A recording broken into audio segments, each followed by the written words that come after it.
Okay, we're live. That was a nightmare. I started a little early because I had originally scheduled another live for uh for 9. And then my stupid ass yesterday I scheduled it last night and I turned the chat off. So I didn't want it to have the chat open all night and then people could dox and stuff like that. So I was like, you know what? Let me turn the chat off. And then in the morning, before I go live, I'll just, you know, I'll just press the chat button and it'll go back. But the button wasn't there this morning. The same thing, like there was no chat. It was just gone. And I didn't want to start the live and not be able to have a live chat. So I was looking all over for it, going in YouTube Studio, and I didn't see the option to turn the live chat back on. So I was like, you know what? I'm just going to erase that one and start over again. So this will be the new live. So good morning, everybody. Bright and early in the morning. I cannot believe all the stuff I was just reading this weekend. I think I spent Friday, Saturday, and then a little bit of yesterday, like going over things in my head, watching news clips, watching interviews, watching uh, all sorts of people's videos on this case. I can't believe it. Like it's just crazy. You see, they were searching the storage, and I've been glued watching everything, listening to everything that I can. The really funny part about this is all the people that are like covering this case all of a sudden, like watching this, feel like shit, I'm not gatekeeping the case. I need to cover it. It's like I've been covering the case for years now. Not that there's been much to cover for years. I mean, I have for videos dedicated to it, but we talk about it quite often here. So, yeah. So it's kind of funny seeing the Betty Bull, jumping on the wagon and not anything about the video. And I'm sure about the and it's just kind of funny seeing all these people jump on it all of a sudden, like, because there's a suspect when these girls have been missing. The reality is these girls have been, well, not missing, they've been gone for years. And um, you know, it's been a big case. Even though there's been not much movement in it, it's been a big thing that's, going on. I mean, this case just grew legs of its own. And I guess online, it just got out of control. All these people are being accused. You got all these different characters involved in this story. And then you still have people that haven't even been identified yet, victims that haven't been identified yet. And I feel like that part, I was thinking last night, that's such a shame. I was like, I got really caught up last night because I actually made notes for this live. Hold on a second. All right. I made notes for this live and I put them in, on my computer.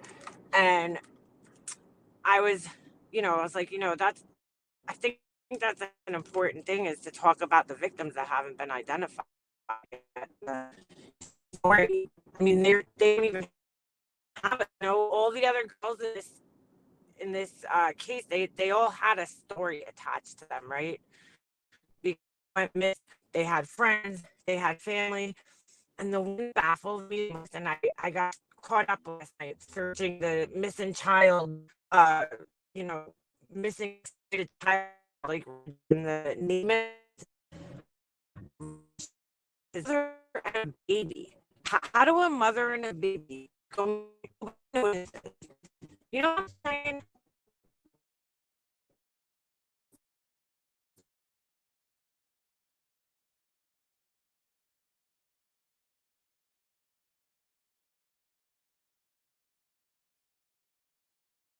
Stand people not reporting them, right? Because adults could willingly go missing, but a 2-year-old baby doesn't just go missing. and this 2-year-old baby, which I'm going to show you guys when I get home, had jewelry on, right? She had a necklace and she had earrings on. And so you would think somebody bought that for her, a mom, a grandmother, an aunt. Somebody purchased jewelry for the baby and nobody noticed that a baby went missing.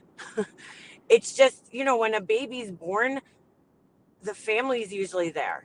There's somebody there, whether it's a grandparent or an aunt, an uncle, an in-law, uh, you know what I'm saying? A dad. There's a dad to the baby. And it's just like, I looked on the, people that are missing, at least in the tri-state area, right? So you have Jersey, you got Connecticut, Pennsylvania. Is it possible that the mom was a sex worker?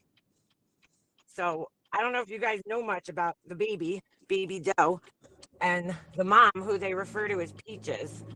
So Peaches was found in July of 1997. Well, part of her was found, her torso.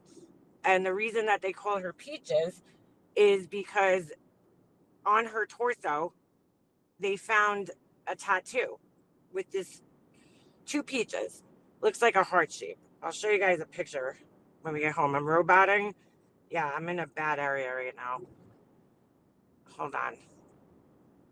So Peaches is a her torso was found in a bin out in this town called Rockville Center, which is in Nassau County.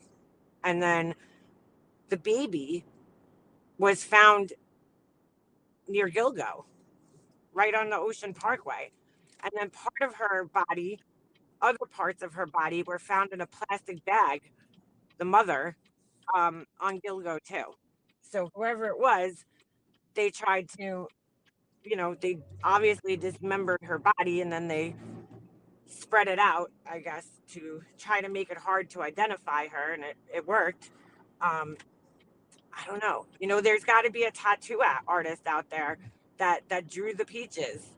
There's got to be people out there who know who this is. They say that Peaches is a black woman, but it's hard to tell if you look at the picture of the tattoo. The skin is, if she's a black woman, she's a very light skinned black woman, or she's possibly biracial, which, if you're going to go that route, she could be anything. She could be Dominican, she could be Native American, for that matter. I mean, if you're going to go judging on her skin tone, she's got very, very light brown skin. So she really could be any race. She could even be Asian. There's some dark skinned Asian people out there. So, I mean, she could be Filipino. Nobody knows. But you would just think somewhere along the lines that somebody reported a baby missing. A baby and a mother just disappear. Nobody notices. It's crazy. Absolutely crazy. The early, Rita Tangretti, I believe she's not part of the Gilgo case. Um, I believe, oh my God, I got to look at the victims' names again, but there was this guy named John Bittrolff. That's a whole nother, see, there's so many characters in the case. So this guy, John Bittrolff, he was a carpenter, lived out east in Manorville, and had a family, had two, young boys, probably in their early teens, and a wife and a beautiful house. And they found his DNA on a crime scene about 30 years ago, back in the early 90s. And what happened was his brother got arrested, and it was some type of violent offense. And so here in New York, if you get arrested for, for any type of violent offense and convicted, you have to give a DNA sample. And so his brother gave a DNA sample, and it ends up that they find, they put it in the database, and they find a match to this crime scene. Two women who were sex workers that were killed their bodies left in a very similar fashion, and they matched it to him. To, I guess he left some semen on the scene, and yeah, so he was walking free for 30 years and then finally got arrested. Rita Tangretti, they believe, and I haven't seen any updates on that, but I'm pretty sure they are looking to charge him with her death. She might be a third victim of his, just because of the manner that, the time period she went missing, and also the manner that they found her. So, pretty sure that either she is one of his victims or she's potentially one of his victims that they're still investigating. I knew there was a third victim that they were looking into a while back, and I haven't heard any updates on that. He's already been tried and convicted. He's already in prison. This happened, I want to say, I don't know, maybe 10 years ago. And when that guy got arrested, on the news here, everybody was like, he's LISK, the Gilgo killer. And sure enough, the cops are like, yeah, no, there's no relation there.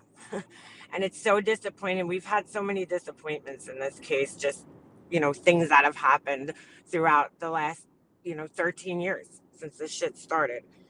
So, here's the thing, right? Like, Remy, everybody, that's what happened online, right? If you go on any of like the web sleuths, or you read blog posts, watch videos that people made, even the more popular podcasts, right? Like the what was it?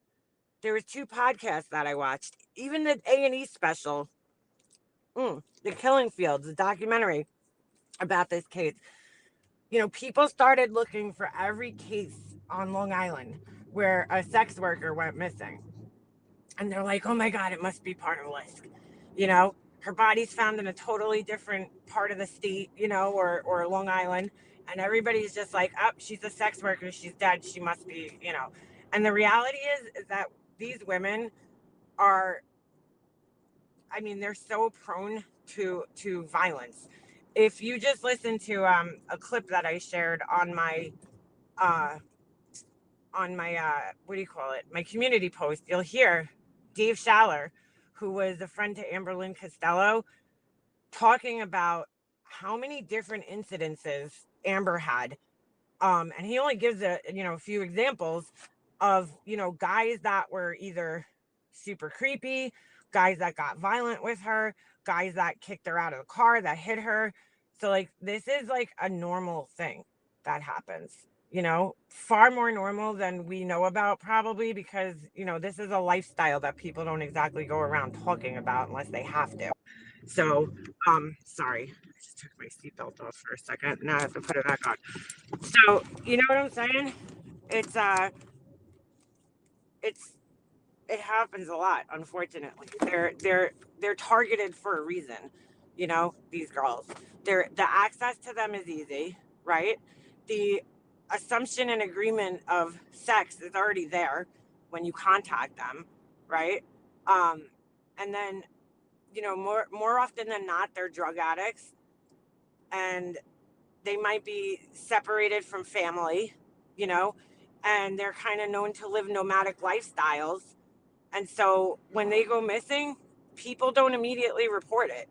In this case, right, the four girls that went missing, three of the four of them were reported almost immediately that they went missing.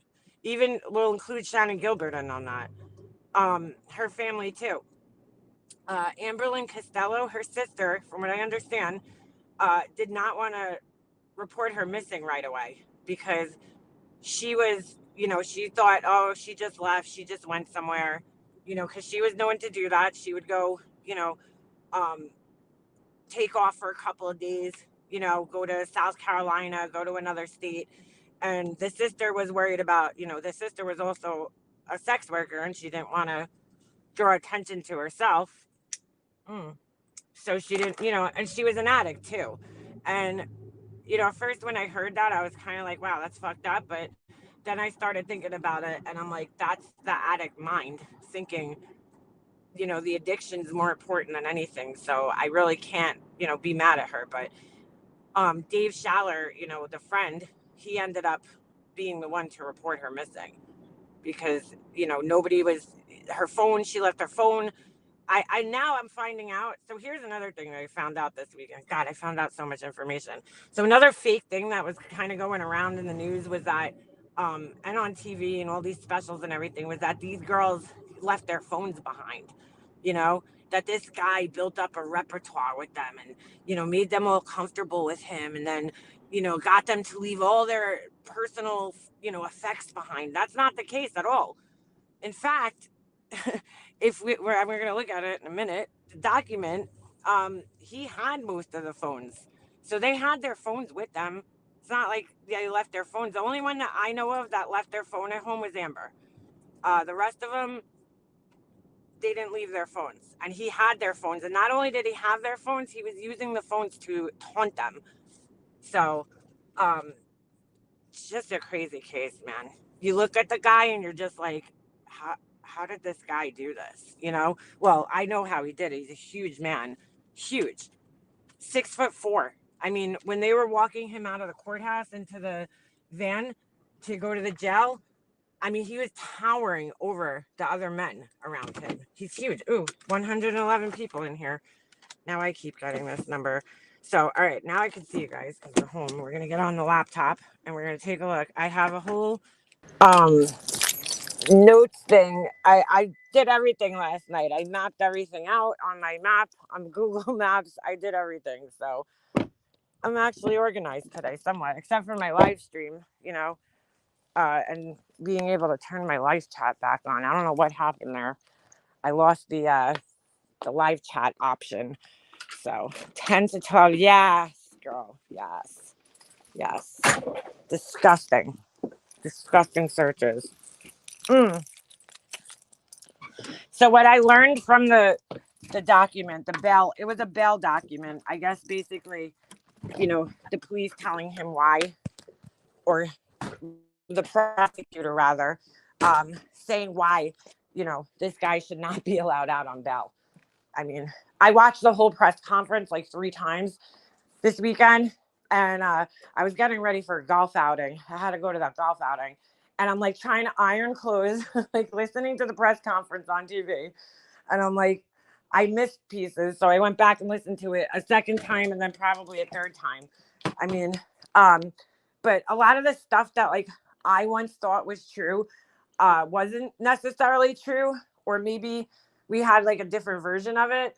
But from what it seemed, one of the main things at the press conference was that, they'd been surveilling him for like 2 years. So like, well, not 2 years, not exactly 2 years. It's been a year. They started this task force in, what was it, January or February of 2022, which is last year, obviously. And then by March, they had a suspect. By March, they had, found the car. And that was basically like the first thing that led them to this guy. And then from there, they just, they were surveilling him on and off. I mean, they obviously can't watch the guy 24/7, but they started following all the, phones that he was getting and his internet activity.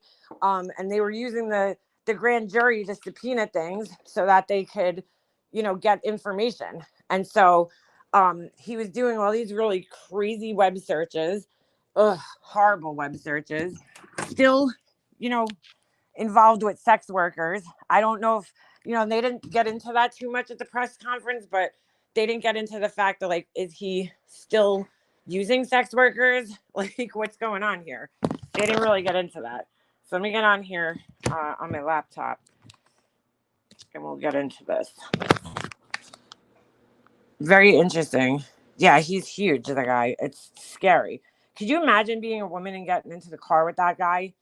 And, once you're in the car with the guy, that was what I understood when they said the girls let their safeguards down, like for instance, Amber, they were running that scam on the guys where basically she would have a guy come in to the house, what they call an in-call, right? So they don't go out. They don't go meet people. They have people come to them. And so he came into the house, apparently, at some point in time. And I swear to God, I remember hearing Dave Schaller tell this story on one of the podcasts or something that I listened to. And I tried searching for it, and I just cannot find it. Maybe it wasn't the exact story, but I could have sworn I remember him saying something about seeing a pickup truck drive away or something. But I can't find it. I tried looking for it this weekend and I just can't find it. But anyway, they were basically running these scams on these guys where they would have the guy come in, and then him and another guy, Amber's friend, this guy named Bear, would jump through the window and then go around the front of the house, and then they would come in the front door and be like, yo, what are you doing with my wife? And the guys would freak out. You know, at one point in time, there was a guy that ran out of the house naked, and they actually had to chase him down. And it's crazy because they literally live right around the corner from a family member of mine where their house was. So, but anyway, all right, let me get in the studio here. We'll take a look. Let me open up my note thing too, because I'll show you guys. I mean, I'm sure if you guys are interested in this, you were probably, you know, doing some research yourselves this weekend. But all right. Let me get this one in. Oh, hey, where's my picture? All right. All right. So let's take a looky. How is everybody, by the way? It was pouring here yesterday. I mean, downpouring. There's an article in the Long Island Press about peaches. Yes, I read that last night, actually. I read that one last night. I have everything bookmarked over here. We're going to take a look at this. So I actually made notes, guys. I'm like a real YouTuber. All right, let's see. So the first thing we'll look at is this. Hold on a second. Oh, I just lost my window. All right, first thing first. This is probably the most important thing. You know what's so weird? So here in New York, when you have like a ongoing case, you know, there's a database that you could look up people, because believe it or not, back in the early 2000s when I was still living that thug life, I would be able to Google my friends on there and see what was going on with their court cases. I had like 5 friends that I was like, oh, this one's in jail, this one's going to jail, this one's got another court date. So I was able to see it. For some reason, I go to that database and his name isn't coming up, and that's so weird. So, but this is a real court document, clearly.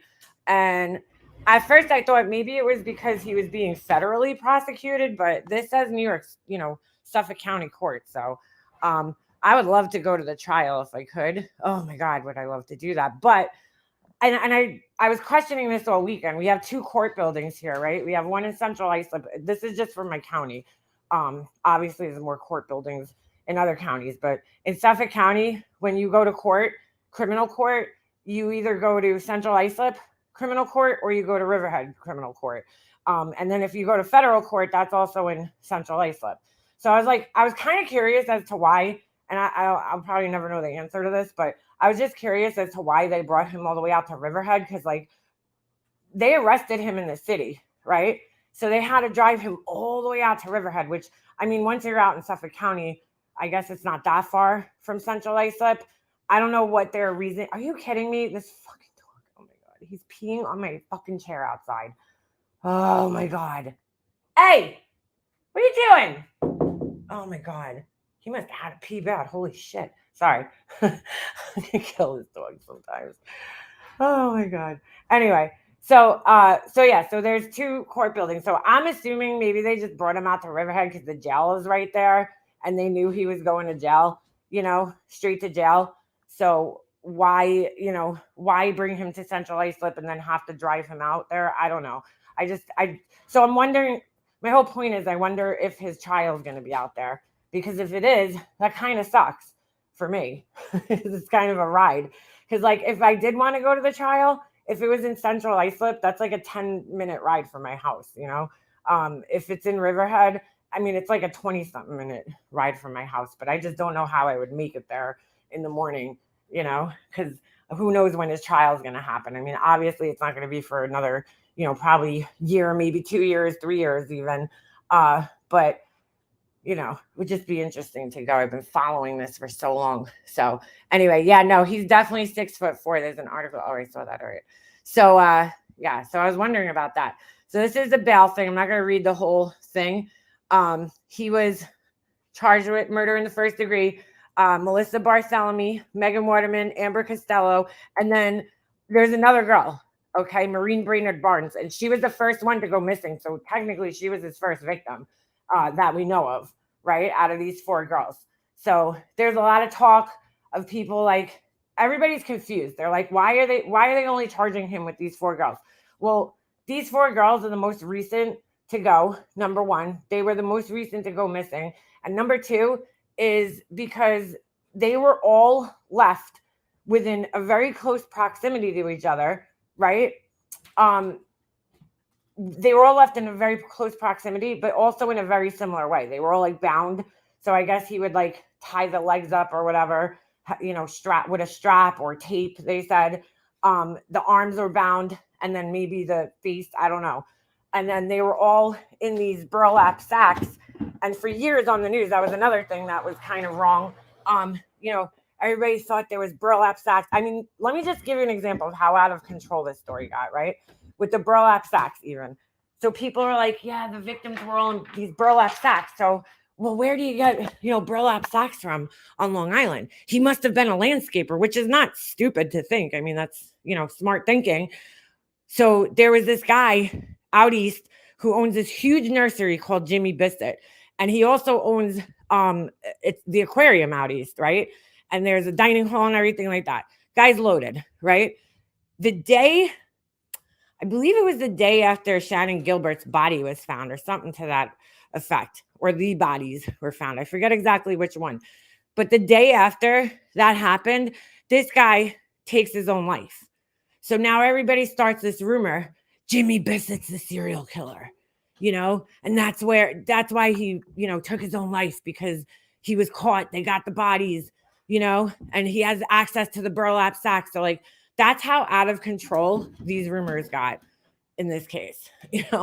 People just running with shit that, just is crazy, wild speculation. Meanwhile, now we know that the burlap that these girls' bodies were found in, it wasn't like landscaping burlap. It was like hunting burlap, I'm still not 100% sure what that is, but it was also camouflage, which is interesting because, he was really trying to hide these bodies over there. This was well thought out, So anyway, the other bodies, right? The other bodies that were found in the same area.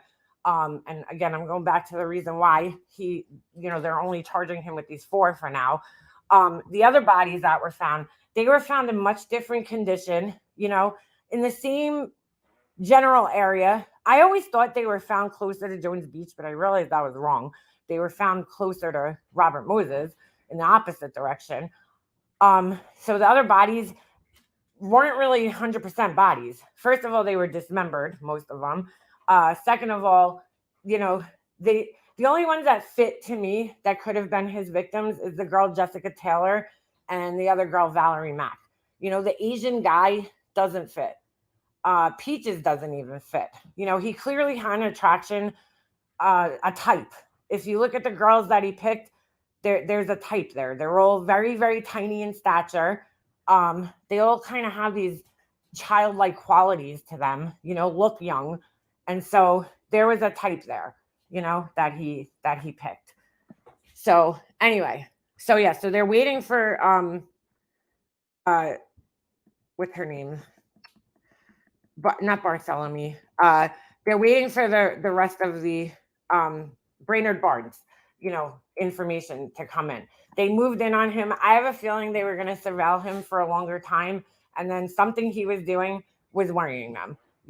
Whether it was he was about to kill again or what, something he was doing was clearly worrying the police, and they had to make a decision, about the public safety. So, all right, let's go down here. This is just about him as described below, based on the serious, heinous nature of these serial murders, the planning and forethought that went into these crimes, the strength of the people's case, the length of incarceration the defendant faces upon conviction. This is why they're not offering bail. The extended period of time that the defendant was able to avoid apprehension, his recent searches for sadistic materials, child P, images of the victims and their relatives, counter surveillance conducted online as to the criminal investigation, his use of fictitious names, burner email and cell phone accounts, and his access to and history of possessing firearms. The only means to ensure defendant Rex A. Huerman's return to court is to remand him without bail. So I guess they're feeling that he's a flight risk, this guy. You know, he knows what he's doing to evade capture. So they go into the discovery of the victims. I'm not going to read that because we all kind of know that. And again, it shows where they are, but it's only showing the 4. So you got Maureen Brainerd-Barnes, you got Melissa Bartholomew here, you got Megan Waterman, and then you got Amberlynn Costello. Which, you know, it's so weird. You would think like his first victim would be here if he's going in this direction, and then the second one would be here, and the third, but he kind of did it backwards. I don't know. I wonder if he had that pre-planned, but we're going to talk about that. So the investigations into these deaths, here's what I want to show you guys. I'm not going to read this whole thing. They talk about the recent investigation, which is kind of actually, maybe I will read that because it's kind of interesting. Let's go back here.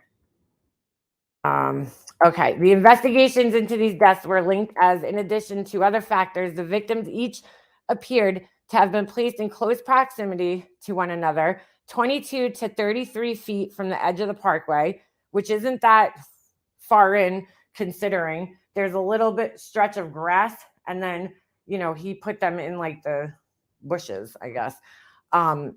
Anyway, all were petite females, approximately 22 to 27 years old, believed to be working all sex workers. All had missing clothing and personal possessions. That part was interesting. I didn't know that. So I wonder if he kept any of that stuff. You know, I wonder when they go through that storage thing that he has, if they're going to find, because a lot of serial killers, we know, they like to keep trophies of their victims. I wonder too, when he went back to dump the other bodies, I was thinking this the other night in that area, like, I wonder if he like kind of was like doing like what do you call it? Kind of like doing his rounds in the area, you know, frequently driving by to make sure everything was okay. Like if he went back to visit to make sure, you know what I'm saying, on a regular basis, that the bodies were still there, undisturbed, the way he left them. Like I do wonder. Anyway, all had been killed by homicide. All had contact shortly before their disappearances with a person using a burner cell phone, i.e. cell phone without an associated verified identity, and cell phones of 2 of the 4 victims, Brainerd-Barnes and Bartholomew, were used by the killer after their deaths. So 2 of the phones. This is interesting because I didn't know all this. In addition, each of the 4 victims were found similarly positioned, bound in a similar fashion by either belts or tape, with 3 of the victims found wrapped in burlap type material. Oh shit, so only 3 of them were in that. Interesting. So maybe Maureen Brainerd-Barnes is the one that's not. I don't know. I guess he got more advanced as he went on, you know? So fucking weird, man. Imagine just like getting into this, like, why would you do this? Just so sick. That's what I think, social feed. He was checking on these girls. Anyway, all right. So this is a recent investigation.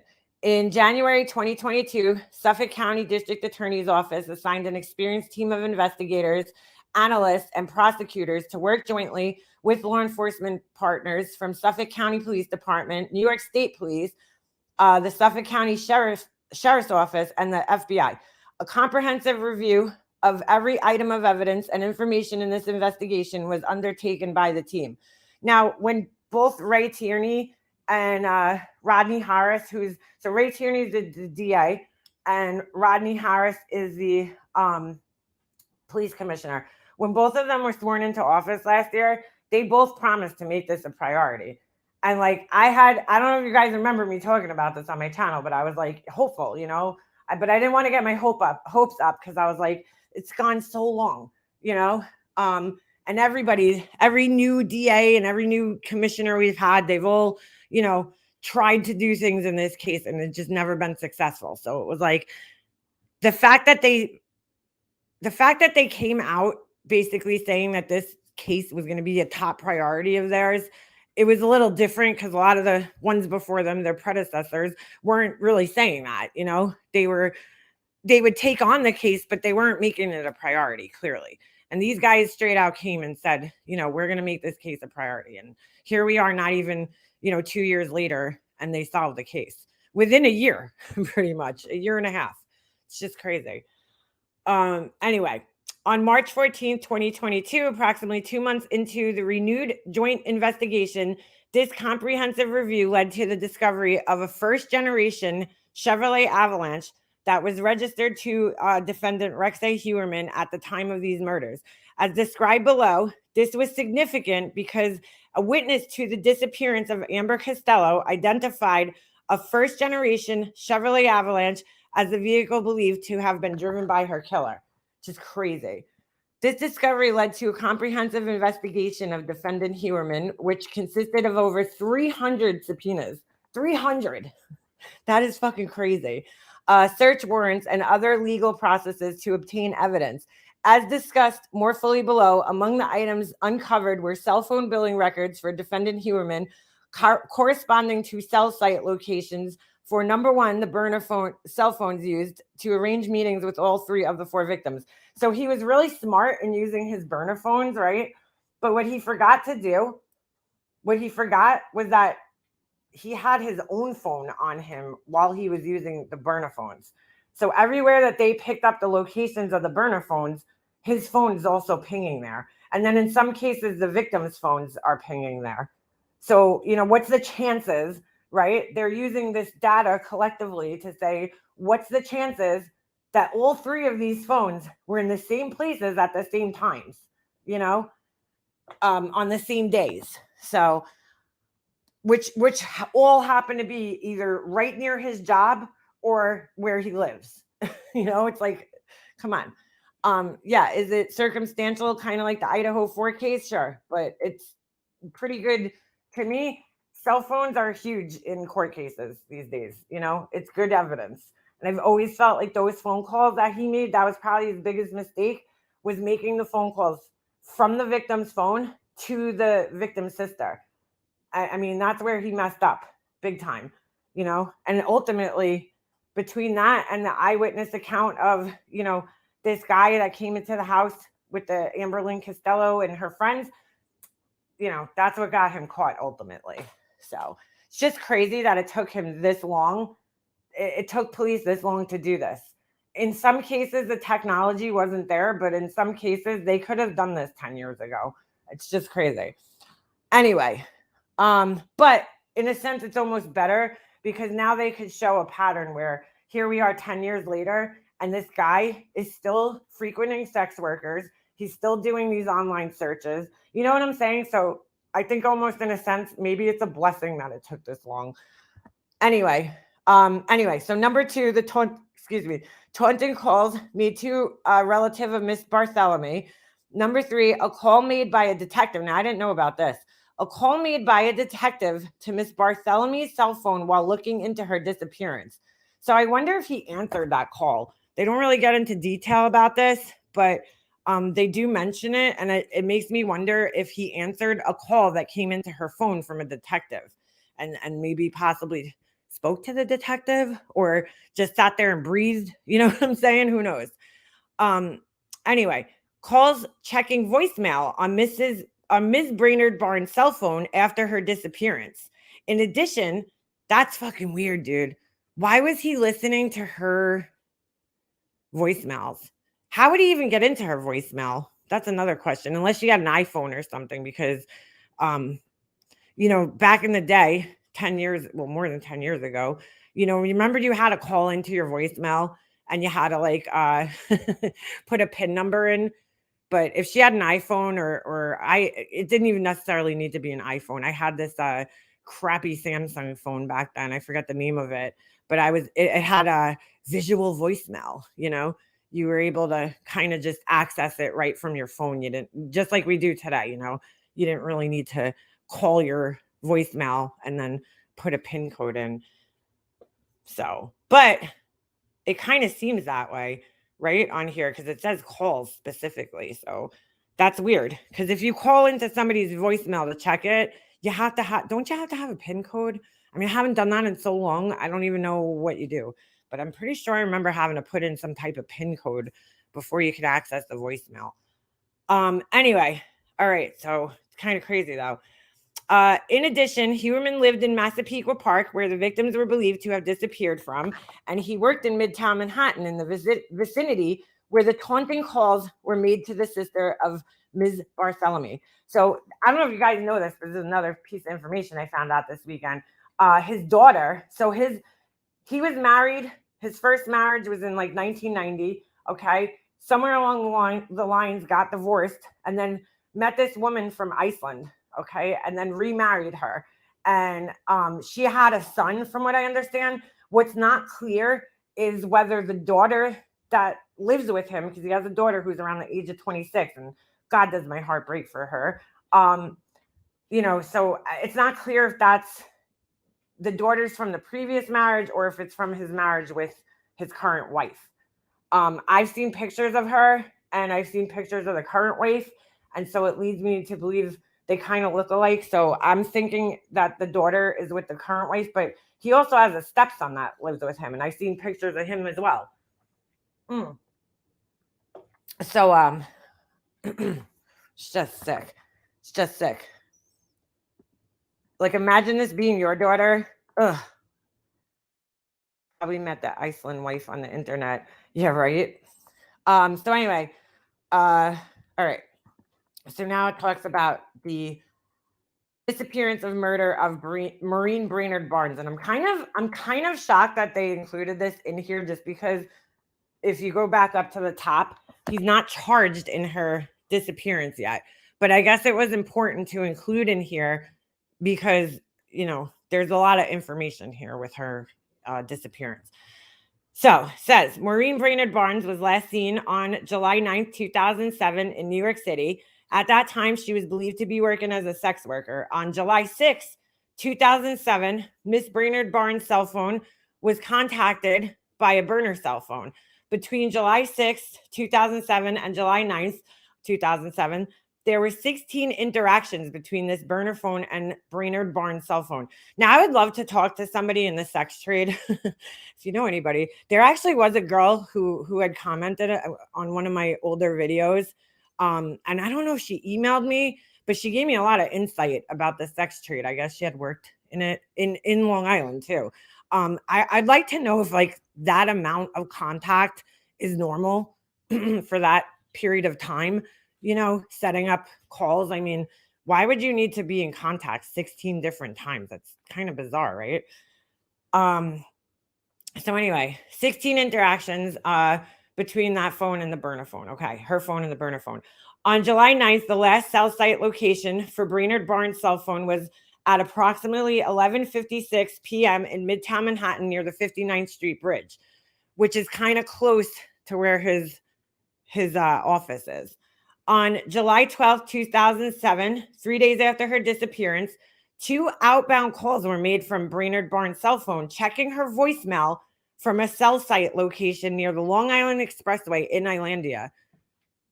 So weird. And that's another thing that baffles me in this case, because again, he lives in Massapequa. I want to know what his connection is to out here. Massapequa is in Nassau County. What was he doing out here in Islandia? There had to be a reason he was out here. Like nowadays, if it was nowadays, I would be like, he was hanging out at the casino because they opened up a casino out there. And that would totally make sense to me, because I'd be like, oh, he's hanging out at the casino, probably picking up sex workers at the casino. But that casino just opened a few years ago. So I want to know what his connection was out here. I can't think of anything, but unless it was the train station, I don't know. Like, in other words, he was driving way out of his way to meet these girls in Suffolk County for some reason. Uh, and most of the girls were from the city, like they were from out west. So, the girl Megan Waterman, she went missing from a hotel in Islandia, and I remember hearing this in one of the documentaries. Somebody else had tried to set up a call at the same hotel with one of the other girls besides Megan Waterman, but that's where Megan Waterman went disappear. She disappeared from. So it's odd that he made that phone call at the Long Island Expressway near Islandia. It's just odd, but maybe, I don't know. Maybe that's where he drove her to this hotel. It's just like, what made him pick that hotel out of all the hotels on Long Island? It's just very strange. But I guess we'll find that out in time. The disappearance and murder of Melissa Bartholomew. Now, here's where he made his biggest mistake. Melissa was last seen on July 10th, 2009 in New York City. At that time, she was believed to be working as a sex worker. On July 3rd, 2009, Miss Bartholomew was contacted by a burner cell phone. Thereafter, the Bartholomew cell phone was contacted by this burner cell phone on July 6th, July 9th, and July 10th, which was the last day she was seen alive. So only 3 times, whereas the previous one, it was 16 times, which makes me wonder, was that his actual first victim? Maybe he was nervous, you know what I'm saying? And that's why he called her so many times, and that's why he was getting freaked out and checking the voicemail to make sure that his voicemails were erased. Who knows? Very, very strange. Maybe he was trying to erase any voicemails that he left, because if he was contacting her 16 times, who knows if he left voicemails, Anyway, thereafter, the Bartholomew cell phone was contacted by this. Oh, I read that. Sorry. On July 10, 2009, cell site records indicate the burner cell phone traveled from Massapequa Park to Midtown Manhattan.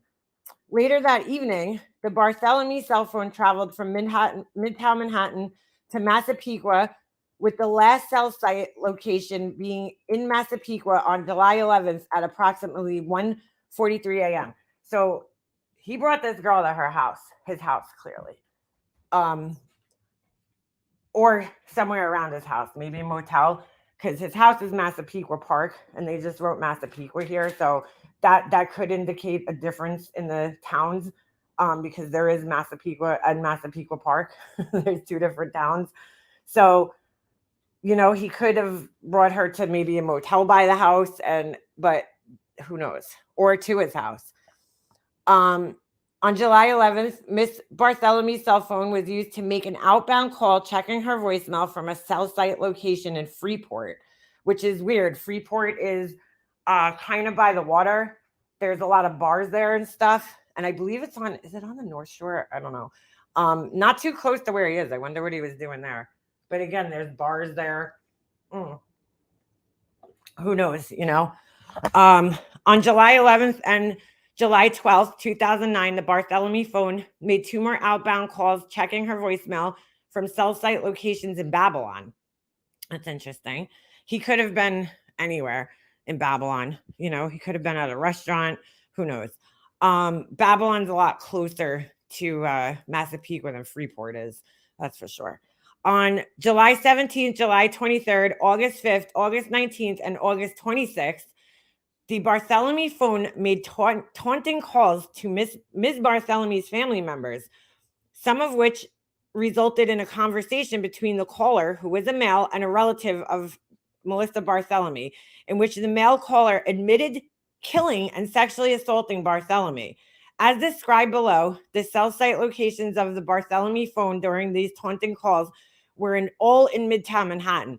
And now, see, that was more information that was kind of messed up, because they talked about calls being made from Massapequa early on in the investigation, very early on. And if you read Robert Kolker's book, Lost Girls, it actually went into kind of like depth about this topic, because this was like the biggest evidence that we had, was that he made these phone calls. So, but in reality, he made the taunting calls in Manhattan, right? And then I guess he was checking her voicemail from Massapequa. But we were under the impression that he made the taunting calls in Massapequa and in Midtown Manhattan. They never were like too clear on that, which I guess they kind of have to do, right, in the news to kind of confuse the information. I guess, if you think about every case that we follow, some of the information is a little off, right, when we hear it on the news, and that could just be down to like misinterpretation. But sometimes it comes out of the police's mouth themselves. And I think that's purposely done because they don't want to give you exact information. It's kind of like what they do in an interrogation, right? They give information, but not the exact information because they don't want to blow their case. They want the suspect to, verify that information or correct it if need be. So that's interesting. But anyway, all right. So now we're at Megan Waterman. Megan Waterman was last seen at the Holiday Inn in Hauppauge, New York on June 6, 2010 at approximately 1:30 a.m. So we saw the video of that. If you guys remember a while back on my channel, they had released the security footage of her in the hotel, and I played that on here. And her sister actually commented on that video, and I never saw it until the other day. Anyway, at that time, she was believed to be working as a sex worker. On June 5th, 2010, Ms. Waterman's cell phone was contacted by another burner cell phone, which had just been activated that day. So he basically just bought the phone that day and then started looking for women, and he contacted her. Thereafter, the Waterman cell phone communicated with this burner cell phone on June 6th at approximately 1:31 a.m., which is around the time Megan Waterman was captured on video surveillance exiting the Holiday Inn in Hauppauge for the last time. Following that communication, the burner cell phone had no further phone activity. However, cell site records show that the Waterman phone traveled to Massapequa Park, with the last cell site location being in Massapequa Park at approximately 3:11 a.m. in the vicinity of the residence of the defendant human. So he brought her back to his house, which is so weird. It's like she was staying in a hotel, right? Why would you make her get a hotel room for the night? You know what I'm saying? And then take her away from the hotel. It doesn't even make sense. Like, it's just crazy. But that's some pretty good proof that they have there of him like really pre-planning this shit. He would go and buy a burner phone for each victim. It's not like he just had one burner phone, right, that he used for sex, workers. He literally bought burner phones for each victim. Each victim had their own burner phone. And then once the killing happened, the burner phone was never used again. It was just thrown out. So no wonder why this guy's house looked like shit. He's spending all his money on burner phones and sex workers, prostitutes. Sick. Yeah, they had a lot of details wrong, Ems, a lot. But I think that was done purposely. I honestly do. I think a lot of the information we got was kind of purposely done that way. It was almost right information. Anyway, the disappearance of murder of Amber Costello. I just added her middle name in there. Amber was last seen alive on September 2nd, 2010. So she's the last victim, leaving her residence at 1112 America Avenue in West Babylon during the late evening hours. At that time, I got to remember that because I have to mark that on my map. At that time, she was believed to be a sex worker. On September 1st, 2010, the day prior to the disappearance of Amber Costello, Ms. Costello's cell phone was contacted by a burner cell phone. On September 1st, 2010, this burner cell phone had communication with the Costello phone, at approximately 11:33 p.m. and 11:34 p.m. During those communications, the burner cell phone connected to cell site towers in West Amityville and Massapequa Park. Thereafter, the burner cell phone traveled to West Babylon in proximity to the residence of Amberlynn Costello and had contact with the Costello phone at approximately 12:05 a.m. on September 2nd. So he contacted her the day before she went missing and the day of. According to witnesses, around the time of these communications between the burner cell phone and Costello's phone on September 1st and 2nd, 2010, a prostitution client showed up at Miss Costello's residence located in West Babylon, New York. After the client entered the home, a ruse was executed on the client, whereby a person pretended to be the outraged boyfriend of Amber Costello, and the client left from the residence while Amber Costello retained the money the client had brought to pay for her services. Based upon interviews, that client was described as a large white male, approximately 6'4" to 6'6" in height, in his mid-40s, with dark bushy hair, big oval style 1970s type sunglasses. Okay, just remember that. And big oval style 1970s type glasses. A witness described him to police as appearing like an ogre, which is a great description of him, because if you see him, he does kind of look like an ogre. And Dave Schaller himself is a pretty big dude. So like for him to, I think he's around 6 foot tall or something like that, so he knew that the guy was taller than him.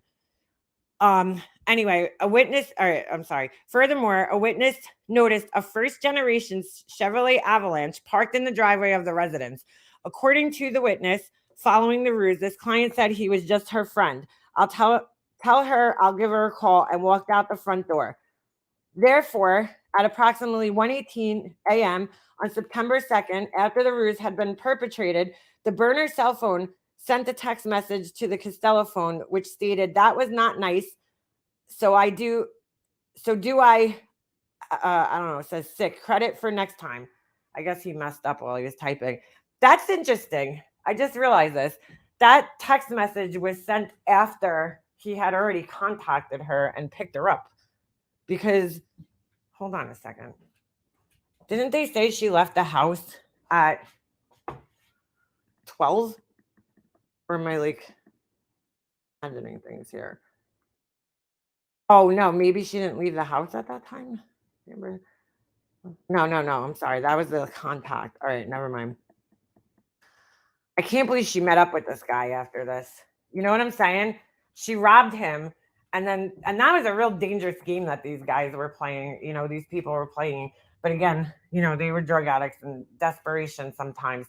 They were basically saving her from having to do the sex work. So the guys would come in, pay the money, leave the money on the table, and then they would come in and basically pretend that they were like her boyfriend or husband or something. And then the guys would have to leave, and therefore she wouldn't have to do the sex part of the job, right? And she was basically just taking people's money. But the part about it that wasn't too smart is they were doing it at the house that they all lived in. So now all these guys know where they live. I mean, they were playing a pretty dangerous game by doing this. Not too smart, smart in the sense where I get it. They wanted her to not have to do disgusting things with men, but at the same time, not too smart when it comes to your safety. I mean, that's a dangerous game. And the guy even admitted that. I listened to an interview with them. That's scary shit. Okay, so that was not nice to do. Okay. Phone records show that the burner phone was located in Massapequa Park within 2 minutes of his text message being sent. According to a witness, later the next day on September 2nd, Ms. Costello was again contacted by the same client that was in the house the night before with the avalanche. Further, Amber told us that he wanted to see her again, but he didn't want to come back to the house because of her boyfriend. Thereafter, so this happened September 2nd, early in the morning. All right, I was getting confused. So early in the morning, September 2nd at 1 o'clock in the morning, he sent that text message. And then later that same day, at night, he started texting her again. But he said he didn't want to come by because he didn't want the boyfriends. Wow, perfect excuse. Out of all the guys they pulled this ripoff on, who would have known that it was one of those guys had already killed 3 girls? You know what I'm saying? That's what's the chances? So obviously, if he didn't already have a plan to kill her, right, that night, he already, now he's probably even more angry with her because of what they did. So I just can't imagine being trapped in a car with a guy that size. He's huge. I just can't imagine what these women went through. It's degrading enough to do what they do with normal, quote unquote, normal people. But with a serial killer, with somebody who suddenly just turns violent on you, I just can't imagine. Just cannot fucking imagine any of this. And it's just so sad because you look at the pictures of these girls and they look like normal girls in these pictures. I think obviously that was done intentionally and I guess that's the one good thing that the Suffolk County Police did at the time. A lot of the times when sex workers go missing, the first picture they're going to post, what do you think it is? It's going to be a mugshot of them, you know? These girls, they just posted regular pictures of them, and it really did make them, seem like they're just normal girls, and they are just normal girls, at the end of the day. They're not their occupations. They're girls that just got caught up in situations that, they needed money, and this was an easy way to make money for them. That's really just what it comes down to. But that's not who they are as people. Some of them, I know at least one of them had a child that's now growing up without her, but they were aunts, they were sisters, they were daughters, and a lot of these girls lied, to their family members and said that they were working different types of job. I know one of them came down and said that she was going to be a hairstylist in the city, and then she ended up meeting the wrong people. And they were young, these were young girls that were just embarking on their life. So, making mistakes and hopefully learning, but it's just so sad that they had to go through this. Who knows what they could have done in their lives. They could have cleaned up their lives and changed their lives and gone on to better things, but they didn't even get the opportunity to do that. It's just sad at the end of the day. So I'm glad that, did you hear about the Utopia Guide site for the men in work? As it was a big gossip. He used that site and they all talked about it online. No, I didn't hear about that. Just Samantha. But I'd be interested if that's like a real thing. All right, so that's all right. So not nice to do. Sorry, I'm just trying to pick up where I was. Okay, so at 9:32, the same burner cell phone from the previous evening again communicated with the Costello phone. During the communication, the burner cell phone used this cell site in location Midtown Manhattan.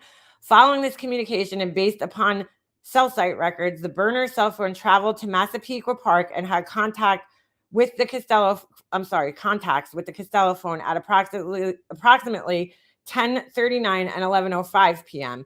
Cell site records. Damn, does this guy sleep?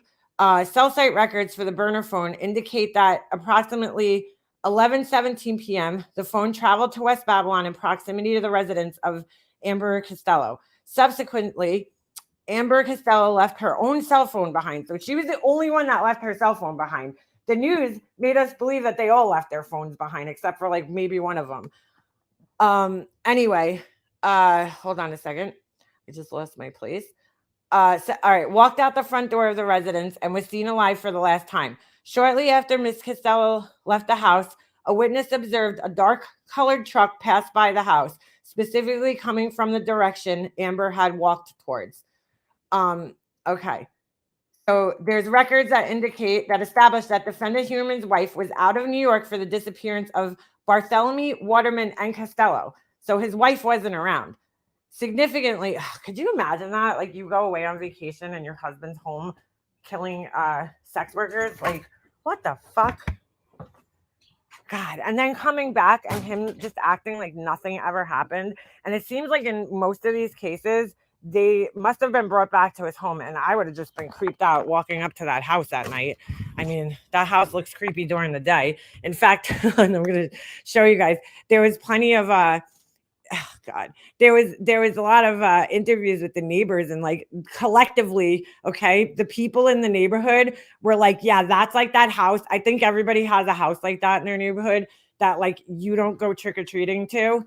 That was what people were saying. They were they didn't want the kids going trick-or-treating at that house. And then one year, this one family said that they let the kid go trick-or-treating at the house, and he gave them he actually answered the door, and he gave them these little plastic pumpkins that were filled to the rim, overflowing with candy. And when they got home, the mom made the kids throw the candy out from that house. So he was that house in the neighborhood. I know everybody's got this house. I know there was one in my neighborhood when I was a kid. that nobody used to go trick-or-treating at. You would never go knock at that door, And then, well, there was a couple of houses in my neighborhood when I was a kid, if I'm being honest. And then here, there's definitely a house here that I don't let Jesse, like when we're trick-or-treating, I'm like, Jesse, no, nope, not knocking on that door, So everybody's got those houses in their neighborhood. So he was that house. He was that house that you just didn't even want to knock on the door in the fucking, just bye, we'll pass. We'll get candy elsewhere. So anyway, all right. So she was out of the country, the wife. Whoops, sorry, I accidentally went up there. That's interesting. So he did this when the wife wasn't around. I found a picture of the wife. I'll have to show you guys. I'll block her face out, but you could see him with his 70s style glasses in the background, creepily looking at her. It's fucking weird. That's the part that like gets me with these guys is like, how do they maintain a marriage, and then do this? Like, oh my God, it's just kind of scary. All right. So anyway, based upon cellular billing records on June 4th, 2010, the cellular telephone subscribed to by defendant Huerman's wife traveled from New York to Maryland. On June 8th, 2010, the phone, I'm just going to say phone, subscribed to his wife, returned to New York from Maryland. Consequently, based upon cellular telephone records, the cellular telephone described to his wife was out of New York State during the time of Megha Waterman's disappearance. Based upon cellular telephone billing records on August 28th, 2010, the cellular telephone, his wife's phone, traveled from New York to Jersey. Now, I found an address when I was searching this guy, like initially the other day. Ooh, what a pretty bird. Sorry. What? Where's the soldier? Is she in here? It's such a pretty bird. It has a red, the top of it's like all red. He just landed on my bird feeder. Anyway, so what the hell was I just saying? I totally ADHD'd out there with the freaking bird. The wife, what was I saying? Oh my God, I gotta stop doing that. The wife, Jersey. Okay. So the wife, when I was initially when I went live the other day and I found this guy's name before it was like mentioned on the news, one of the addresses that they had, and that's why I was kind of going back and forth and questioning, whether whether it was him or not, is because his current address says that he lives in, what was it, North Bergen, New Jersey or something like that. And that's where the ex-wife lives. I ended up finding that out, over this weekend. So his ex-wife now, or I'm sorry, not where she lives. That's where she's from. So I'm assuming that that's her house. And that happens. That's why I always say that those like search sites are not reliable because, they give wrong addresses all the time. So his ex-wife lives there, not him. So it's just odd that the current wife was traveling to Jersey. I don't know. Anyway, on September 5th, the cellular telephone subscribed to by his wife returned to New York from Jersey. Consequently, the cellular telephone subscribed to defendant's wife was out of New York State during the time of Amber Lynn Costello's disappearance. So, like, not only was his life, being watched, but his poor family, you know what I'm saying? Like, their privacy. Like, these fucking people just don't think about that. His wife was probably being followed. His kids were being followed. Like, fuck, I wonder where they are now, the wife and the daughter. I mean, could you imagine? Oh, little birdie's back. All right. So, cellular billing records for the cell phone of Rex A. Huerman. So this is his regular phone. During the time of the disappearances and murders of the victims, defendant Huerman owned an architectural business located in Midtown Manhattan, and this business was the named subscriber of Huerman's cell phone. So he had all his regular phone was in the business name, which was active during the times of the victims' disappearances and subscribed to Huerman's home address in Massapequa Park. Although cell site records from that time period no longer existed, investigators obtained cellular billing records which showed general location information for Huerman's cell phone. A review of these records, as well as Huerman's American Express records, showed numerous instances where Huerman was located in the same general locations as burner cell phones used to contact victims Bartholomew Waterman, and Costello, as well as the use of Brainerd-Barnes and Barthelemy cell phones when they were used to check the voicemail and make taunting phone calls after the women disappeared. So they lined up his cell phone from his bill, from the billing records, and then the, what do you call it? His American Express card that I guess he was using at the time, and the victim's phones. So that's how they were able, I guess, to line it all up and figure out, where he was. I mean, what kills me about this is that they're like the phone records are no longer available. Why? Oh, I was gonna say, why didn't they have the cell phone records? Well, they didn't know who it was at the time. Never mind. Never mind. All right. I want to see what this note is. Neither cellular telephone billing records nor travel financial records could be obtained for Human's wife for 2007, as such records were no longer available due to retention policies. Therefore, it is undetermined at this time. At this time, defendant Human's wife was traveling out of state during the time of Maureen Brainerd-Barnes' disappearance and murder. So hers was just so long ago that it's probably hard for them to tell. Anyway, Waterman and Costello, as well as the use of Brainerd-Barnes and Barthelemy cell phones. Oh, I'm sorry. That was like a continuation of what I was reading. They were used to check the voicemail and make taunting calls after the women disappeared. Significantly, investigators could find no instance where Human was in a separate location from these other cell phones when such a communication event occurred. For example, on July 10th, 2009, the last day Melissa Barthelemy was seen alive, both the burner phone and defendant Human's phone were in the area of Massapequa and traveled together towards New York City. Therefore, after both Miss Barthelemy's phone and Human's phone traveled eastbound toward Massapequa. On July 14, 2009, at approximately 7:15, cell site records indicate the burner phone used to contact Barthelemy prior to her disappearance had activity in Manhattan. On the same date, between approximately 6:58 and 7:22, billing records from Human's cell phone also showed call locations in New York City. So they're basically just showing that they were in the same spot. Following Ms. Barthelemy's disappearance on July 17th at 2009 at approximately 12:40 p.m., a male caller used Barthelemy's phone to contact Ms. Barthelemy's family. I don't know why they're not just saying her sister, because that's who it is. I don't know. It's weird. The Barthelemy phone was located in New York City at this time, specifically attached to a cellular tower located at 4 Penn Plaza, which is approximately 2,000 whatever feet or 0.45 miles from Human's then office space. So he must have moved office spaces, which at the time was located at 19 West 36th Street, New York. New York. What does it say? Unfortunately, Southside records for burner cell phone used to contact Miss Brainerd-Barnes were not obtained at the time of her disappearance and no longer exist. Wow. So like her records, everything's just so old that they can't get it at this point in time. All right. So on the same date at approximately 1:45 p.m., billing records from Human's phone also show a call location in New York City. So they're showing the proximity. Here's his office, and here's where the calls were made from, right here. Fucking crazy, dude. Very close in proximity. And if he was attached to the 4 Penn Plaza, at what time is this? 12:40. Who knows? Maybe he was on his way home, or maybe he was just going to get lunch, because Penn Plaza is obviously Penn Station. That's where you would take the train to go home. So that's interesting. So, all right. Maybe he was, like, imagine you're just like sitting at work and you have this girl's phone.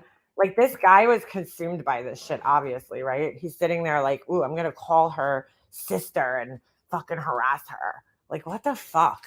Sick fuck. It gets worse, though.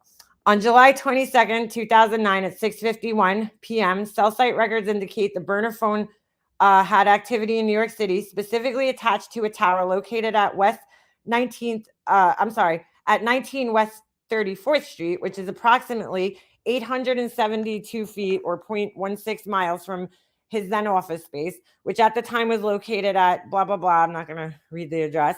On the same date at approximately 5:12, billing record from Human's cell phone listed a call located in New York City. So again, they're just showing that this phone was, in close proximity, or when the call was made. And then I'm not really understanding what this thing is. Maybe that's the triangulation, thing. Not really sure why they have that there in that one.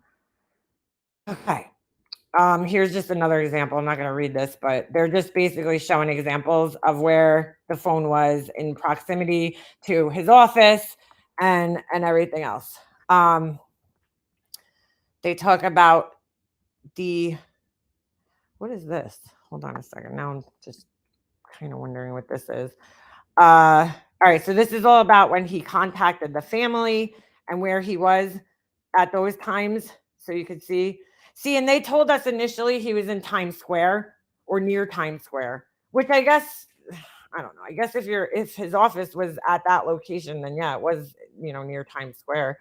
All right. So this is all, I'm not going to read this whole thing because it's kind of redundant, but he's basically, they're just showing all the phone data, which is interesting. I mean, on each of these days, right? All the phones, everything lines up on each day. Her phone's there. He's in the city. Then it pings in Massapequa. So it's like, come on. So this is where things get interesting. Additional burner phones and online account activity linked to defendant Heuermann.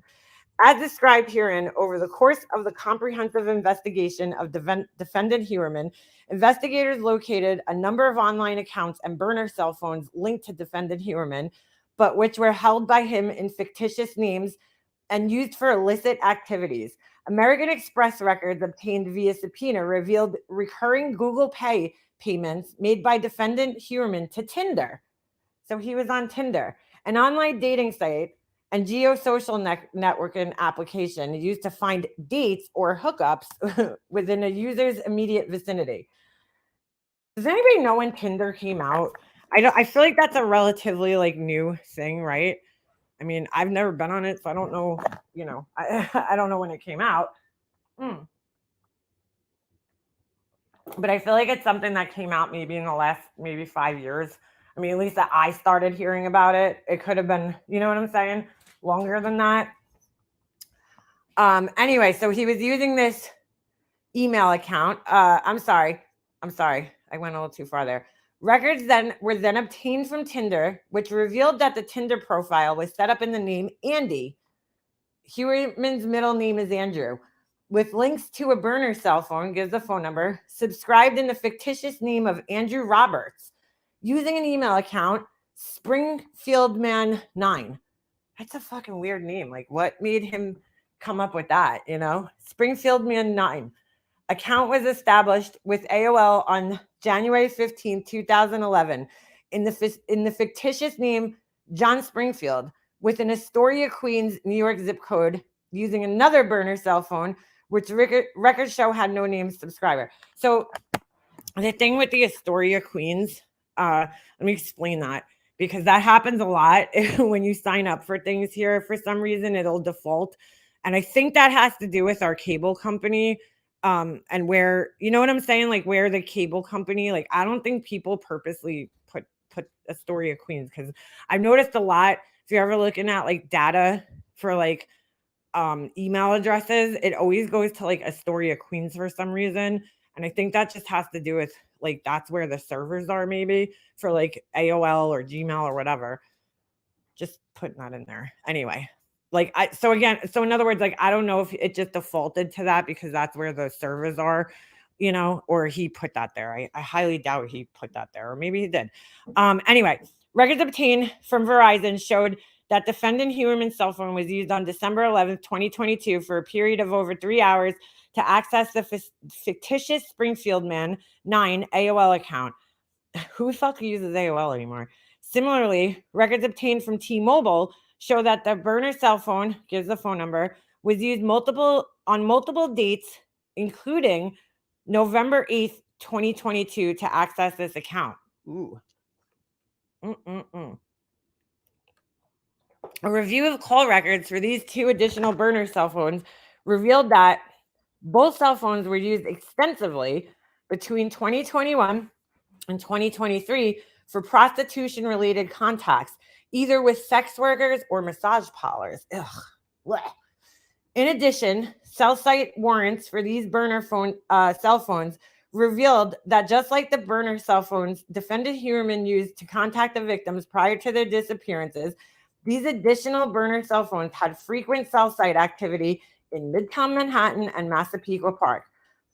Specifically, the records revealed that both these burner cell phones consistently had activity on cellular towers that provided coverage to defendant Huerman's residence in Massapequa Park and his business in New York City. Okay, I'm going to give a huge warning here. I don't even know if I'm going to get through reading all these, but this is a huge trigger warning here. If you're sensitive to hearing things like that are disturbing searches, then log out for like a couple of minutes because this is sick. This is where things get sick. Legal processes served on Google seeking records or accounts associated with the device identifiers of these additional burner cell phones revealed a connection to yet another burner or junk email account, namely SWAC, I guess. I don't know if I'm saying that right. 080672@gmail.com. Here and after the SWAC email account. What the fuck is a SWAC? THAWK. I don't know what that is. Google records further indicate that the SWAC email is really hard to say with my list. Email account was subscribed in the fictitious name Thomas Hawk. Oh, so I guess he just did like the J-Lo thing. Oh my God. A search warrant revealed that the T-Hawk, that's what I'm going to call it now, email account associated with the burner cell phone was used to conduct thousands of searches related to sex workers, sadistic, torture-related pornography, and child pee. So here's some of his searches, okay? If you have kids that could hear me, please like put headphones in. I'm gonna give everybody a second or lower the volume. I don't want children to hear this. So I'm just, if you're listening around kids, like go outside if you want to hear this. If you don't, just turn it off. Because it's creepy. So we got Mistress Long Island, Mature Escorts, Manhattan. I'm not going to read the whole words here, but girl begging for RP. So just know what I'm saying. R, you know what that is. And P is porn. Teen girl begging for RP. Pretty girl with bruised face. P. Torture redhead. Torture redhead. P. I'm not going to read the P part. Just know that he wrote that after most of these searches, okay? 10-year-old schoolgirl. God, I'm going to throw up. I'm not going to read this one. I'm not even sure what this is. Henta Plump. It's disgusting. I can't even read it. I'm sorry. It's basically somebody doing something to mutilating a woman's body parts off. Yeah. Skinny redhead tied up. Short fat girl tied up. Okay. Tied up and ard. I don't know what this is. Asian twink tied up. I don't know what that is. Tied sleeve, force fed, you know what? A man's parts. Blank shot and crying. Girl hog-tied torture. 10-year-old, again, blonde hair. Chubby 10-year-olds. Oh my God, so fucking disgusting, dude. Black girl, 10 years old. That's interesting. Number 18 there, because most of the women that he obviously went after were white women. So I didn't even notice this. Maybe he was into all types of women. The reason I'm saying that is because going back to Peaches, right, who was the mother found with her baby, maybe that was him. Who knows? This is just disturbing. Anyway, girl with face beat up. Really, really into seeing that, apparently, because he searched it in several different ways. Again with the chubby 10-year-old girl, but this time she's sad. She's sad. 13-year-old schoolgirl. Oh, this makes me so sick, dude. Like, I can't, like, just even fucking just reading this. It's disgusting. Little girls, you sick fuck. Like, you know what I'm saying? Like, it's bad enough you were going after adult women, but like to go after, like, to want to see this, like, what the fuck? I mean, seriously, he could be arrested just for this list alone and fucking put in jail for the rest of his life. Anyway, age, did I say? All right, 13-year-old schoolgirl. Again, I feel like he did that already or something like it. Age 12 girl with blonde hair and blue eyes. Blonde hair girl, young, depressed. So weird. So weird. Teen girl, oiled bodies. Preteen girl with makeup.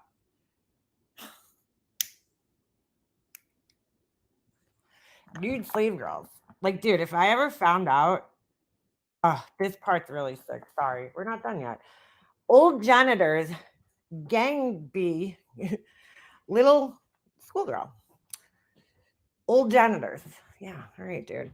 Crying, like, how embarrassing is this on top of that?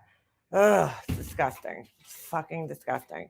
Crying girl, painful A, all right? Again, with the schoolgirl. Crying teen P. Fucking gross, dude. Like, that is disturbing on so many levels. It's not even funny. It's disgusting. These were Google searches he conducted, I guess, or maybe on like porn sites or something. Anyway, so, all right, now that we got that out of the way, I'm sorry, I just, like, that's disgusting to even, ugh. So the T-Hawk email account was also used to conduct in excess of 200 searches between March 22nd and March 23rd. I'm sorry, June 23rd, related to active and known serial killers, the specific disappearance and murders of Maureen Brainerd-Barnes, Melissa Barthelemy, Megan Waterman, and Amber Costello, and the investigation into the murders. These searches or articles accessed include, but are not limited to, okay? Over 200, that's a lot. I mean, I searched a lot for updates on the case and stuff and blogs and stuff like that, but 200's a lot, dude. Searches. Over 200. All right, so here, these aren't horrible, okay? Why could law enforcement, so now these are either articles he accessed or searches that he did, and you kind of be able to tell which one's which. Why could law enforcement not trace the calls made by the Long Island serial killer? Why hasn't the Long Island serial be caught? I'm just gonna say LISK, okay? Why hasn't LISK been caught? LISK phone call, LISK update 2022. Okay, so he was obviously getting nervous there. FBI active serial killers by state 2023. So I guess he wanted to see if he was like on this list, and this is like a weird thing, I guess, that, it's kind of interesting because like years ago, we never knew what serial killers were thinking, right?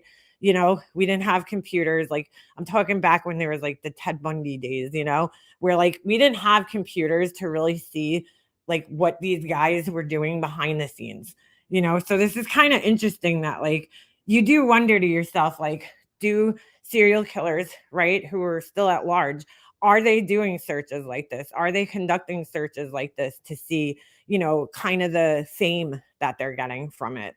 It's sick, and clearly he was. Serial killers by state 2023, map of all known serial killers, America's 5 most notorious old cases, 11 currently active serial killers. So I think these are articles that he was reading. 8 terrifying active serial killers we can't find. That's not a search. That's probably an article. John Bittrolff, and he didn't spell his name right, but John Bittrolff is the one I was telling you guys about earlier, if you were here, who he was kind of, people were pointing the finger at him also being the being LISK because, he had, killed 2 sex workers, a long time ago in the early 90s. So they were wondering if he was the one responsible. Megan Waterman, Melissa Bartholomew, Maureen Brainerd-Barnes, and then, redacted name of, what the fuck? Oh, sorry, dude. Bird just scared the shit out of me. I thought it almost flew into my fucking house. All right, so he was basically conducting searches on, I believe it was Melissa Bartholomew's sister. They don't have that here, but that's who I believe it is, because he must have seen a picture or something of her on the phone, and maybe she reminded him of her, who knows. And then he was also searching for Megan Waterman's family members. So maybe she had a sister. I think she does. She actually does. So he was looking for the victims, I think, who have sisters, young sisters.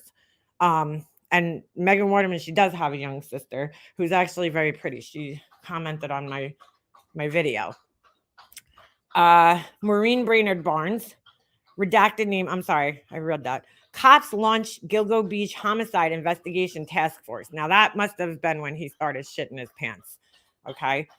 Mapping the Long Island murder victims, inside the Long Island serial killer and Gilgo Beach. The Gilgo Beach killer, Criminal Minds. So he must have watched that episode. So that was done a long time ago.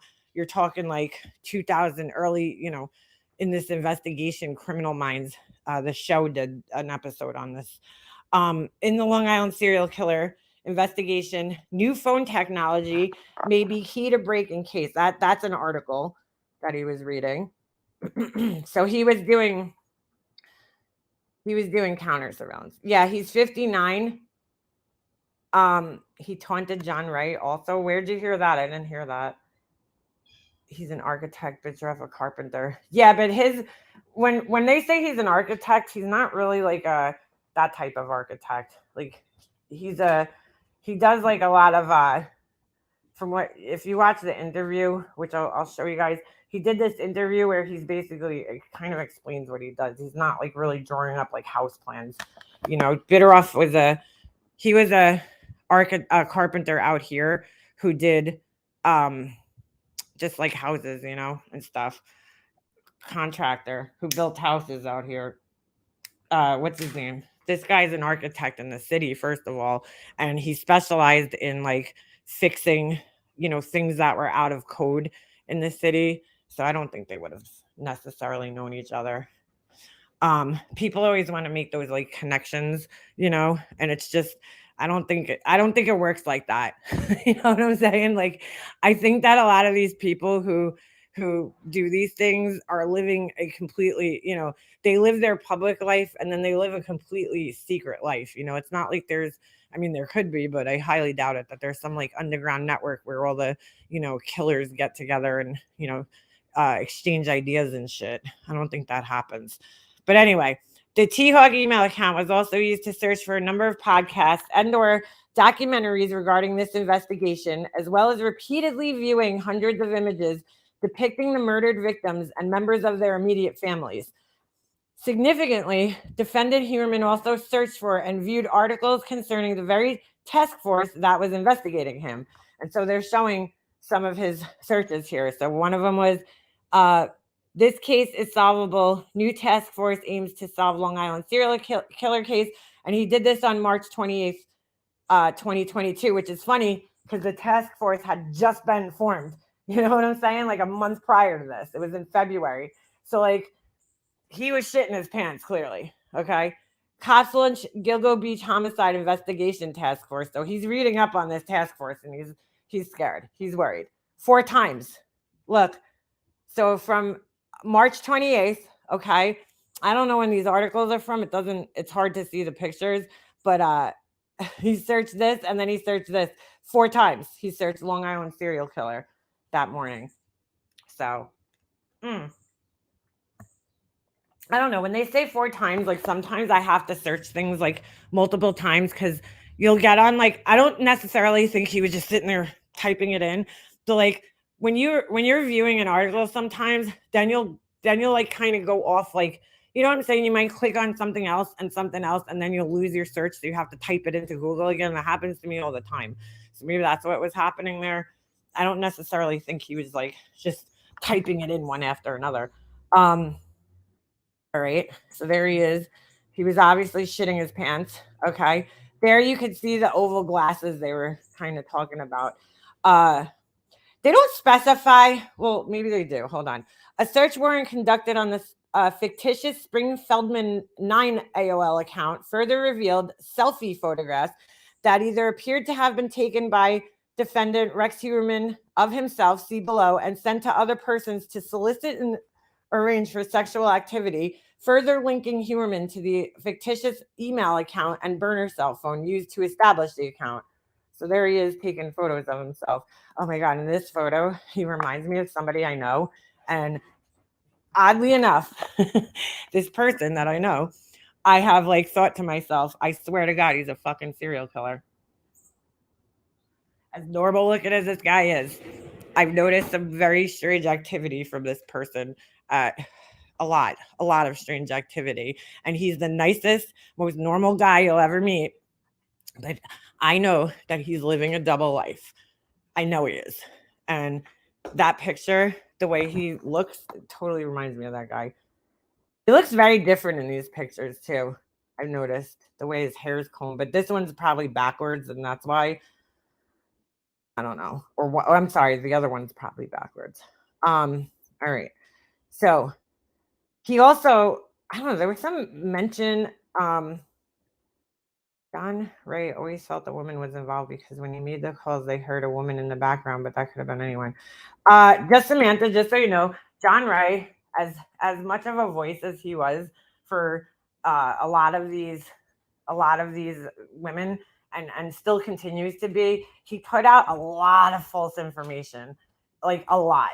So, and I think he did that in an attempt to like kind of challenge the police to put information out.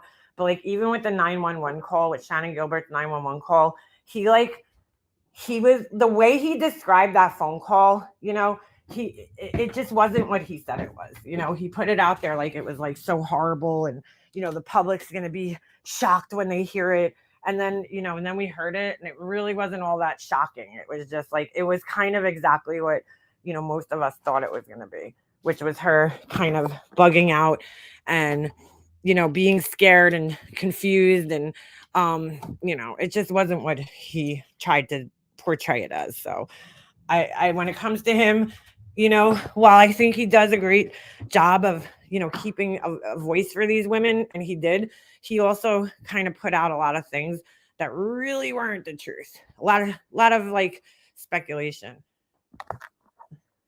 All right, so defendant Rex A. Huerman was further linked to the burner cell phone, blah, blah, blah, because on May 19, 2023, defendant Huerman was observed by law enforcement via video and field surveillance at the cellular cell phone store in Midtown Manhattan and purchased additional minutes, which were added to this burner phone.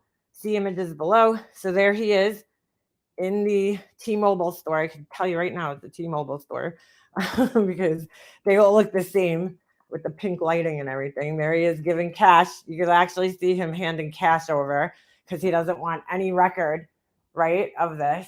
He doesn't want any record indicating that it's his phone. So he doesn't want to put it on his credit card because then he knows that the cops are going to, the cops are going to be onto him. So, dude, I wonder how much money this guy has spent in total on fucking burner phones, Anyway, so analysis of the Spring-Feldman account, the Springfield Man 9 account, also led to the discovery of another email account, hunter1903a3@gmail.com. We're just going to call it the Hunter account, used on February 14th, 2021, Valentine's Day, to send an image of a prostitute from upstate New York between two of Huerman's secret email accounts.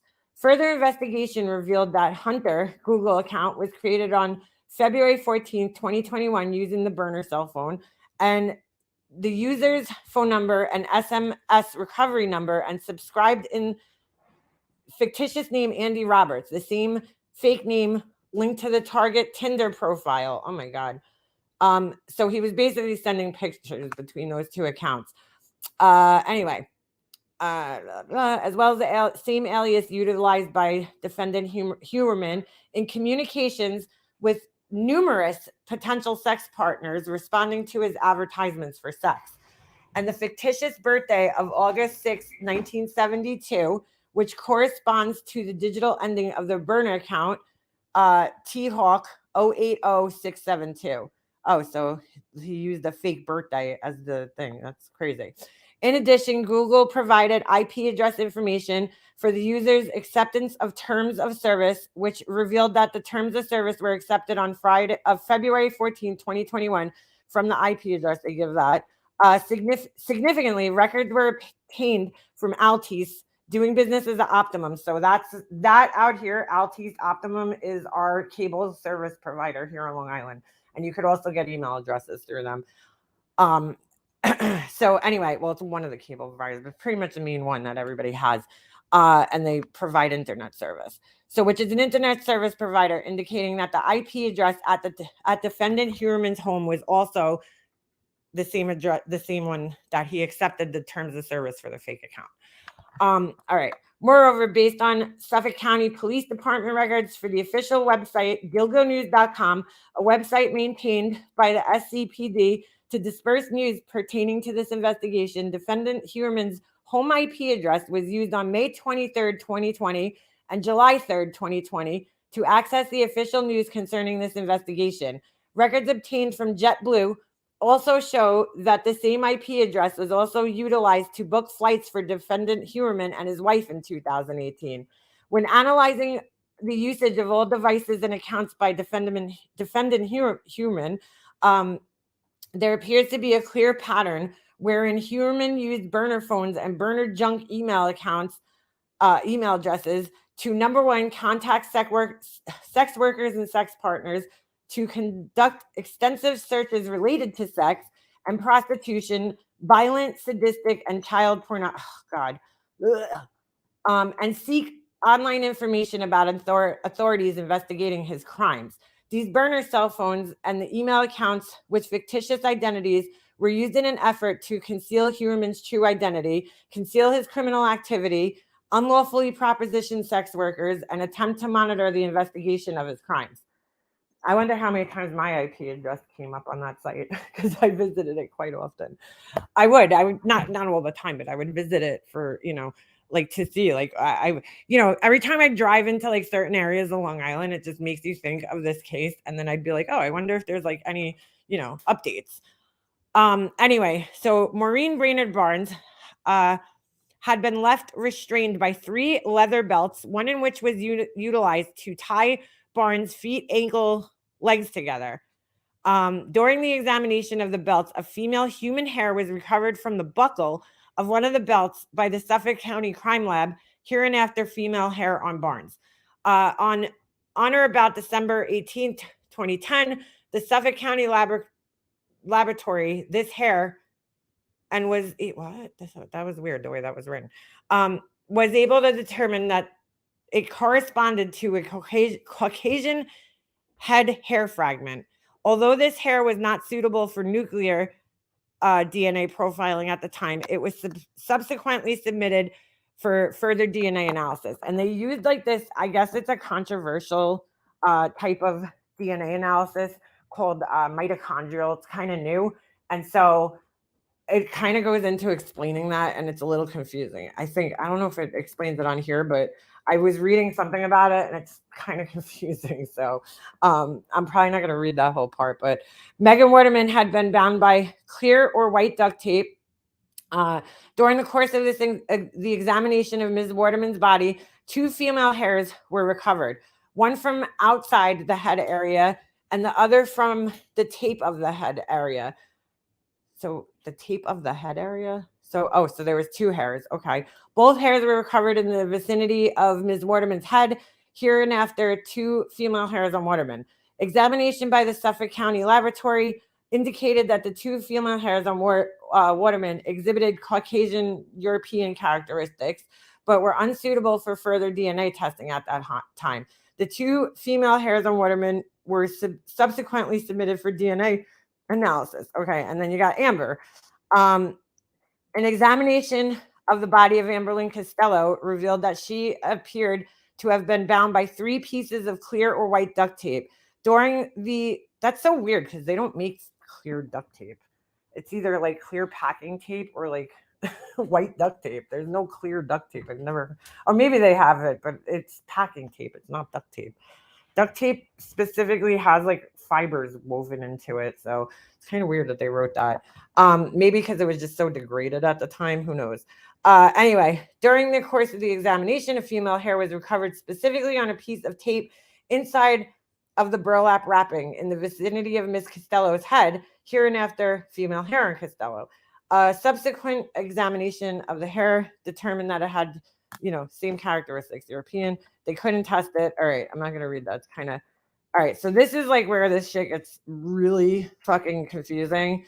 So I'm not going to read all this, but they're talking about the new type of, I guess, I don't know. Female. It's confusing, but I'll sum it up for you to make it easier. Basically, the female hairs that they're referring to were his wife's hairs. Okay. And the way that this DNA kind of works is like they do comparisons to like other, I guess nationalities or something with the hair. And it just comes down to that. There's like a 99.9%, match to her hair, the way that they do this testing. It's very confusing. So I'm not going to read the whole thing. So anyway, during the initial, all right, so on Megan Waterman, all right, they found his hair on her, okay? So now you got his wife's hair and you got his hair found, tested. Now this technology that they use, this mitochondrial, testing that they use to figure this out didn't exist 10 years ago. So like the hair samples, because they were out in the elements for so long, they were too degraded for like to get a good, sample for regular type of DNA testing. So once this technology was developed, they tried this and it ended up, coming back to basically him. Let's see if it holds up in court, because as we're all finding out, DNA evidence is like not as like concrete as everybody always thinks it is. So, I'm sure they're going to have different experts testifying as to like the validity of the DNA testing and this and that. So we'll see how that all works out. But it is, if that's the case, I mean, how would this guy's hair end up on like not 1, not 2, but 3 of the victims, not just his hair, but his wife's hair, so that's like he must have either brought them back to his house or, at some point he had his wife's hair on his clothing somehow and it got on them or the tape, I'm sure my hair, you come into my house, my hair is getting all over you because I'm sure my hair is fucking everywhere in this house. Anyway, so, all right. So following the discovery of the Chevrolet Avalanche, which was registered to defendant in the investigation of cellular billing records and other items, on or about January 26, 2023, a surveillance team observed and recovered a pizza box thrown in there. So that's how they got his DNA, called an abandonment sample. There's the pizza box. And so that's how they were able to match the DNA, basically, because they obviously needed a sample of his and a sample of his wife's. And then, they were able to match it that way. So there's the pizza box. I always picture like, if that was thrown out in a pizzeria, like, or wherever, like, didn't somebody see the fucking cops picking it out of the garbage and like think to themselves, what the fuck is that guy taking a gross pizza box for? Yeah, weird. Anyway, the pizza box was, sent to the crime lab. So that's that. Yeah, my hair gets everywhere, girl.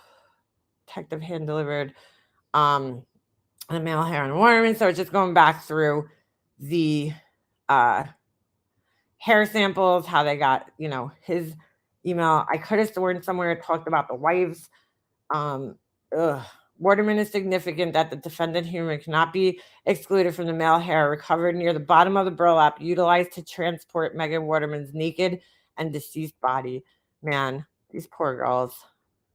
So anyway, not just going into talking about, how he should not have any bail and should have to stay in jail until he is tried.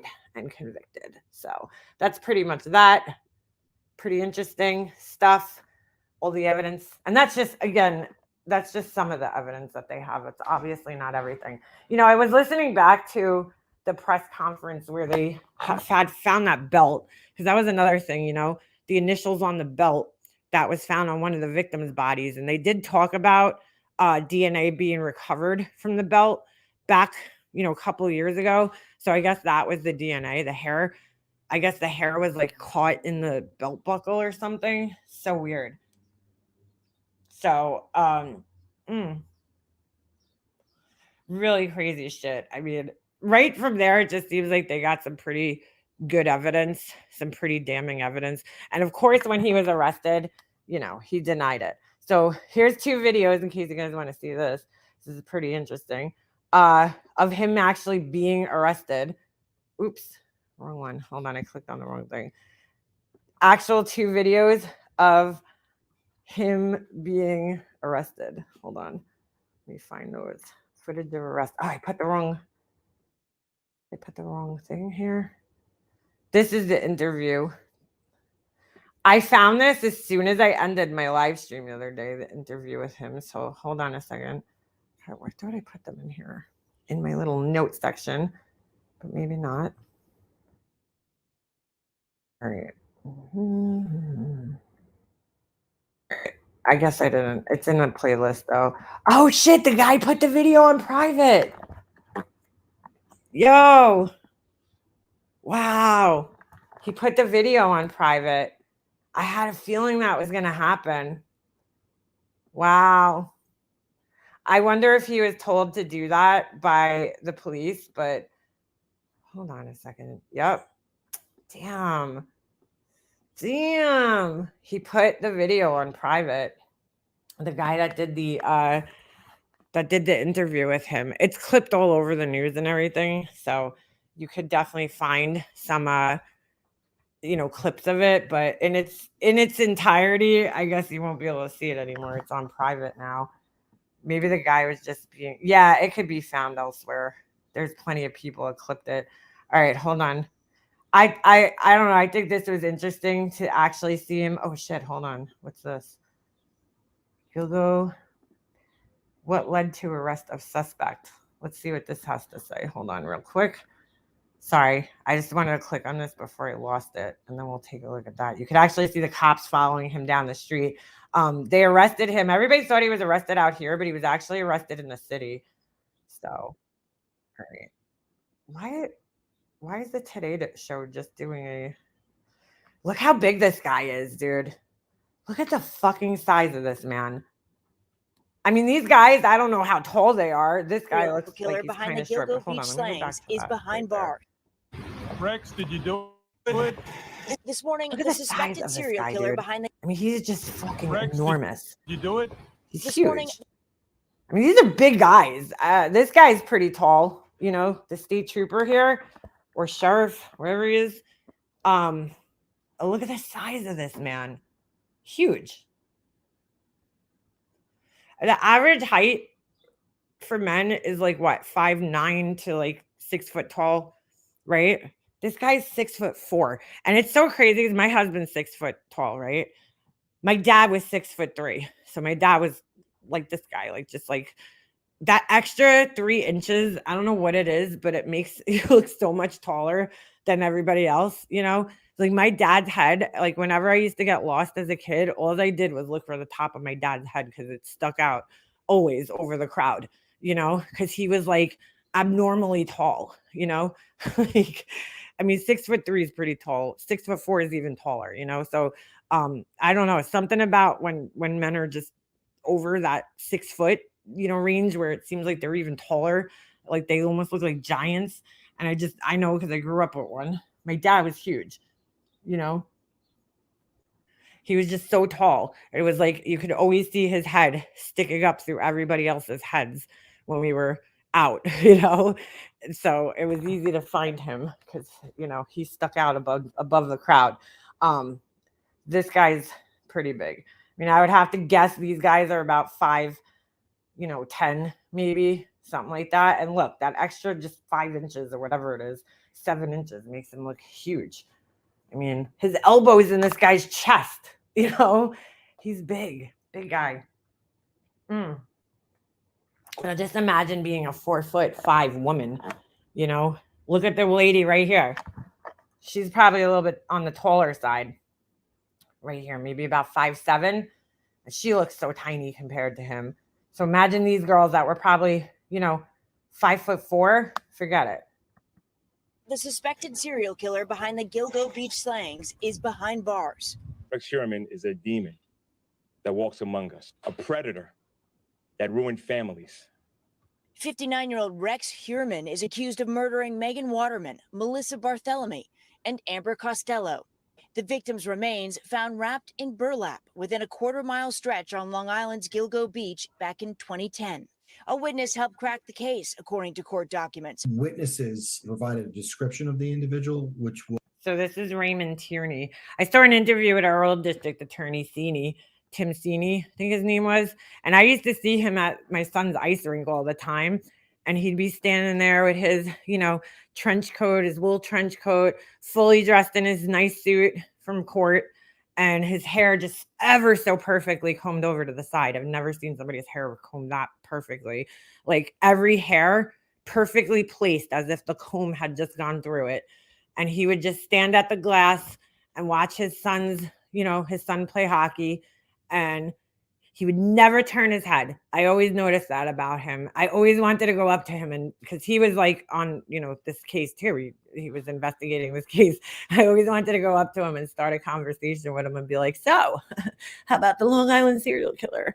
But, every time he wasn't the most friendly. I don't think it was a matter that he wasn't friendly. And I never took it like that. I think it's just that when you're a district attorney, you're dealing with shit people all day, so, really serious shit, so maybe he just like wanted to sit there and escape and watch his son play hockey and not talk to people. I could understand that, but he would never turn his head. Even when people walk by him, like he would just stare straight ahead at the glass, at the hockey rink. So he wasn't exactly the most friendly person. And then when his son would get off the rink, he'd walk right over to his son and like right out the building,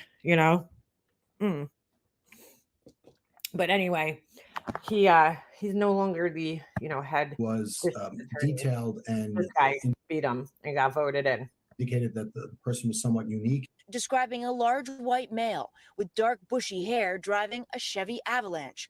Detectives connecting that vehicle to Sherman, as well as using DNA samples from bottles and this pizza crust pulled from the trash. The case had haunted Long Island's South Shore for over a decade after the remains were initially found.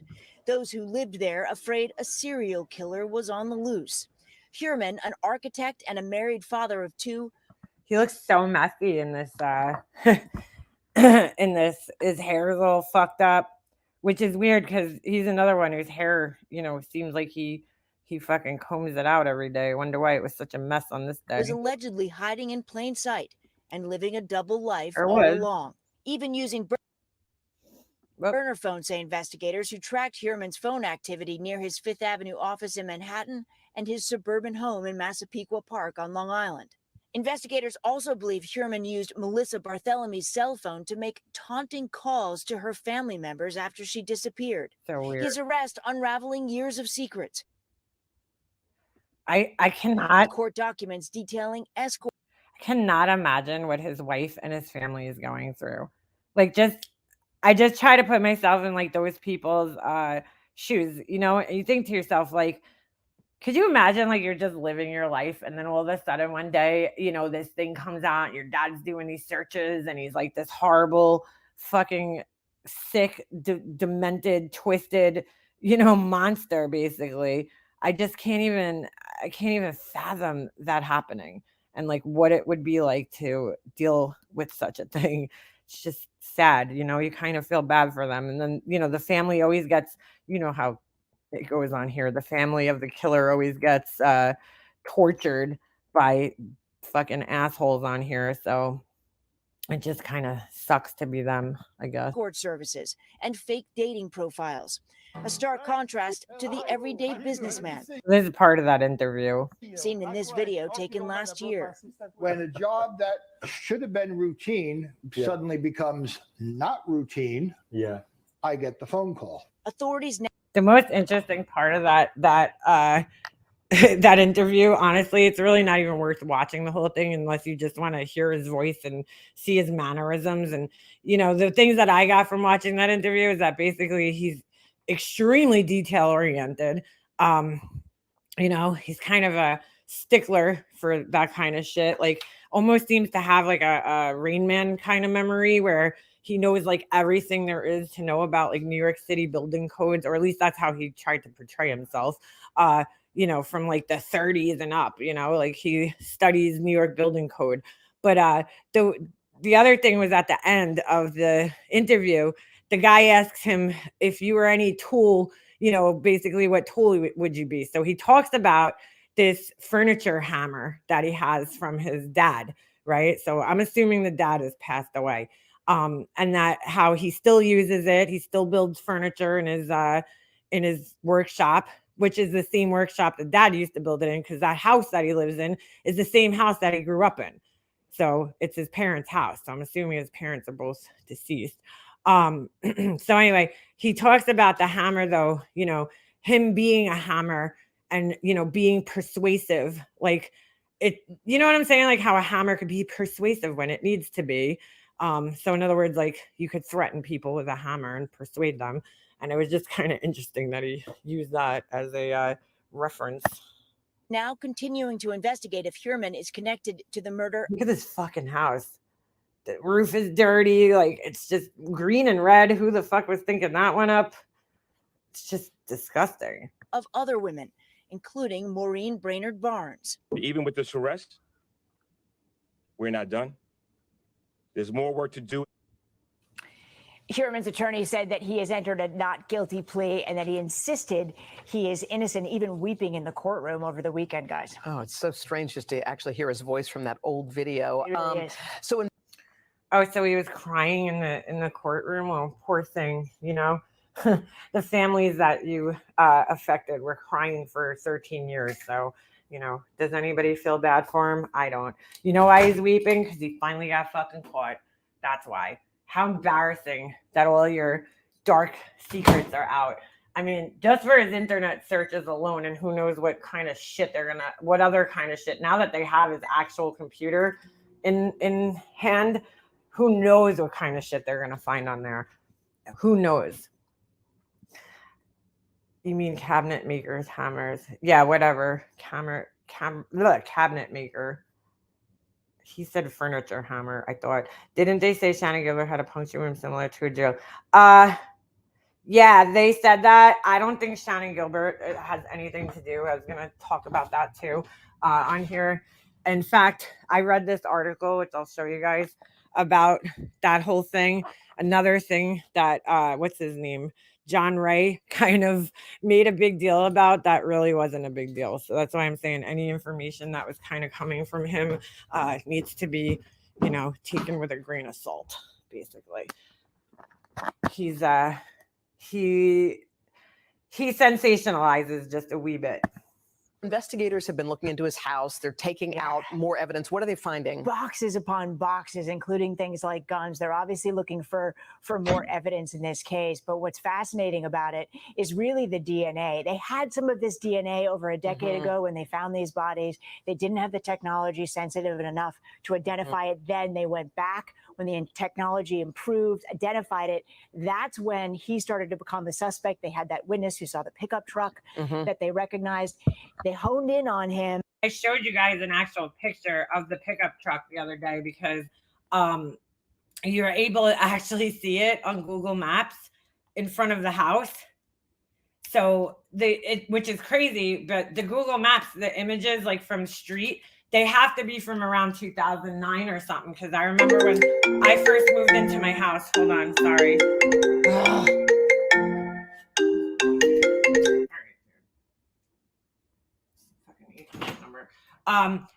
So what do you call it? So anyway, back in 2010 or 2009, I remember the Google Maps trucks coming around here, and I ended up on Google Maps and Bing Maps. One time, it was just like I just so happened to be walking out my house, and Google Maps was like outside, and you could see me in the driveway. My face is blurred out. I don't know if it's still there. And then I was at Target one day, and the Bing Maps guy was driving through, so you see me in Target parking lot waving to the Bing guy. But some of the maps, like some of the areas, might not have been updated recently, so that could be an old thing. Because on the news, you actually see them towing away a black same truck, the Avalanche, and I think that he picked that truck on purpose. Because if you know anything about the Chevy Avalanche, the bed of the truck comes covered already, whereas most Chevy pickup trucks like the Silverado, you would have to buy an aftermarket, like my husband had to. So you have to buy a cover for the bed of the truck. The Chevy Avalanche, I guess it was an option when you bought it. I've never seen one that wasn't covered, put it that way. Comes with this like hard plastic cover that goes over the bed. Perfect for transporting bodies. I mean, really, because you could throw it in there, throw the body in there, and hose it out, when you're done. And then that's it. Which is another thing I wanted to talk about. So hold on, let me finish playing this. We'll find the arrest videos and then we'll get into the other stuff. Hold on. And then grab that pizza box, and that was when they made the identifying connection between the DNA. Wow. But Right it sounds like he never saw him coming. It does appear to be the case, and he is the suspect for this fourth murder of Melissa Brainerd-Barnes as well. And the police say it's a matter of time. They believe that they'll be able to connect him to that murder as well. Of course, there were many other bodies found in that area, guys. Wow. All right, Steph. Thank you so much. You're welcome. Hey, thanks for watching. That was Don't like miss the the worst. Today Show every weekday at 11 a.m. Eastern, 8 Pacific on all right, our streaming so, channel hold on a today all day. Sorry. To watch, head to All right, Al Roker. Thanks. Oh shit, I accidentally. Shut up, Al Roker. All right, let me open this one. So here is all right. Here's the video of them actually following him. Hold on a second. I don't know. I find this stuff like really interesting. I don't know why. All right. So this is it's short. It's so short, but this is them actually following him. So you see him walking by. I wonder if he knew, I wonder if he knew that he was being followed that day. Because this is the day he was arrested. So like, I wonder if he was like aware that somebody was following him. Because, you can say, well, he's walking fast, but that doesn't mean anything. Everybody in fucking Manhattan walks fast. You know what I'm saying? Everybody's catching a train or a subway or something, or an Uber or something, where they have to be somewhere. So there he goes by. Actually, he's not walking. Watch this though. Hold on. I want to make this bigger for you guys. Oh, all right. I have it on the biggest setting. Watch. You're going to see on the bottom left, there's going to be this like couple walk by, and watch how he looks at the woman when he walks by. I just noticed this. I might have to slow it up. There's a guy. Oh, all right. Never mind. That was the guy and the girl. It's hard to tell. See how he turns his head to the woman? He's like passed by other people and he doesn't even turn his head. And then all of a sudden, the woman and the guy pass by him. There's a guy passing, and now here's the woman and the guy, and he turns his head and stares at the woman. And then here's the cops trailing behind him. They look like so small in comparison to him. Now, there was 2 cops. There was 3 cops that must have been trailing behind him. And then there had to be, they must have been watching like whatever route he walked home every day or to the Penn Station. And so they must have been waiting. So when you see him actually getting arrested, there's like more than just those 3 cops there. So like there must have been cops coming from all directions to kind of, meet him. I wonder why they decided to take him down in the city as opposed to home. You know what I'm saying? Because like, I don't know, you would just think like they have to go all the way to the city from Suffolk County. I mean, it's a far drive. But there had to be a reason why they did did it this way, I'm sure. So that's that. And then here is, I think this is the other one. Oops, sorry. Come on, Paige. Hold on. I don't know why I did this. All right. So you'll see him if my stupid thing's Rex scrolled. Heuermann, the There he is. 59-year-old architect and father of 2, was arrested So that's actually them arresting him right on the street. outside his Manhattan office on Thursday, charged in 3. And again, look how huge he is. Now when I was looking at the other footage, I slowed it down of the police, and I'm pretty sure you can see Police Commissioner Harris in that footage. There's 2 like black male cops, and I know there's him, and then there's another cop that's higher up, 2 black men that they were both at one time NYPD, you know, so, and came out here. So I'm sure they were part of this. It's pretty interesting just seeing all the characters there. And now I'm surprised they didn't have more guys, because this guy's huge. At And the what if he gave a fight? Beach killings. Heuermann is accused of killing 3 women: Amber Costello, Megan Waterman, Melissa Bartholomew. Well, so, all right, I'm not going to play this whole thing because it just goes through the whole thing, but I just like watching the footage. I don't know why. Like, I wish we had more footage. When do you ever get to really see this, you know, when they're arresting? Oh, look, they spelled his name wrong. They wrote Huberman, like Shayna Hubers or something. 9-year-old architect and father of 2 was arrested Oh, wait, that might be closed caption. outside his Manhattan office on Thursday, charged in 3 of the Gilgo He didn't Beach give them a killings. fight, Heuermann is which is interesting, you know, because you would think, and maybe that's why I find this so interesting, is because, like, you would think, right, if he wasn't doing anything wrong and the cops all of a sudden just, you know, come up on him and surround him like that, a person who didn't do anything wrong would be like, yo, whoa, what the fuck is going on here? You know, I mean, granted, we don't really see the moment that they actually approached him, or if that is the moment, but like a normal person would be like, what are you doing? You know, you taking me into handcuffs? Like, I mean, I would think there would be some type of an argument there that would take place. I mean, he looks like he's pretty much just going into those cuffs, like, here you go, take me, you know, he knows. I don't know. It's just kind of weird. It's creepy how he had type 3 girls are 5. 3 of the girls were 5'11" and had searches on his computer for 10 years. No, I don't think the girls were 5'11". They were all under 5'4". The girls, they were tiny girls, petite, very, very tiny. All those girls. So anyway, all right. So one thing that I was thinking of this weekend, and I wrote a comment somewhere, I screenshot it because I was thinking of this over the weekend. You know, now I'm like going back through the whole case and like all the things that I know about it in my head. And I'm thinking over the weekend, I'm like, what made him, you know, specifically pick that area that he picked to dump the bodies?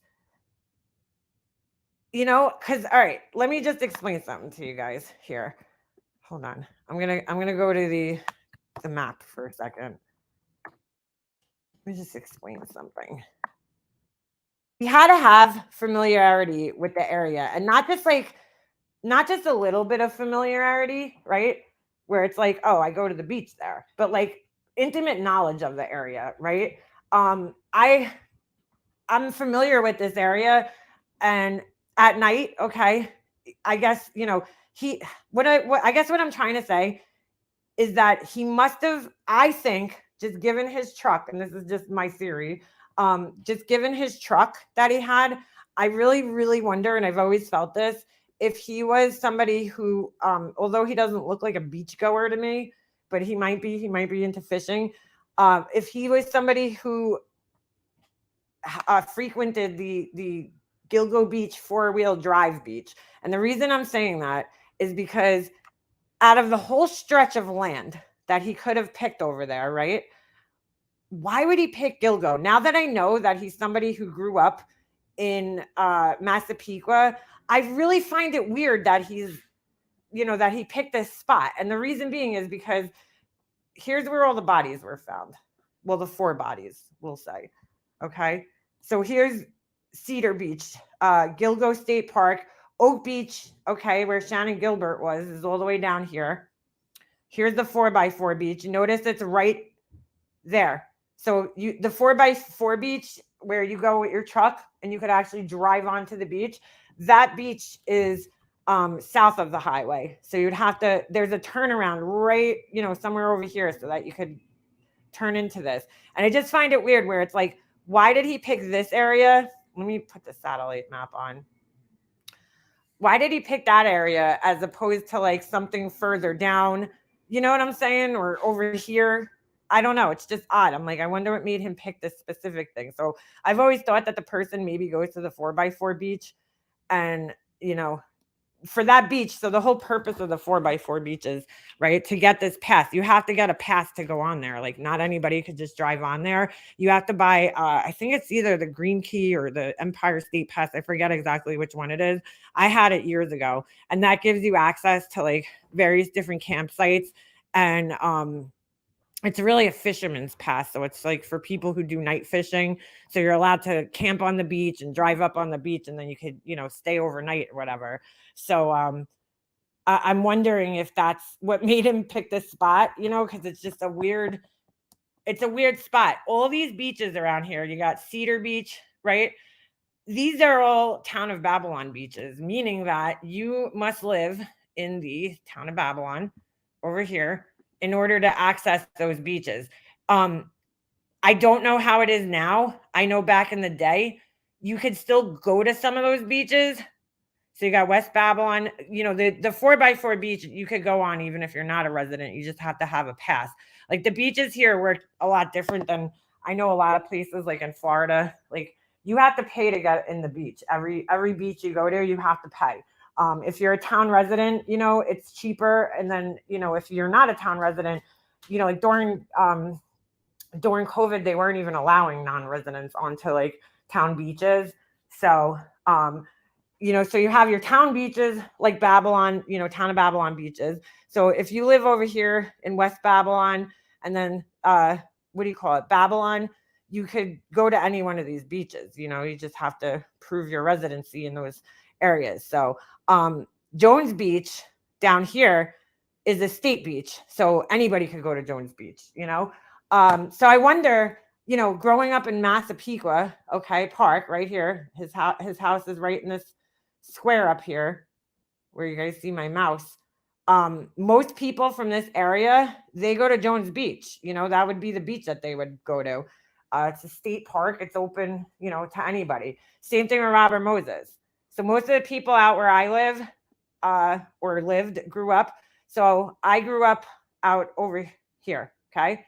Up here, right here, in this little area, Ronkonkoma. So we had a choice. Most of the time I would go to Robert Moses Beach, you know, when I was going to the beach. You got this whole stretch of beaches over here, you know. There's like 5 different fields you could go into. You see it says field 2, field 5. Or, you know, a lot of people where I grew up, I don't know why, because this is a lot further away, but they would go to this beach right here, Smith Point Beach. I guess it's kind of like the same distance. This one might be a little bit further. So a lot of people, I guess, feel that the beaches out east aren't as crowded as these beaches, you know, because Jones Beach, a lot of people from the city will come out here and they'll go to Jones Beach. So, but I would, you know, most of the people, if you grow up in this area in Nassau, you go to Jones Beach. That's just how it is. Jones Beach is big. So it's a pretty big beach. So I wonder what his familiarity was with this and what made him pick that spot, you know, like, did his family possibly have a boat? Does he know somebody in Oak Beach that had a house? So that started making me think, well, shit, you know, was he friends with somebody in Oak Beach, right? Where Shannon Gilbert went missing? I mean, these kind of things are going to kind of come out. So I started thinking, you have Oak Beach over here. And then you have, where did she go missing exactly? That's the one thing I didn't mark off last night. Probably around here. So this is the only like area where there's some houses over here, Oak Beach. And then the rest of this is just desolate. Like there's just nothing, you know, except for the occasional, you know, beach, like the snack stand and the bathrooms for the beach. That's pretty much it. That's all that's around there. No restaurants. There used to be a bar actually over in Oak Beach called the OBI. And it was like a pretty popular spot for people to go drink, you know, and hang out. It's kind of, I'm pretty sure they had a restaurant maybe attached, but that closed long before this all happened. So other than that, there's really no reason. So what I'm saying is like, he really had to pick this site out, right? To know that it's dark at night, There's not much traffic, you know, the time when he's dumping these bodies, which I'm going to assume is either in the late night hours, you know, around 3 or 4 o'clock in the morning, or, you know, early morning, 5 o'clock in the morning. That's taking a chance because a lot of workers will take this road in the morning. Just, I know my husband did, you know, he was working out in Long Beach, which is, hold on a second. He was working in Long Beach, my husband. And so Long Beach is all the way out here. So, where is it? Over here, Long Beach. So I know it kind of, well, this is Lido Beach, but it goes into Long Beach and whatever, closer to kind of Brooklyn area. But anyway, so, you know, you would take this and then go this way and you could connect to this island over here. But there's just no traffic on the Ocean Parkway, like ever, you know? So a lot of workers will take it in the early morning if they're working down on, you know, one of the South Shore islands. But you go around it. I'm just going to say that there's a certain time period of time where you could go and pretty much guarantee that there's not going to be cars at night, because there's really no reason for cars to be there at night, you know, unless there's like one of the highways is closed, like Sunrise Highway, which is like the furthest southern highway, you know, there's just really no reason to be down here at night. So the only other reason I was thinking the other day you would be down here is obviously if you lived over here in Oak Beach, but you wouldn't be down here. You'd be in Oak Beach. There's houses over here. But the only other reason anybody would ever be down here is for this thing. Where is it? Right here. The Jones Beach Amphitheater, or what some people call the amphitheater. It's the Jones Beach Theater. So this is where it's pretty cool, actually. I got kicked out of here once years ago when I was with my ex-boyfriend. we got kicked out. It was a fucking mess. Oh my God. Me and him used to get in so much trouble. But we went to a Snoop Dogg. It was like Snoop Dogg. Was Eminem there? I don't know. We went to a concert at this place, and it's a really cool venue because it's outside on the water, and it's like this little stadium, like kind of in the water. And it's really cool. It's open, you know, there's no like ceiling. It's like an open theater. But you know, the only other reason people would be driving down here at night is if they're coming from a concert at Jones Beach. But like most of those are over at like midnight, you know, maybe earlier. Then you got people that are, you know, right here. This is a really popular kind of place that people hang out on their boats over here in Tow Bay. So as you can see, there's some boat docks over there. And it looks like there's some houses over here, which is, I don't even remember seeing houses there, but you know what I'm saying? So like, again, like he just had to know, you have to kind of know the area. And like, I don't know, it just makes me wonder what made him pick this area, this specific area right here, to dump the bodies right here. I don't know where my tags went, but that's where most of them are. So I didn't realize, because I always thought, oh, here it is. Most of the bodies, I always thought they searched this way, west, but they actually searched east. So you have Amber. I didn't put these tags in the exact same spot because I really don't know exactly, you know, there's no way for me to do. I just kind of went in the order and whatever. But so you got the 4 victims that were originally found right here. Okay. You have the unidentified Asian male who's found close. He's the closest one. Then you got Jessica Taylor, who is all the way over here. Well, part of her was found. And then further down this way, this is where Valerie Mack was found, and then the toddler, and then parts of the mother, Peaches, was found here. So this is like in a totally different section. I'm going to be honest with you. I think that there was definitely more than 2 killers. And here's the reason why. There's got to be a killer or somebody in Oak Beach. And that Hackett guy needs to be investigated. Now, this made me all start thinking last night. Shannon Gilbert, I don't know. A lot of people like still think, yeah, a toddler. Yes, the Asian male was wearing women's clothing. And had and I was on NEMIS last night, and I was on the missing children's thing, searching every which way I can for kids who went missing in the, you know, early 90s, and to no avail. So either they were from out of state, okay, Because when I did the missing and exploited kids search, I only did New York because it would have taken me hours if I was, doing the like surrounding area. Then when I went on Nemus, which has some of the child, I think that's what's called NAMUS and Nemus, whatever it is, that has children on there as well. There was this one little girl that I kept going back to, named Elizabeth, what was it, Reyes or something. But I kept going back, and I don't know. There was no Asian male missing. So it's either nobody reported them missing, which is possible, which is sad, really sad.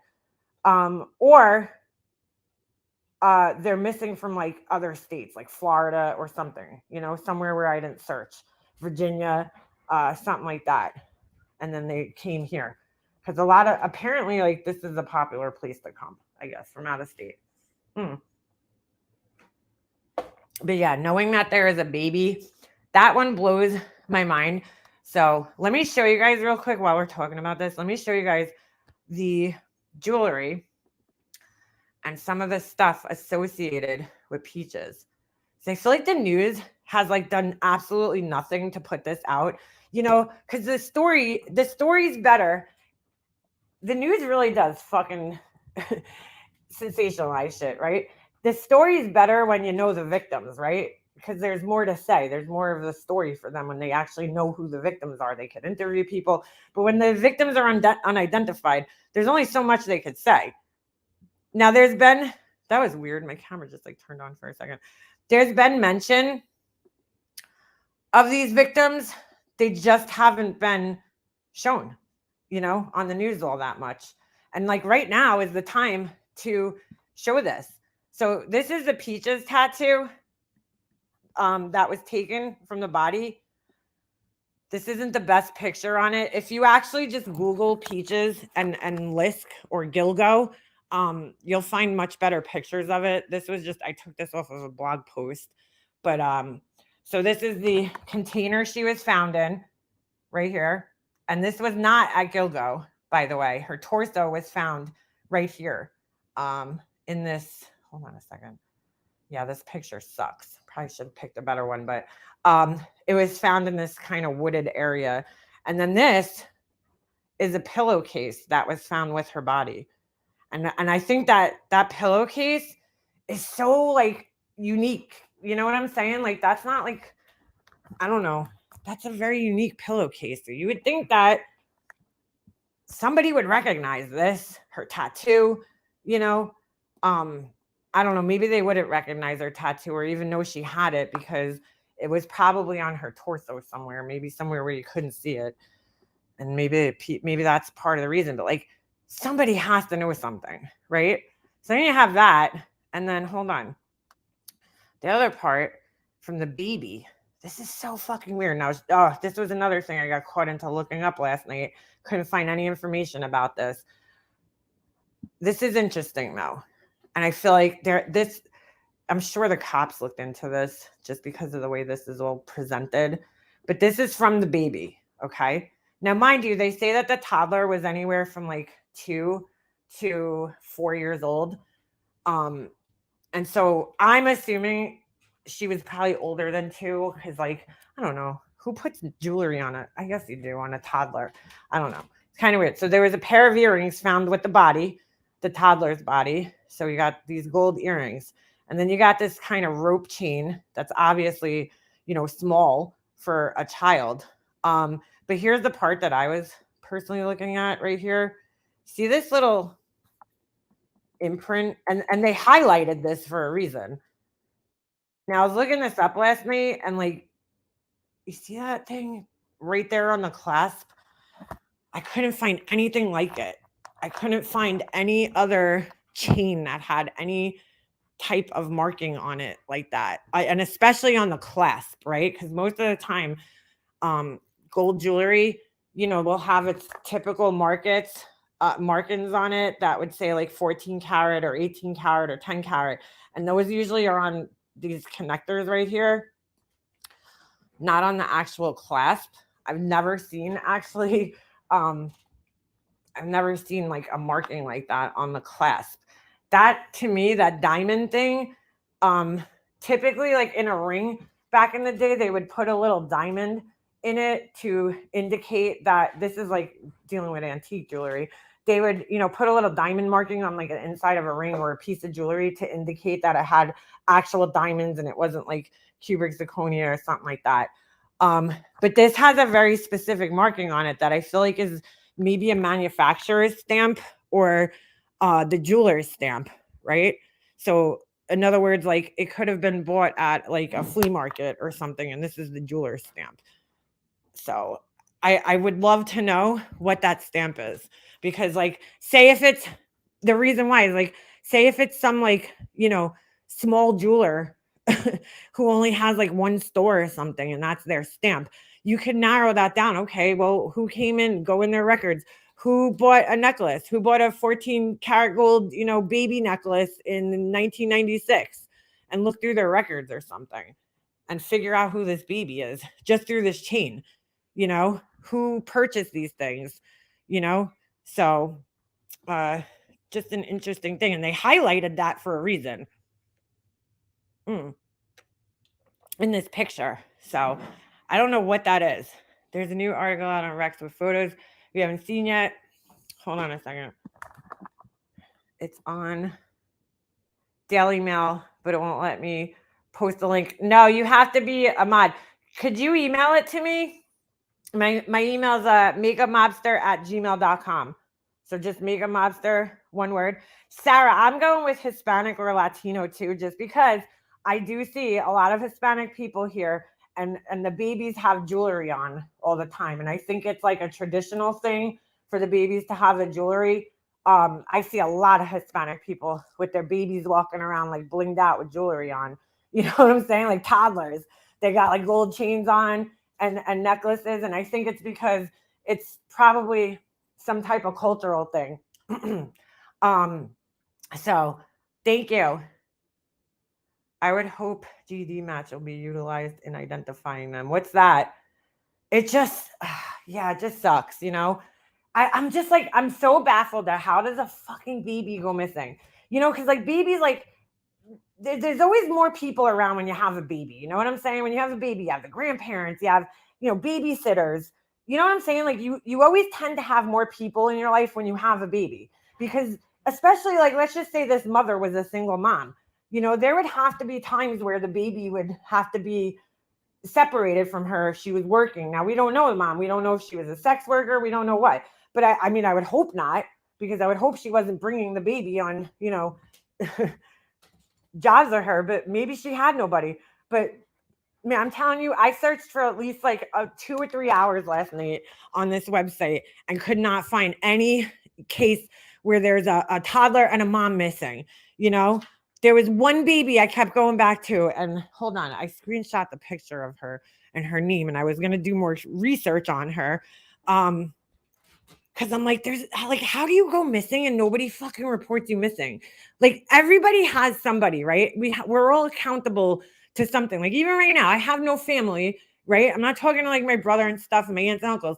But if I went missing, my husband would, I would hope he'll report me missing, or my son, or a friend. You know what I'm saying? Like my friend would call me and be like, oh shit, I haven't heard from Leanne in a long time. Like, where is she? And then maybe after not hearing back from me for a certain amount of time, you would think she would try to get in touch with me or report me missing. Like everybody has to have somebody in their lives that cares about them, even if it's only one fucking person. There's got to be somebody out there. And especially if you have a fucking baby, that makes it even more concerning if somebody just disappears with a fucking toddler. It's like where the dad isn't questioning where the toddler is, which makes me think maybe this person was killed by the dad. Who knows? It's just so fucking weird that there is nothing out there regarding a baby, I did find, I got to remember, I don't know if I screenshot it. There was another baby. Oh no, that was right. I had to exclude that person because they went missing after the date. So hold on a second.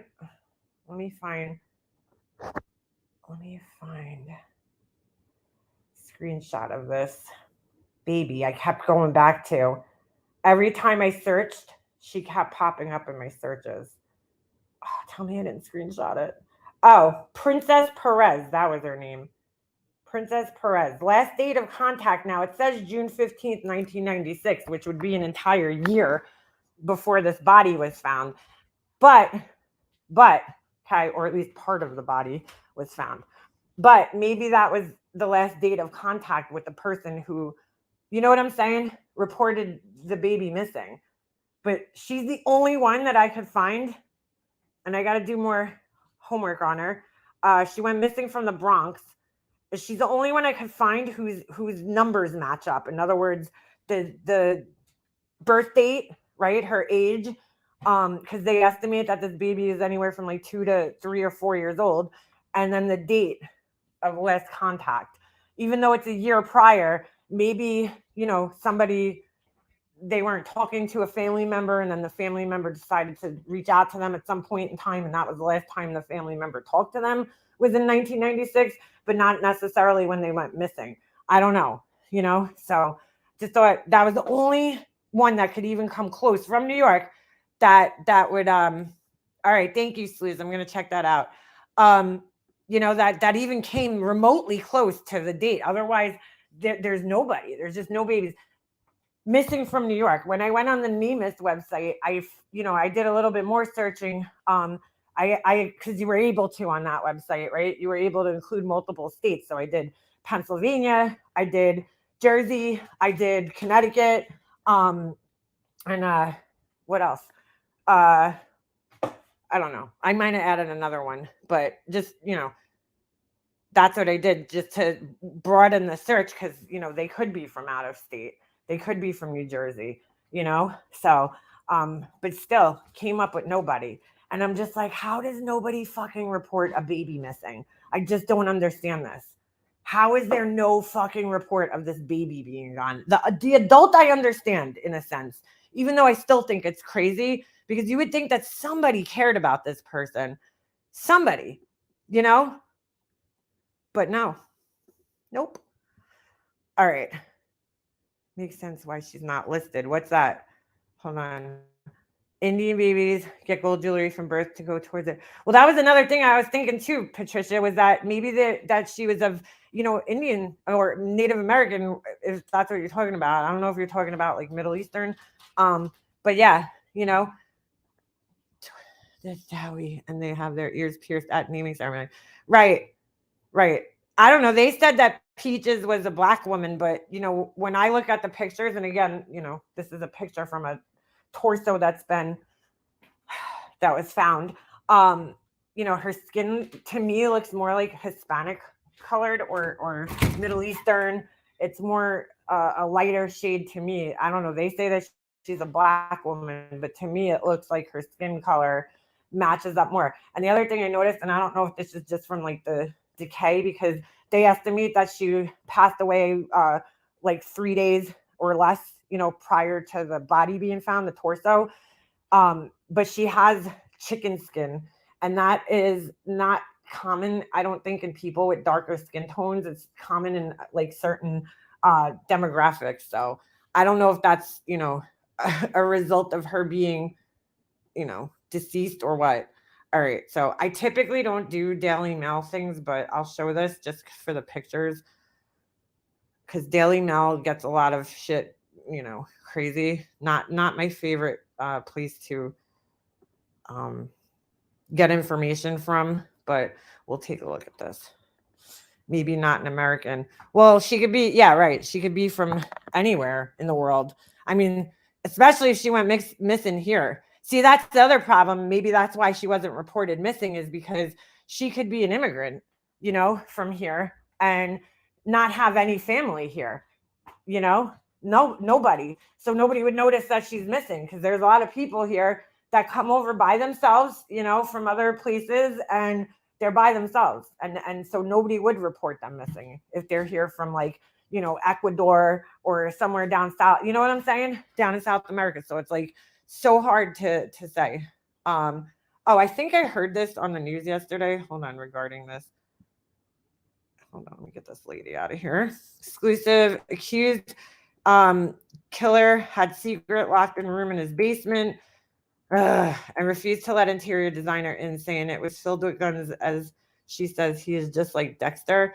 I was going to show you guys that too. There was a lady who sent a voicemail from him. I mean, the voicemail in itself is not really anything like crazy. She was part of some like architecture group with him, and he left her an email after a voice message after she left the group.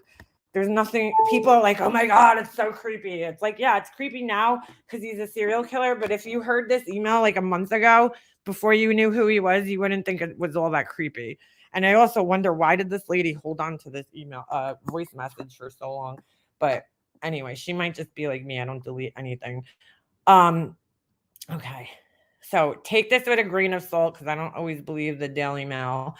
Suspected Gilgo Beach serial killer Rex Human kept a large room in his basement locked and became skittish when an interior designer tasked with measuring his home sought to enter, telling her it was filled with guns. Well, they did say on the news that he had a pretty decent sized cabinet filled with guns in his house. I didn't understand why he was being so weird about it. And now I'm thinking, what was he hiding? See, this is where shit just gets. Oh, sorry. I skipped this one. Speaking exclusively with Daily Mail, Catherine Shepard recalled how she found Huerman's reaction odd at the time and now wonders what else he might have been hiding in the 12 by 15 space. Doesn't look like he had any work done at his house. Eee. It was a big room. What was happening in that room? Is that where he took the women? Oh, God. Here's a picture, I guess, of them. Interior designer Catherine Shepard, 47, worked with suspected serial killer Rex Huerman, 59, off and on for 5 years, including a project in his Massapequa Park home. I wonder if he was just one of those people, and I know a lot of people like this, where like they just don't give a fuck about the outside of their home. You know what I'm saying? But they'll renovate the inside and at least make the living space nice, but they don't give a shit about the outside appearance. And maybe they do that on purpose as to like make it seem like they don't have money or something. Cause like that house looks like it hasn't had work done in it in quite some time. So why would he hire an interior decorator? Like, you know what I'm saying? Like that's fucking weird that he would have an interior decorator in that house. I don't know.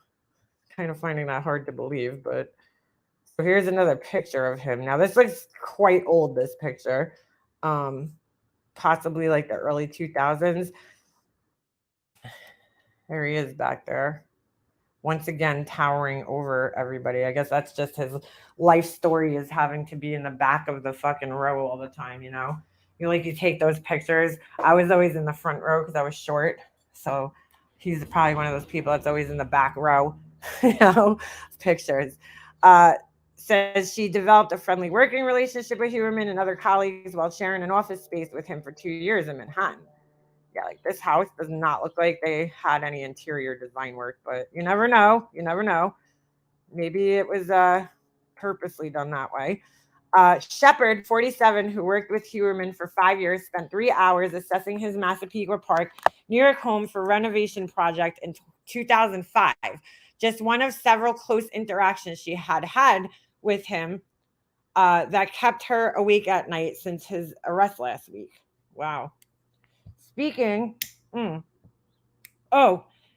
before I read on, the other woman that I was talking about that he left a voice message for, at one point in time, so she claims, again, this is not speculation, but this is allegedly. So she claims that at one point in time, he actually asked her about the Long Island serial killer case, which is really scary.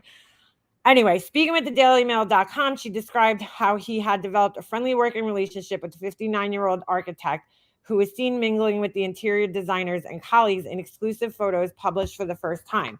She revealed Huerman even once took her to a firing range in the Bronx where he taught her how to fire a 9mm handgun. That's like a weird, I don't know, this is weird. On another occasion, when she slipped on ice, Huerman accompanied her to a hospital and then back to her apartment in Manhattan where he gave her meds. Oh, that's scary. Shepard worked with Huerman off and on from 2002 to 2007 and shared office space with him for 2 years for 2 of those years in Manhattan, where he ran an architectural firm. She would regularly travel with him to job sites as a freelance interior designer. At the time, she found him smart and mostly friendly, if socially awkward. She now likened him to a real life Dexter, the Showtime character who led a double life as a serial killer.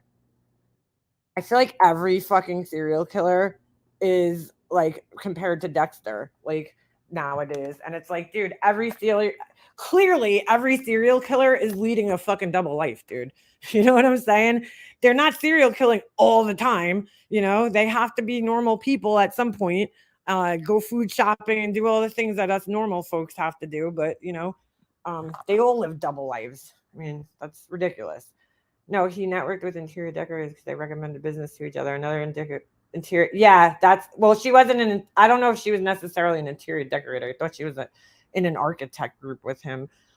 Anyway, Shepard admitted she had never even heard of the Gilgo killings until an old boss reached out with the news via text message. It's amazing that people have never heard. Oh, look at this. They got overhead view of them carrying stuff out of the house. Ooh, let's see that. Ew, hold on. I'm going to take this comment off the screen just to give me some more space here. Hello. Every business says they're better. But the ones that earn and display the BBB seal back it up. Mute this. There we go. We could skip it now. All right. Here is footage of them taking stuff out of the house. I doubt there's sound. Oh, so he has like let's take a look at the backyard. Looks busy back there. Oh, come on. You can't pause this. Fuck. You see, he's got a vegetable garden.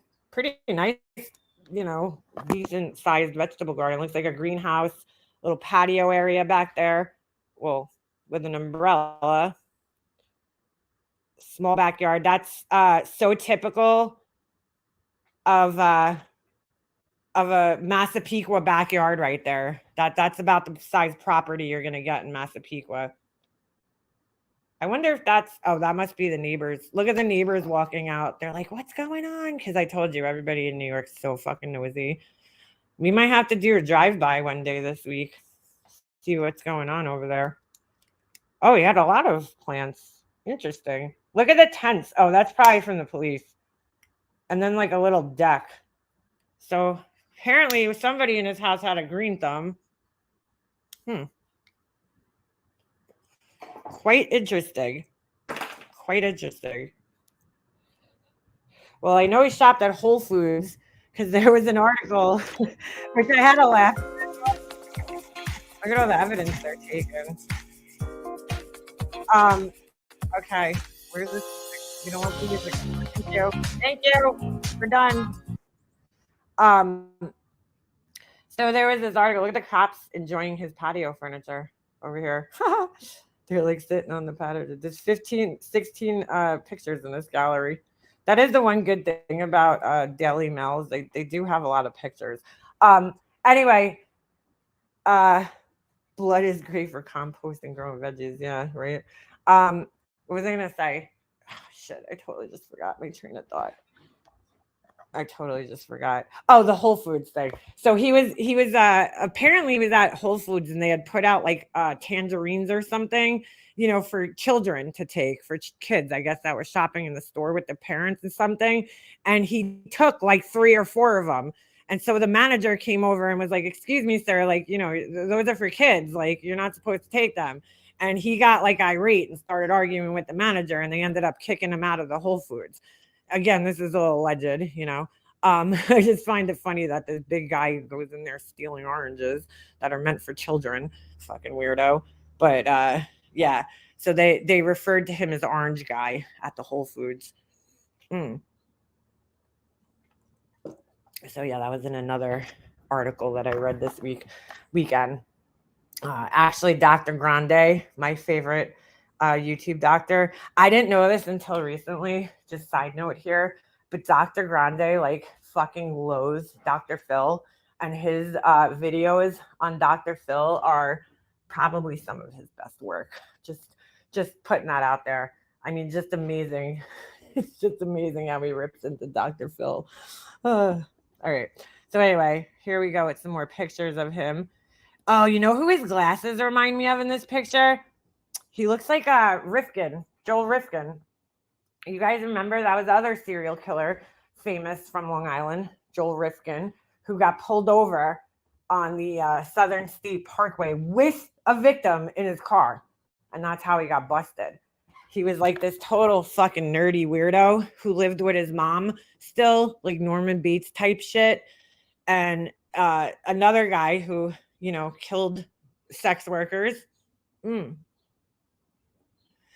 of looks like him in this picture with those glasses. This has to be an older picture. Look, he's got the pen in the pocket. Way to make yourself look like a fucking nerd. So it's really amazing to me that these people get laid. But I guess there's somebody for everybody, right? Hey, Ray. So we got this guy. Let's see. I mean, this picture. So this must be from some type of funky. So he was a, you know, a lot of the neighbors were describing him as like this, like not, you know, social person. And you know what? Some people are just like that in their neighborhoods. They don't want to talk to their neighbors, you know, because they don't want that invasion. It's like when I'm home, I'm home. I don't want neighbors bothering me. Maybe that's just the way he was. But it looks to me like, I mean, he's socializing. I found a picture of the wife, and you can actually see him in the background at another, you know, party. So he seems like a social person to some extent. There's his high school picture. Not that this matters. He graduated the year I was born. Oh, here's another interesting fact. That has nothing to do with anything, but Billy, what's his name? Baldwin.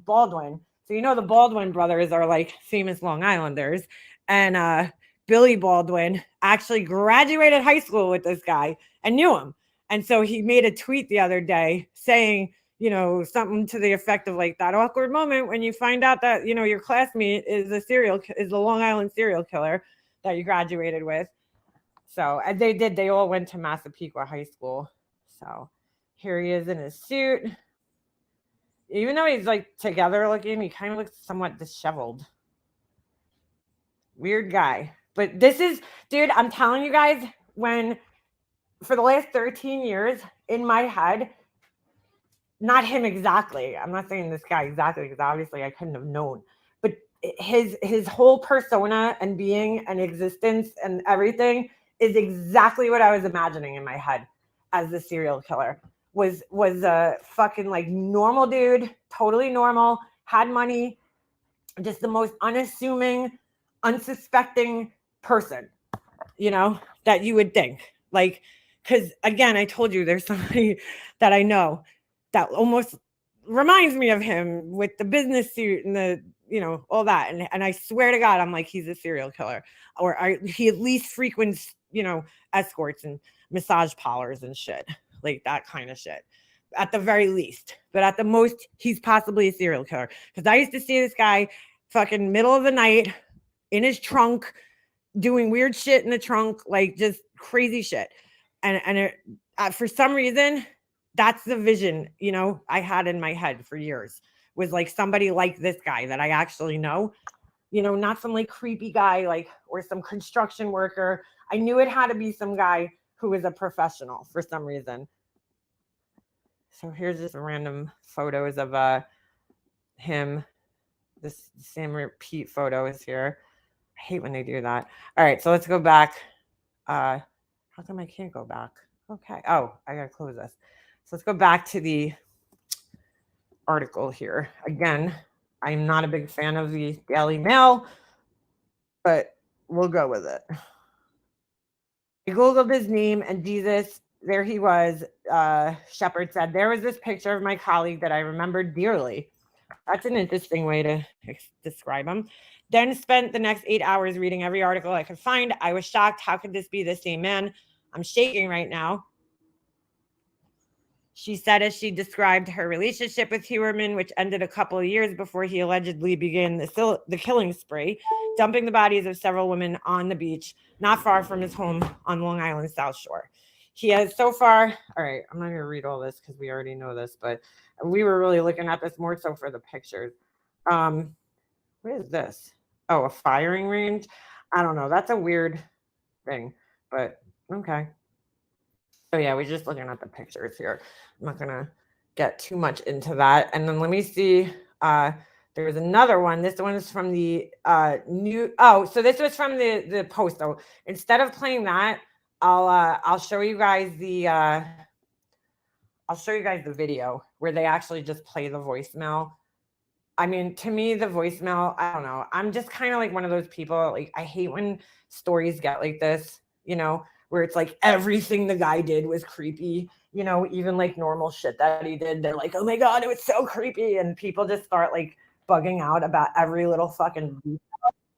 When in like reality, he's just leaving somebody a voicemail, like, and it might just be business related, because he was living a double life. So I don't really think it's that creepy, but people get like that. I get it. People start like, oh my God, he just like the same thing with the Idaho 4.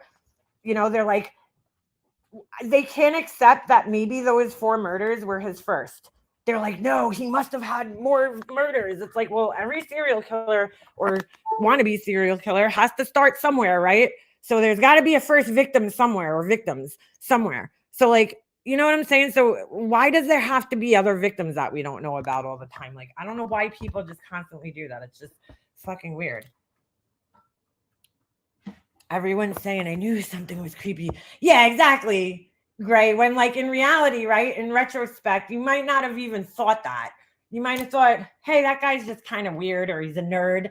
But now all of a sudden everybody's like, I knew he was creepy. And it's like, come on, dude. I'm telling you right now, if I ever fucking get interviewed for somebody and somebody in my personal life is a serial killer, I'm not going to just say they're creepy just because that's what everybody wants to hear. Okay?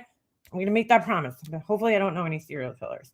So this is a voicemail, and again, it's just like, all right, it's tonight about the man accused of killing and it's a voicemail. It's not that creepy. Dumping the bodies of at least 3 women along Gilgo Beach on Long Island. Neighbors and acquaintances are sharing stories about Rex Heuermann. One still had a voicemail message from the alleged serial killer. Eyewitness News reporter Anthony Carlo has that exclusive interview from Massapequa Park. It's just like the news just wants to have something over the other news channels, and like, this is what it is. Yes, investigators spent much of the day searching Heuermann's home, checking to see if any mementos are trophies from his victims. It's just really unsettling knowing that something like this literally hits so close to home. Forensic investigators in and out of a home that neighbors say always looked a little out of place. A little? What kind of car was that in the driveway? Investigators in and out of a home that... Oh, look, there's like, is that like a little Mercedes coupe? Or, I don't know, it's kind of hard to tell. Neighbors say always looked a little... Just wondering, because like that would be out of place.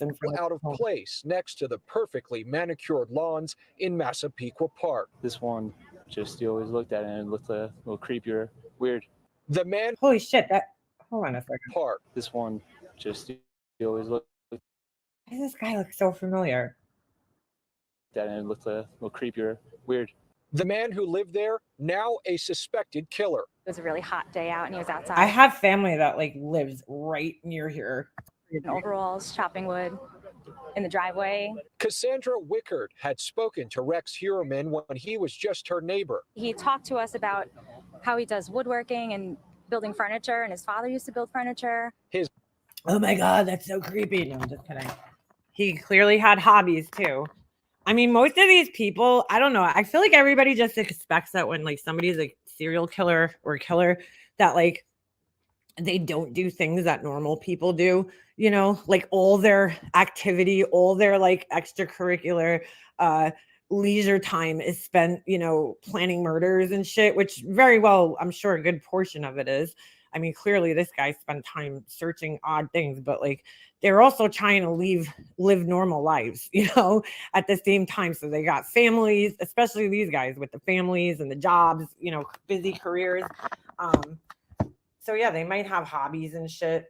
Sure. His life as a husband, a father, and an architect seemed ordinary. Hey, this is Rex. Just like this voicemail obtained exclusively by Eyewitness News. Yeah, I had a question for you. I assumed he just wanted to do some work together, but he always maybe a little bit uncomfortable. I also wanted to touch base. Dominique Vidal like said, that's the voicemail. Whoa, man, so creepy. sounds like a typical business, type of voicemail. I mean, this guy wasn't stupid. He's not going to go after this girl and try to kill her because this girl is in an architect group. She clearly has an education. Okay. She has a job. She has a family. This isn't a good person for him to try to kill because this type of person it just doesn't fit in his demographic. She's going to go missing and somebody immediately is going to start looking for her, and report her missing. I mean, there's a reason he, targeted certain people. Says Heuermann left her that message in late February. The other thing that I keep seeing online that just annoys the shit out of me is people leaving comments like, oh my God, how could he have, stopped killing for 10 years? Dude, if you know anything about serial killers, a lot of them have cooling off periods, where look at BTK, look at the Golden State Killer. I mean, there's plenty of them that will stop for a period of time and try to just live normal, regular life and, try to fight those urges to do whatever it is that they're doing, or they'll find some other way to gratify that, part of them, without actually, doing that. Like, in other words, internet searches and shit like that.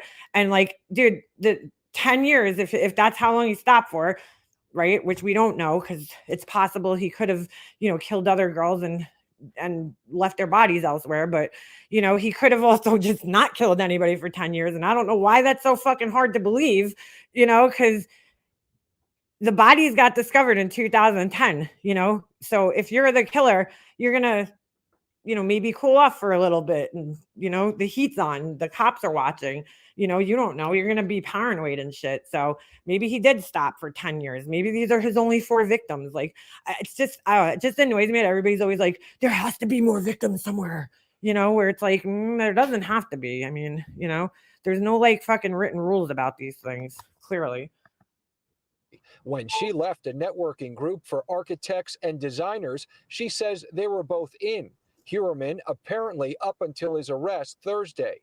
She recalls some of their now chilling past conversations. And then he asked me if I knew about the Gilgo Beach murders. And back then, I was like, oh, he's just from that area. But now I just see it as... See, that's fucking weird. What kind of conversation, like, it seems like the relationship between him and this girl, I mean, that is a little weird, I'm not going to lie. The relationship between him and this girl seemed to be, that of a business relationship. So it's like, why would you even like bring that up? Doesn't seem like they were all that close.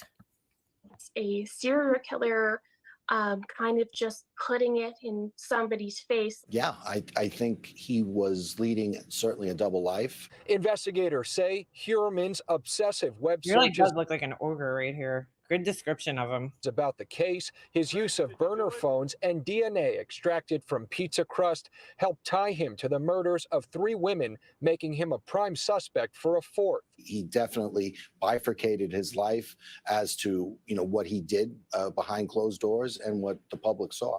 Law enforcement now with a full DNA sample can determine if any of the other Gilgo Beach murders can be connected to Heuermann. He's pleading not guilty. In Massapequa. Oh, that's interesting. Well, we don't know if there's DNA on the other bodies, to be fair. They haven't been identified yet. So, yeah, that's interesting. Oh, so, all right. While we're speaking of this, well, not this, but a lot of people, another thing that I'm seeing, people somehow want to connect this guy to Shannon Gilbert's murder. Well, not murder, but death, I should say. Okay. I personally always have teetered on the line, not knowing what happened to Shannon Gilbert, just due to the fact that it's just such a coincidence, this sex worker happens to go missing right in this area where all these other bodies are found. So I found this compelling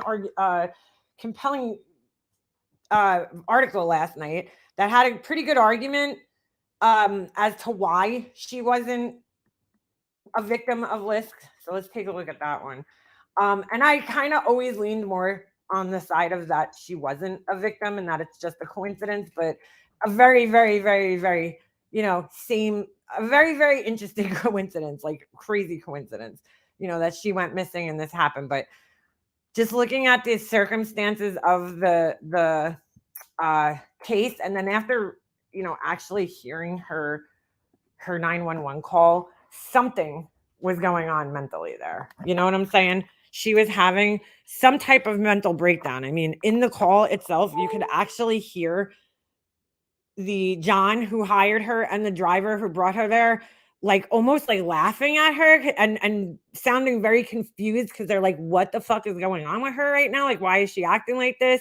And they're trying to calm her down and get her out of the house, and just get her out of there. And so she is diagnosed bipolar. And I think this happens a lot too. People who are bipolar sometimes will get misdiagnosed as bipolar when really they're suffering from schizophrenia. And it's well-known fact that schizophrenia runs in her family. Her sister's schizophrenic. And in fact, her sister killed the mom shortly after Shannon's body was found a few years later, during a psychotic episode that she was having due to her schizophrenia. So is it possible that Shannon was actually schizophrenic and maybe misdiagnosed with bipolar? Even though being bipolar, they still go through paranoid episodes. I was actually watching a video the other day where this girl was sharing a story about this episode that she had in college that was one of her first manic episodes that she was having, and how she had stayed up for days and, all this shit. So, and she was paranoid about different things and thought like, having all these like crazy delusional thoughts about, people and things. So, so I feel like that to me fits more with the evidence of, Shannon's case than her being killed by somebody. And this article, pretty interesting because they bring up some pretty good points. So here we go. It's not an article, it's a blog post. And I don't know who it's written by, and what their credentials are, but it's still, pretty interesting. So anyway, it says Shannon Gilbert was not a LISK victim, okay? It is unlikely that Shannon Gilbert was a victim of the Long Island serial killer, although her tragic death eventually led to the discovery of the killer's dump site on Gilgo Beach. That is the only connection between her and the other victims. Many people react with confusion when they hear this. Others become hostile because they are emotionally invested in Gilbert's case. They have studied her death for more than a decade, and almost all of their LISK theories are centered around it. Now, this is very true, and the reason being for this is that every time this story was covered, whether it was in a book, whether it was on TV, whether it was in a documentary, Shannon's story always overshadowed all the rest of the girls' stories. Always. It was like, and it used to kind of get me annoyed sometimes. Even if you watch the 48 Hours episode, the whole episode's about Shannon. And the other four girls are kind of like backup singers in a sense. That's how it is. It's like, it's like these other girls are the victims of a homicide, clearly. But the thing was is that we had more information about Shannon, than we did about the other girls. And I think the reason being it was released initially was because I guess police kind of had already theorized that she wasn't a victim, once they found her body. Still, is there weird things about her death to me? Yeah, absolutely. And I guess we'll never know for 100% sure.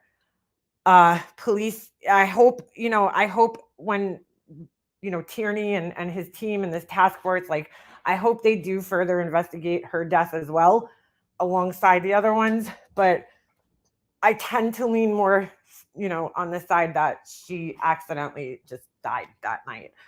All right. So anyway, but it is true though. Her story just overshadowed all the other stories, and it was always like that. I was always focused on her story. And I think that's why people are so, emotionally attached to it. Anyway, so it said, unfortunately, the media has not helped. Instead of making the facts crystal clear, they have often blurred the line between Gilbert and the other girls for the sake of clicks and entertainment. For example, the film Lost Girls 2020 is the only movie about the Long Island serial killer case, which, by the way, I didn't watch. I started watching it and I couldn't get through like the first 20 minutes. It was just stupid to me. I had no interest in it. I read the book, didn't need to watch a fake movie about a case.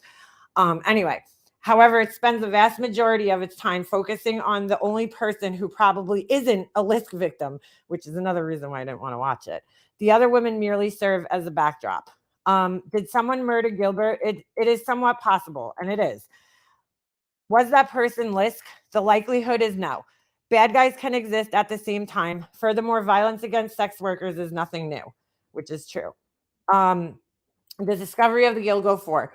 When Gilbert went missing from Oak Beach in May of 2010, Canine police officer John Malia and his cadaver dog Blue started looking for her. For months, they searched the overgrown terrain around Oak Beach. However, they were unable to find any trace of the missing sex worker. 6 months after Gilbert disappeared, the officer decided to return to the island and search again. However, this time he ventured 5 miles west. Excuse me. On December 11th, 2010, the pair were walking alongside a desolate stretch of road in Gilgo Beach when Blue became focused on a section of the thicket. When Malia entered the bushes to investigate, he found a skeleton wrapped in burlap. However, this skeleton did not belong to Gilbert. See, that's actually not factual because, hold on a second. Which one did he find first now? Bartholomew. Oh no, she might have been in burlap. Never mind. Because they just after reading that thing, they made it clear that I think it was Maureen Brainerd-Barnes that her body was the only one not in the burlap in that document that we just read. Okay, never mind. However, the skeleton did not belong to Gilbert. And the reason they were able to tell that right away was because Shannon Gilbert had a metal plate somewhere. I forget if it was in her jaw or, yeah, I think it was in her jaw. And so right away, they were able to tell that it wasn't her remains.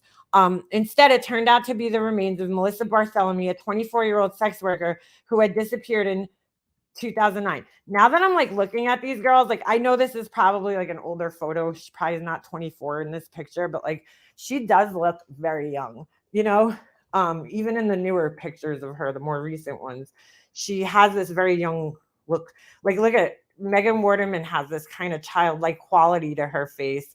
So does Amber. I think he like purposely picked that because clearly he's a creep and a child predator as well. Anyway, a subsequent investigation of the area led to the discovery of 3 more bodies. All right, so we know all this. At that point, it's been a dumping ground. Okay. The discovery of Shannon Gilbert's remains. Although the authorities widened their search and discovered 6 more victims along Ocean Parkway, Gilbert was not among them. She remained missing for another year. So that's right. I remember when they were searching this marsh over here for her body, which is so weird. I wonder what made them search, you know, look at where her body was actually found. You know what I'm saying? Why were they searching all the way down here? Like that, I don't understand. It just doesn't make any sense why they would be searching all the way down in this direction. Because I would think, just me personally, right? If I was somebody who wasn't familiar with the area, I would go this way, back across the bridge. I'll tell you right now, it's scary down there at night. I would be terrified to be out in this area by myself at night. And especially to cross over this bridge at night. It's a long bridge. Scary shit. Anyway, okay, so you see the distance between her and the other girls. Okay, so it wasn't until December 2011 that they discovered her skeletal remains in a dense marsh near Oak Beach, close to the location where she was last seen. When tabloid newspapers and podcasts cover this topic, they really point out the distance involved. Gilbert was not found next to the other girls. She was actually found more than 3 miles away from the closest dump site. And that's 5 kilometers for those of you guys who use that instead of miles. Anyway, all right. Although her disappearance eventually led to the discovery of LISK victims, that does not mean that she was a LISK victim herself. And so it says Gilbert isn't likely a LISK victim. The Long Island serial killer contacted the Gilgo 4 using burner phones.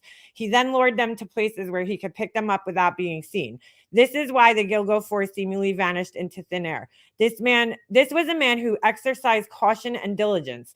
After killing the woman, he separated them from their belongings, which we now know isn't 100% true. What he did was he actually separated them from their safe measures, which was the fact that most of them did in calls and had like somebody around to protect them. And, you know, they were going on out calls. So meeting him outside of their normal places. But clearly they had their phones on them, except for Amber. He then, sorry, hold on a second. Wrapped them in burlap and then placed them in the thicket beside an isolated stretch of road near Gilgo Beach. In comparison, Gilbert's death was completely different. In Gilbert's case, a client named Joseph Brewer used his, which is getting this from what phony best called, it's on SoundCloud, it's called Breaking It Down with John McKay. And there's an interview with Joseph Brewer on there where he really doesn't get too much into like what happened that night. But anyway, Gilbert then traveled to Brewer's house with her own personal driver. Afterwards, she called 911, ran away from her own driver, banged on the doors of neighboring houses, and then disappeared. So there's the driver, Michael Pack. If Gilbert was a LISK victim, then it means that the killer decided to suspend all of his normal rules of operation. He left behind a digital trail that police could easily trace. He decided to murder his victim after she had already called 911 and created a huge ruckus in the gated community. Following the murder, he left her body in a nearby marsh, and he also made no effort to hide her ID or belongings, which is true, right? Because obviously it can't be the same killer. Like nothing matches up here, you know? The steps that the Long Island serial killer took to conceal his identity and everything, you know, it just doesn't make sense. You know, you're not going to call 911, or at least know that she called 911. I mean, you could hear Brewer in the background and Pack. I mean, they know she's on the phone with 911. So, you know, they're not going to kill her after that. I mean, that doesn't make sense. So anyway, judging by the recording of the 911 call, Gilbert was not thinking very clearly at the time. She seemed paranoid and incoherent. There seems to be a tendency to forget that Gilbert was believed to be bipolar, and that she had stopped taking her medication in high school because it reportedly gave her the shakes. She was also awake for more than 24 hours in the lead up to her disappearance. When you consider all the above, it seems very possible she experienced a psychotic episode. Somebody writes, but weren't they all advertising their services on Craigslist?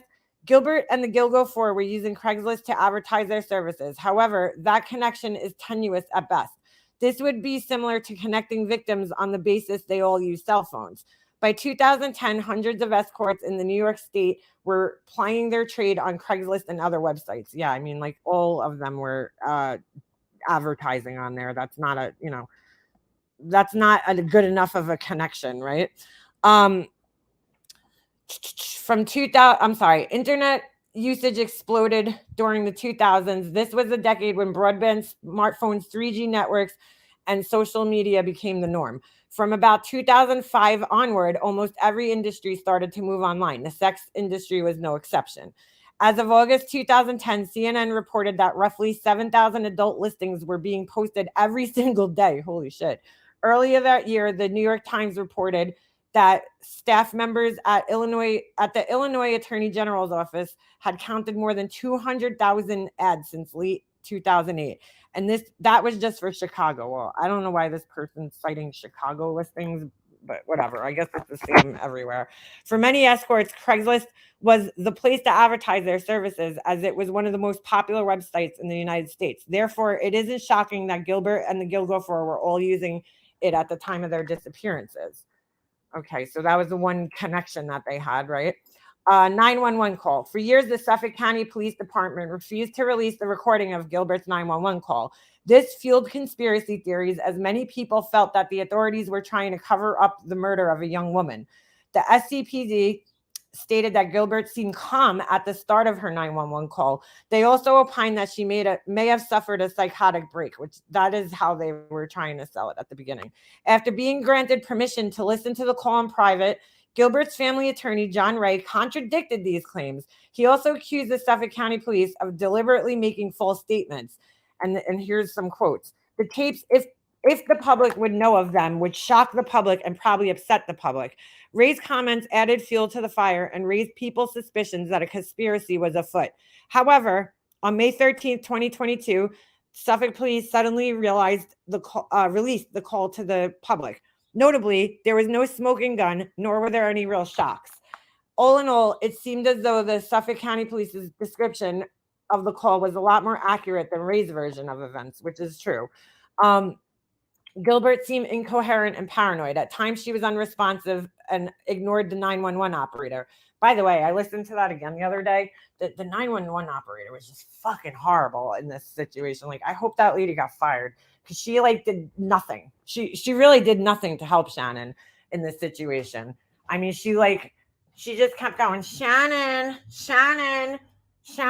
like, you know, where are you? She's not like asking her questions like, you know, are you close to the bridge? Like questions, because Shannon didn't know where she was, right? So Shannon says Jones Beach, you know, but she doesn't give any type of other description. And the 911 operator doesn't ask for any other type of description. She's not like, oh, are you near the bridge? Could you see the lighthouse from where you are? Because those questions might have helped them locate her sooner. You know, which direction are you facing? If you're facing the north, then if the bridge is to your, you know, east, then you're not at Jones Beach because, you know, whatever. But she didn't do that. Horrible 911 operator. Anyway, 1 minute she suspects that her personal driver is part of a conspiracy to kill her. The next minute she is asking him to take her home. She also refuses to leave the house of the man who supposedly wants to kill her. Her driver, Michael Pack, seems genuinely puzzled by her behavior. Meanwhile, the client, Joseph Brewer, clearly wants her to leave his house immediately. He wants nothing to do with this situation. He just wants Pack to take Gilbert with him and go. Sadly, it seems as though this vulnerable young woman suffered a mental break and lost touch with reality. So it says, how did Gilbert die? Okay. The police believe that Gilbert ran into a dense marsh by Oak Beach before drowning or succumbing to hypothermia and/or exposure, which they basically explained that when they released the 911 video initially, you know. So, all right. Here's the map, and I don't know if you guys need to see it bigger, but here she is leaving from Joe Brewer's house, goes to Gus Coletti, okay, and then Barbara Brennan, and then she somehow ends up over here. I heard she ran to the gate too, and then, you know, the gate to get in, which I think is over here to enter. So I don't know. It just doesn't make sense, you know.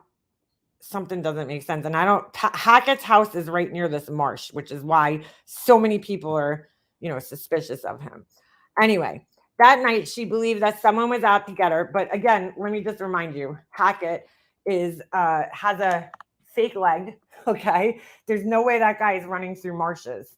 You know, he has a fake leg, a defibrillator, whatever the hell you call it, with his heart. The guy's messed up. Like, there's no way he's, you know, chasing some girl or carrying her body into a marsh. Anyway, so this prompted two separate 911 calls from, I'm sorry, let me go back here. That night, she believed that someone was out to get her. Fearing for her life, she knocked on neighboring houses and continued running. This prompted two separate 911 calls from Gus Coletti and Barbara Brennan, two residents who lived at Oak Beach. The last confirmed sighting of her was at Brennan's house at roughly 5:40 a.m. It is likely she entered the march after knocking on Brennan's door. This was not a nice place to be. Not only was it wet and cold, but it was filled with tall reeds that would test anyone's sense of direction. So picture running through like a corn maze or something, you know, at night in the dark. I mean, at 5:40 a.m. at that time of year, it's still dark at that point in time in the morning. The sun, you know, rises around that time, but it's also really dark, you know, right before the sun rises. So anyway, this is an actual video from the police from their website. I can't talk today. Anyway, so it says this video still shows what it would have looked like from Shannon Gilbert's perspective. Note that it was brighter than this, as sunrise was 10 to 15 minutes away. And it kind of like, even like where she ran kind of showed that she was going through like a psychotic break. I mean, Gus Coletti told her to come inside. She ran away from him, right? Then, like, if you're seriously scared for your life, a normal, rational person who ran to a neighbor's house for help would have went in the neighbor's house. You know what I'm saying? If you were seriously running from something and you were scared and you knew that that thing was chasing you, you would have ran into the house and locked the door behind you. So why did she run away when Gus Coletti told her to come in? And then he said he was going to call the cops. That's when she ran. Meanwhile, she was already on the phone with 911. So why did she run? Then she goes to Barbara Brennan's house and knocks on the door. And I'm not all sure what happens with Barbara Brennan. I forget. But I don't know if Barbara Brennan actually answered the door. But I know Gus Coletti did. According to his testimony, he opened the door and invited her to come inside, and she took off running. So, like, you know what I'm saying? Like, a rational person who really felt they were in danger would have went. Then she goes running into these reeds, which is like even scarier. Wouldn't a normal rational person stay on the road, to find their way out? I don't know. But a normal rational person would have ran to Coletti's house and would have went inside and called the cops. So clearly she was having a psychotic break here, just due to her own actions and behaviors. Anyway, by the time she reached the march, she was in a frantic state. I'm sorry. It says it was brighter than this, as sunrise was 10 to 15 minutes away, but it was still pretty dark. When you're at the beach at night, I used to camp out on the beach over there at night. It is dark and you could see like every star in the sky. It's scary though, I mean, I can imagine being in like this marsh by myself. It has to be scary. Anyway, she may have died from hypothermia. Most people assume this is because water speeds up the process by conducting heat away from your body. When Gilbert entered the march, the temperature was between 52 degrees Fahrenheit and 55 degrees Fahrenheit, and that's the air temperature. It wasn't until roughly 2 hours later that the temperature rose above 60 degrees Fahrenheit. So she's here's the temperature, and this is the outdoor, just the air temperature. The water temperature had to be freezing still, because it is at that time of year. Here the water temperature is still really cold. Anyway, notably, the Mayo Clinic states that a person's tolerance for cold temperatures diminishes when they are fatigued. By the time Gilbert entered the marsh, she had been awake all night. She had also been running around the gated community in fear for her life. Therefore, it stands to reason that she was pretty exhausted. Her fatigue, the cold temperature, the tall, dense reeds, and the wet conditions of the march would have undoubtedly put the 23-year-old in a very dangerous position. As her body temperature started to drop, she would have grown even more confused than she originally was. Hypothermia can jumble your thoughts, sap your energy, and impact your motor skills. One of the worst parts about this condition is that the sufferer usually isn't aware of what is happening to them. Instead, they go into a gradual downward spiral that they are unable to save themselves from. Now, this part's I'll explain why. It's a little weird. So it shows, all right, so I don't know if you guys know this, but her body's found, like, she almost made it to the main highway, but her belongings, I think her bag and her pants were found here, which is odd that her pants were found here. So this is the explanation for that, which I don't know. I don't know if I buy this, but 100%. The police discovered Gilbert's clothes 300 yards away from her body. This is telling, as hypothermia is associated with a phenomenon known as paradoxal undressing. Now, I looked this up and did a little research about this situation with this paradoxal undressing. And first of all, there's not too much information, but any medical paperwork that I found on it, there's varying factors that come into play, like diabetes and other conditions that come into play when this happens, where the person's, well, let me finish explaining what they wrote and then I'll explain that. To make a long story short, people with hypothermia will sometimes begin to feel that they are burning up, even though the opposite is happening. Confused and overheated, they will start to tear off their clothes.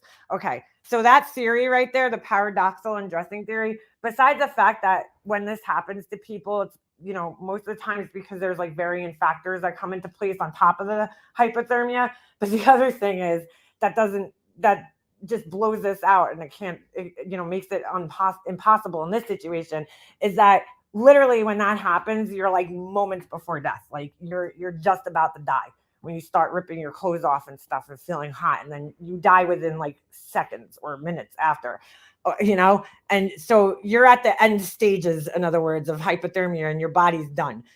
She ran another 300 yards after that. I don't think so. What I think, and maybe could be an explanation for why her pants weren't there, is that she had already entered the marsh at that point in time.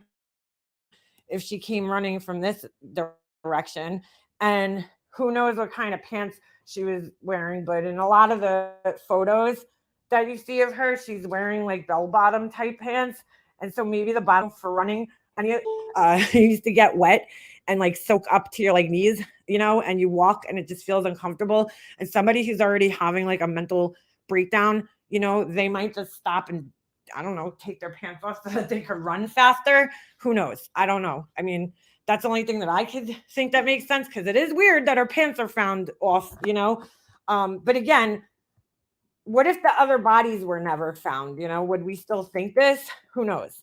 But this explanation just doesn't fit, because again, you'd be dead within, seconds of this happening. And I don't know.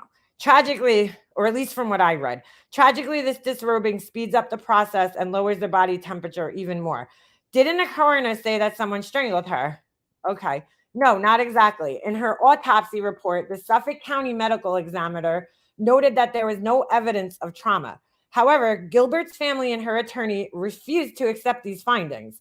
Consequently, they hired famous forensic pathologist Michael Baden, whatever his name is, to conduct an independent autopsy. Now, when the fuck, I just have to say, I feel like this guy's word, and I always feel like this in every case that he's hired in, like can't be trusted. Because this guy always comes in and like, dude, I can't even tell you how many cases this guy has come in just to say the exact opposite of what the medical examiner says. Like this guy is, there's numerous cases. You almost hear this guy's name mentioned in almost like every single case that you hear about, where they had to do an independent search, like any high profile cases. Anyway, in Baden's report, he concluded there is insufficient information to determine a definite cause of death, but the autopsy findings are consistent with homicidal strangulation. So anyway, the first problem here is that he doesn't fully commit himself to such a conclusion.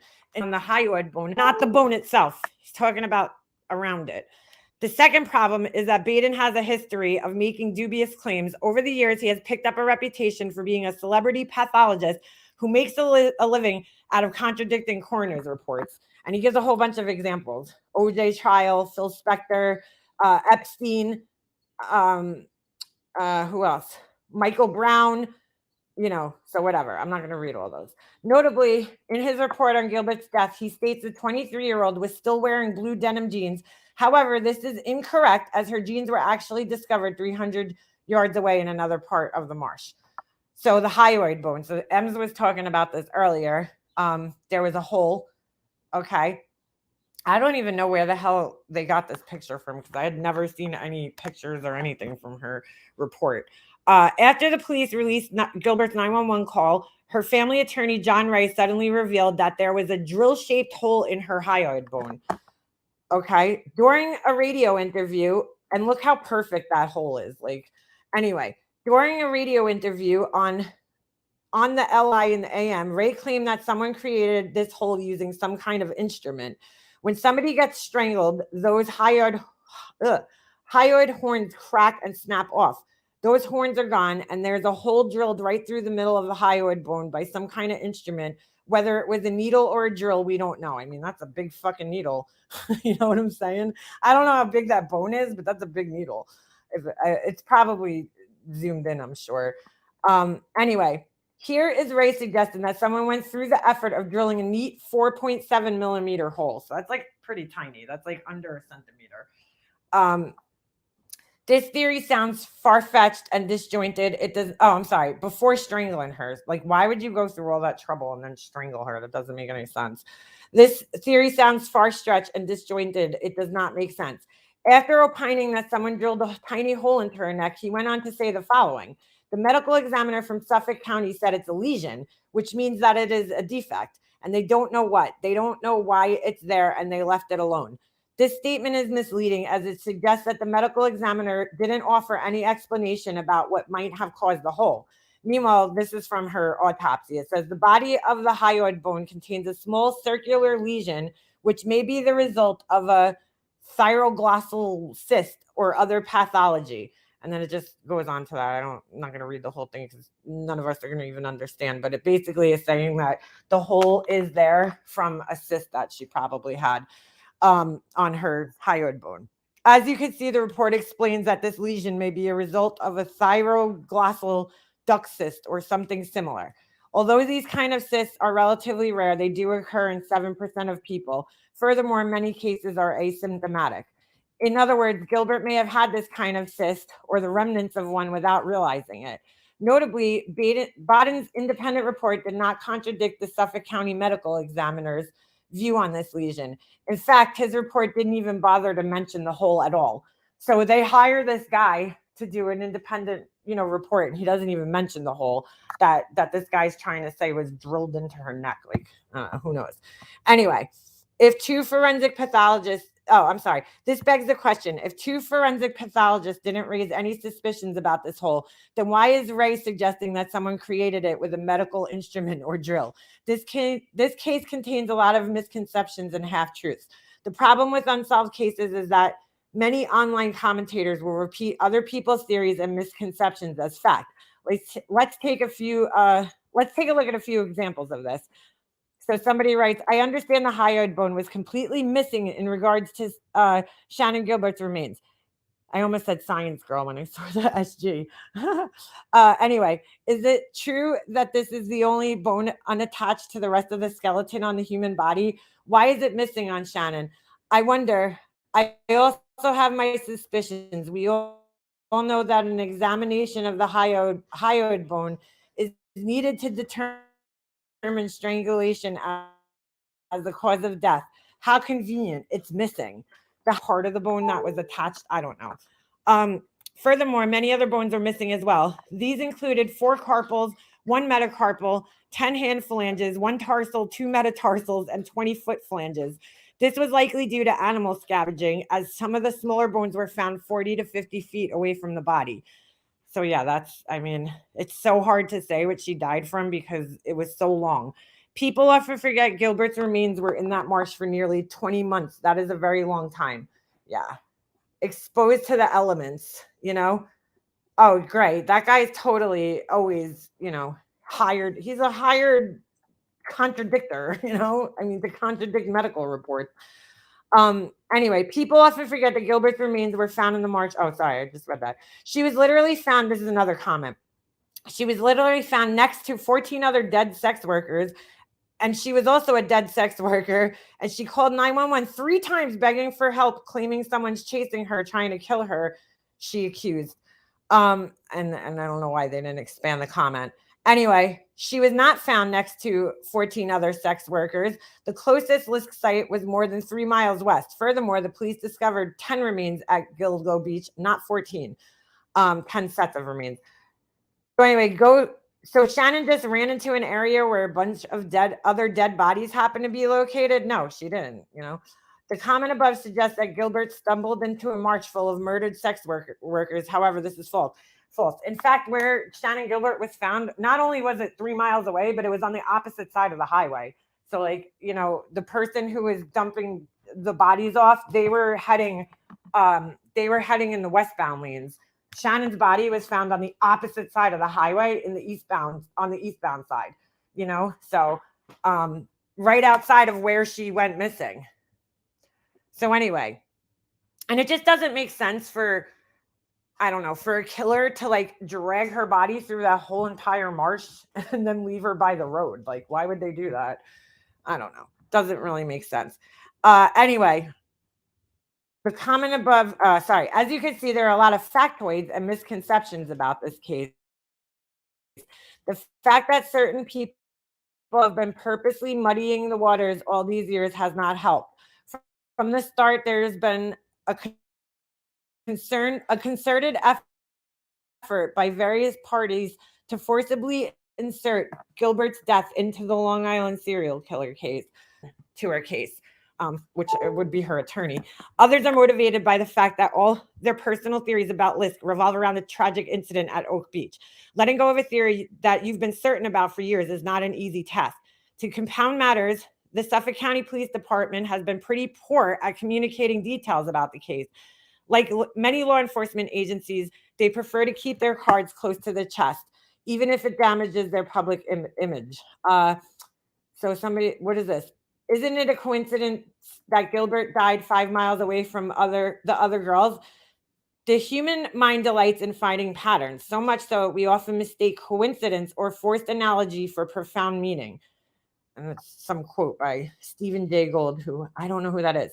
Coincidences happen all the time. In Gilbert's case, it took 14 years for this coincidence to occur.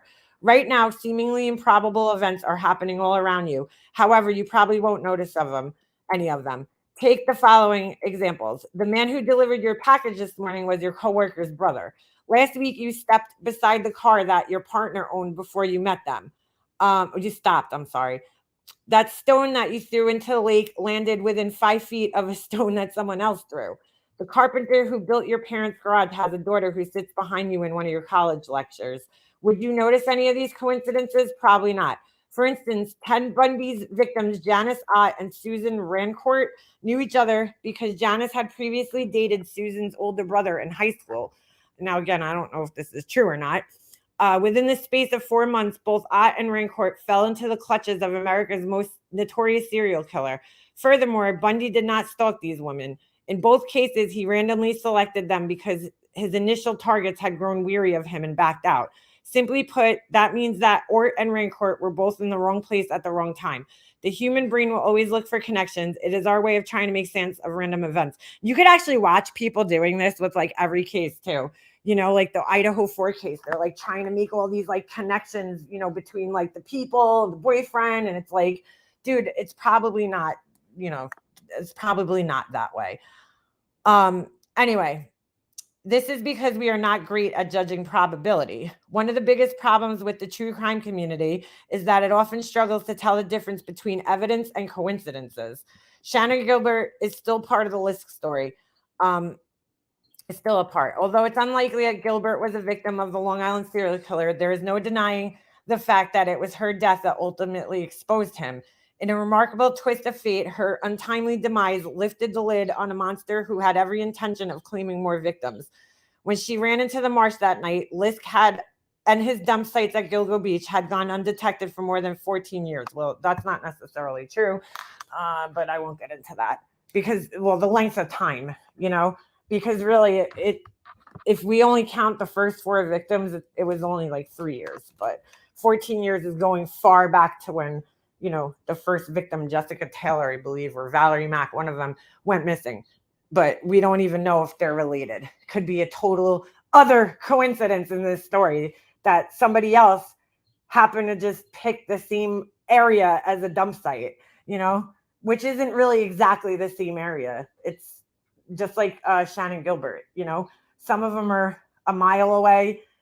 So, but it is interesting. And who knows, there could still be bodies on that same stretch of land that haven't been noticed yet. Well, typically, really no, because part of that highway washed away during Hurricane Sandy. So any bodies that would have been there are probably gone at this point in time, you know, or at least not in the same spot that they were, because that actual section of the Ocean Parkway was washed away during Hurricane Sandy. And they had to rebuild it. So yeah. So just think about that, right? 2 more years, because Hurricane Sandy was in 2012. 2 more years.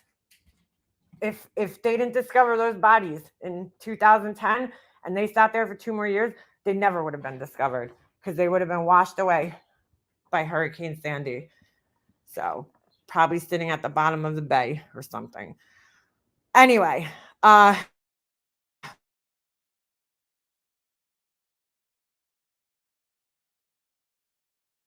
when she ran into the marsh, by the late 2000s, he had become proficient at luring women to their deaths and making them vanish without a trace. In his mind, he probably believed that she, so to speak, in the word see coming. Because of that, she will always be part of this case. And like, I don't know, I tend to kind of agree with this, you know, that her death is just a tragic, crazy coincidence that has nothing to do with the other 4 girls. And like the whole thing is everybody's like, oh my God, they're all sex workers. Well, like the article said, there's a lot of sex workers that go missing that end up dead. Just look, there was a whole nother serial killer on Long Island with the same target, you know, sex workers, named Joel Rifkin. So, you know, you have John Bittrolff, who you know, who murdered sex workers on Long Island. So it's not all that strange that there's more than one killer. You know, everybody wants to like believe for whatever reason that there's one killer or that Shannon didn't die, you know, as a result of murder. I mean, these girls live reckless lifestyles, that risky, reckless lifestyles that, you know, with between drug usage and meeting strangers and, you know, in a very vulnerable position, you know, the chances of them losing their lives are a lot greater than, you know, you and I, just normal people. So, in various different ways, you know what I'm saying? So, I don't know. Money in that area, more money for sex workers. I guess, yes, a blank slate. If you own one of those houses on Oak Beach, you're definitely a millionaire. You know, the average person is not buying a house on Oak Beach. And the houses aren't even like that nice. They're like vacation homes, you know. They're not like mansions by any stretch of the imagination. They're just vacation homes. Some people own them and rent them out, you know, as an investment property or on a house, you know, quiet area. But yeah, right. There's more money there in that area, and therefore more people that have money to spend on things like that. So if she had the jobs buddy, it was an accident. If not, Brewer allegedly gave her $400 for the call. There's a pretty good interview with him where he doesn't talk much, and I guess, you know, maybe that's because he couldn't talk too much about it. But you know, there's an interview out there with Joseph Brewer. He actually did one interview that I know of. There could be more, but I'm just speaking of the one that I know of that I've listened to. It's confusing of how 2 of the girls went missing and were dead after Shannon. Who's that, Social Shade?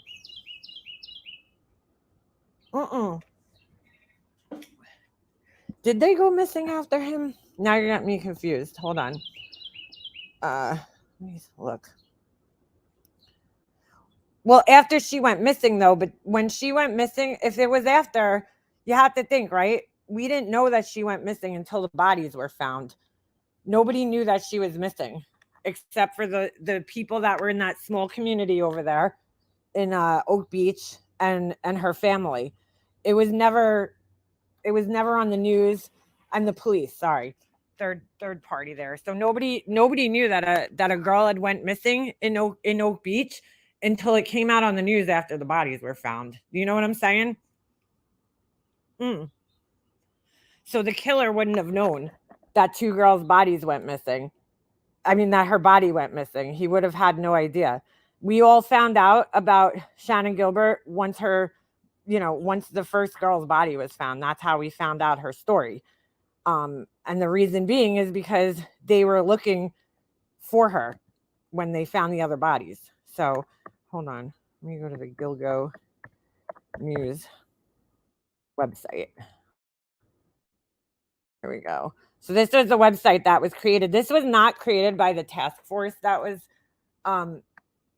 created. This was actually created before Harrison was in office, and it was created by Geraldine Hart and I believe it was Tim Sini or Tom Sini, whatever his name is, who was the district attorney at the time, right? The Suffolk County district attorney. So when these guys got into office, Rodney K. Harrison, they revamped the website. And here, Shannon Gilbert. So at first the police didn't even want to look for her, you know. The family had to like beg the police to go look for her. First of all, they didn't live on Long Island, her family. They were in Jersey. And second of all, well, I don't know if the whole family was in Jersey. I know that the boyfriend or somebody was in Jersey, but like they didn't want to look for her. You know, she's an adult. They were basically like, sorry, she's an adult. She, you know, could have taken off on her own. So, all right. So she went missing. Where was it? May 1st. Hold on. You know what? They actually have a timeline on here that's helpful. But either way, like nobody knew about her being missing at the time when she went missing until we got, you know, they found the bodies. So it wouldn't have, you know, the killer, right, wouldn't have known about her body being there or her going missing. Oh, so this is basically when they all went missing here. Human remains, April 20th. I don't know what that is. Valerie Mack disappears early 2000. Now, is it possible she's a victim of Rex Heuermann? Sure, because, you know, it's possible.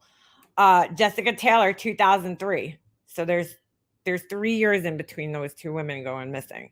And I don't know. I just feel like these two are somehow tied together. Okay. I don't know why it says multiple victims. That's weird.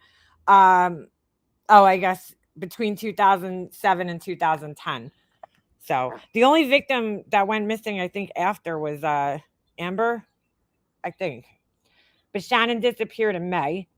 Then you have where the remains were located. So you got December 11th, 2010 was the first one. I don't know why they didn't just, you know, put the names. So weird. Jessica Taylor, all these other people afterwards. So is it possible that Jessica Taylor and Valerie Mack are, you know, victims of somebody else or maybe even two other people? Because, you know,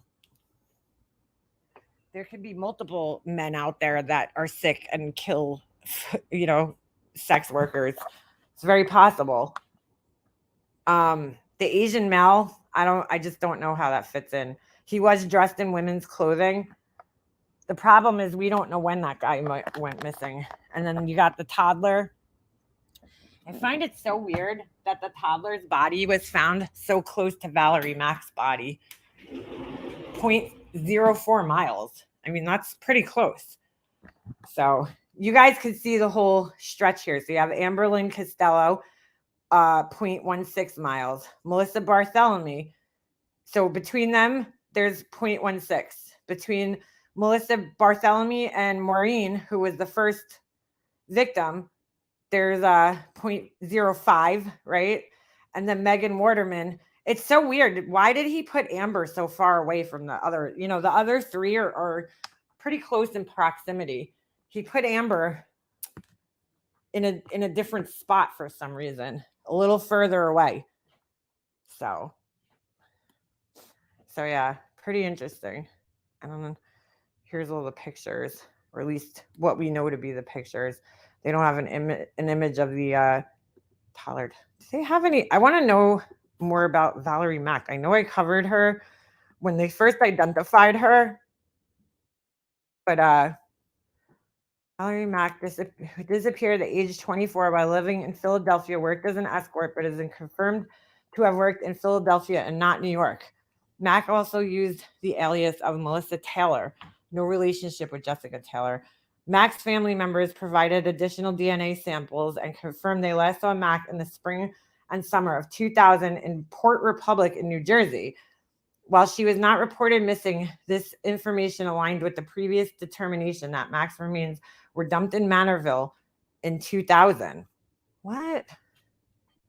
Wait, I'm confused. Originally known as the... I don't know. I don't know. But I noticed something about this website last night. when you go up here and you go to victims, look at this. They only have Melissa Bartholomew, Maureen Brainerd-Barnes, Amberlynn Costello, right? Megan Waterman, Jessica Taylor, the Manorville Jane Doe number 6, which is Valerie Mack, the Asian guy, and the toddler. They left out the mom of the toddler, which is very odd. There's no picture of her tattoos with the peaches to help anybody identify her. I find that so weird that she's not listed on here. But hold on a second. Let me go to this girl. Partial skeleton remains of Valerie Mack were located in a wooded area. So wait a second. All right. So her and Jessica Taylor both had so weird. Both had been found partially in Manorville and partially in Gilgo. That's so weird, which is another reason why I don't think it was this Rex Heuermann guy, because oh shit, I'm not even showing you guys this. Sorry. Oh my God. This whole time I wasn't showing this. RH Googled Asian something. Did he? I don't remember seeing that.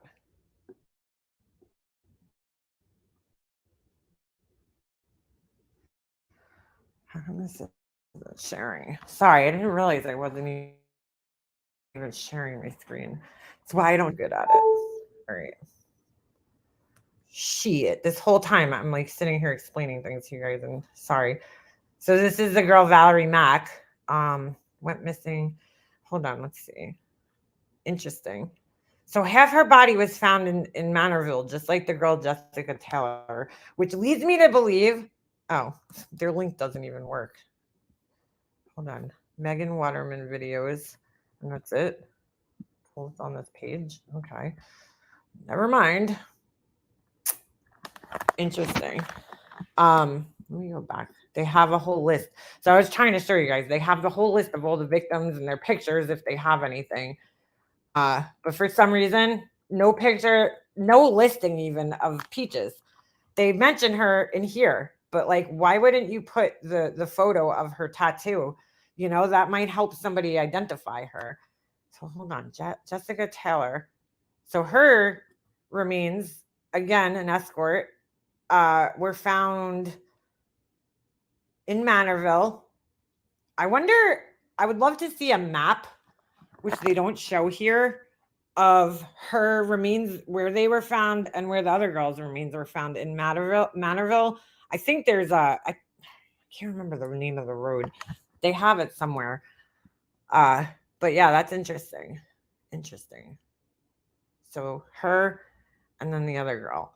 And I feel like they should put more pictures of, you know, these two women at least, just so that if anybody remembers them, because as you can see in some of these photos, these girls look very different in different photos. So hold on a second, especially this girl.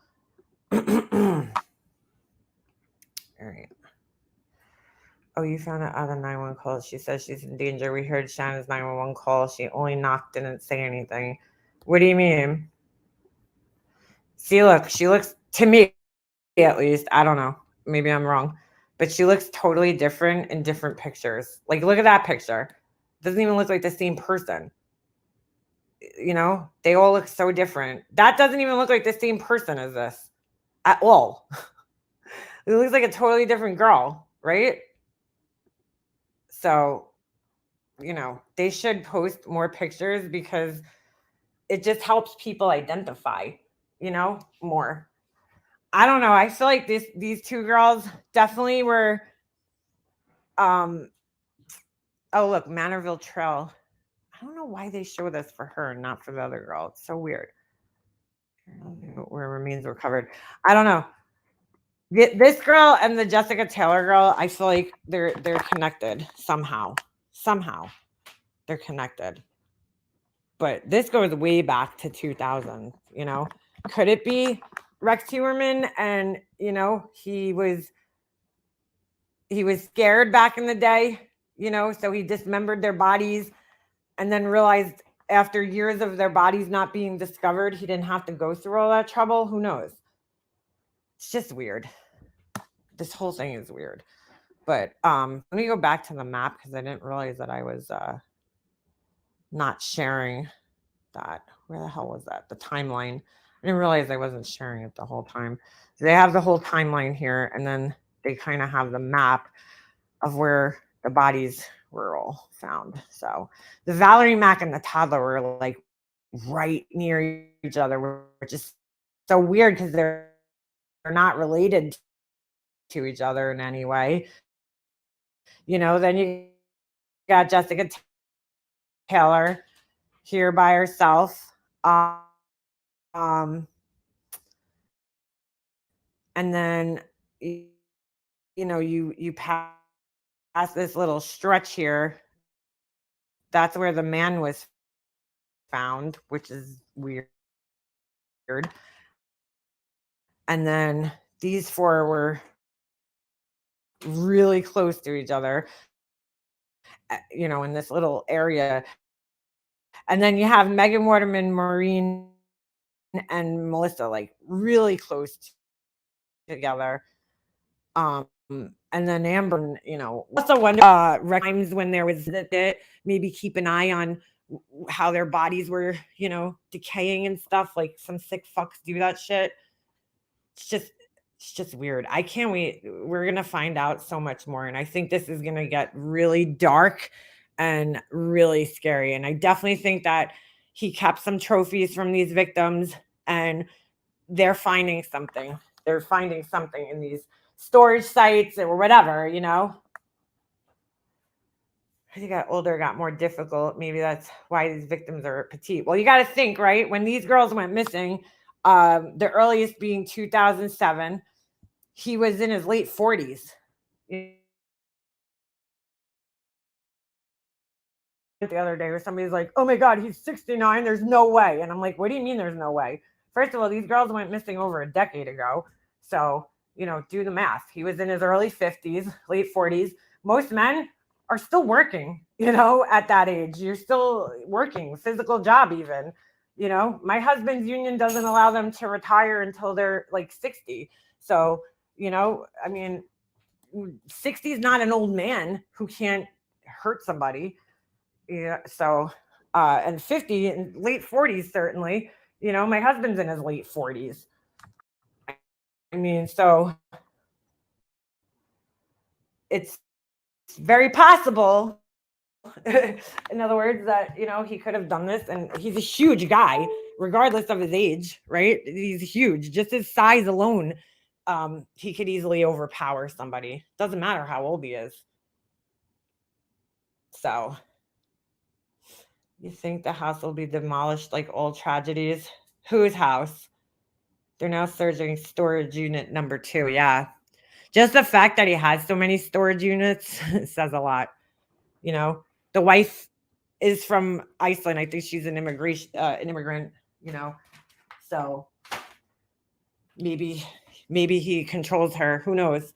I'm not saying just because she's an immigrant she's controlled. I'm just saying, you know, maybe he had those storage units for years. Who knows? But very interesting.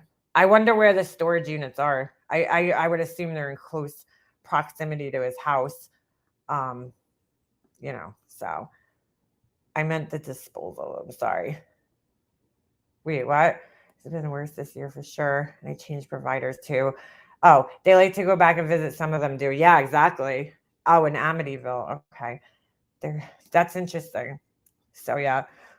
So that's it. That's pretty much everything I was looking at last night, thinking about over the weekend, just regarding the whole situation, you know.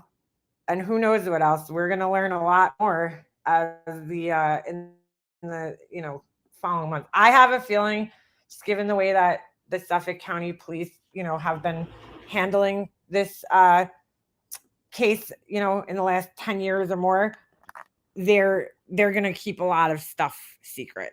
You know, I don't think they're going to release, just like the Idaho 4 case, you know, there's going to be gag orders. I don't know. I just feel that's kind of how it's going to go.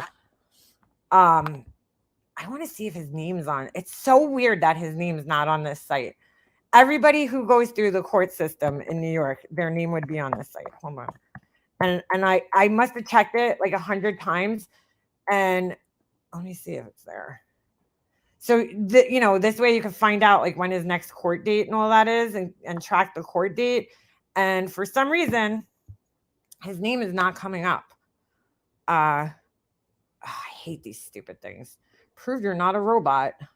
You have to like click the pictures and like some of them you can't even see. I hate those. All right, let's see. Last name, first name, Rex. Good thing I didn't just show this because for some reason my name's popping up. And then the last name, Huer. Mann. And I know I'm spelling it right. Oh, there we go. Finally. So weird when I search it on my phone. Okay, so let's see. His next court date. Let me show you guys this. Where's my window? Oh wait, I think I was in the same window as StreamYards. Okay. Here we go. Finally. Take another listen to those 911 calls. Who? Shannon's 911 call? Why? Here we go. So yeah, this will tell us at least at the very least. Well, obviously it's going to give you a bunch of information, but mainly his court dates. So let's see. SCPD, got the attorney, Michael J. Brown. I find it interesting that he has a court appointed attorney right now. We'll see if that pans out. And as you can see his address is in Central Islip. That's where the what do you call it? That's where the main court building is. That's why I find it so weird. There's tons of attorneys in that area. So here we have his appearances. So it just says conference, miscellaneous. Richard Ambrose would be the judge right now. And true bill remanded. Pled not guilty, remanded. I don't know what that means. Charges. Here's his charges. Felony 1 count, not arrest charge, not arraignment charge. Murder first, serial killing. I didn't even know that was a charge. Murder intention, 6 counts. 2 counts of murder in the first, serial killing. Let's see, felony 1 count, and this is murder in the first, serial killing. Another count. I don't understand why they list it like this. Murder in the first, serial killing. I guess it's for each person. I don't know. I never understood like the charges and then the counts of each one. Because like why 5 of this murder intention and then 4 of this? Like I don't understand that. But really they don't give too much information on this except for his appearances and stuff. And does it say when his next appearance is? No. Interesting. A lot of the times it'll tell you somewhere in here. Where's 8/1 at 8 a.m. And it doesn't tell you what court he's going to be in. Just says Suffolk County Court criminal term. So I don't know where he's going to appear. Whether he's in, I'm going to assume he's in Riverhead just because it's closer to the jail. Maybe. Not really sure. It says 7. Judge Part 7. So I'm not sure what that means. Not really sure.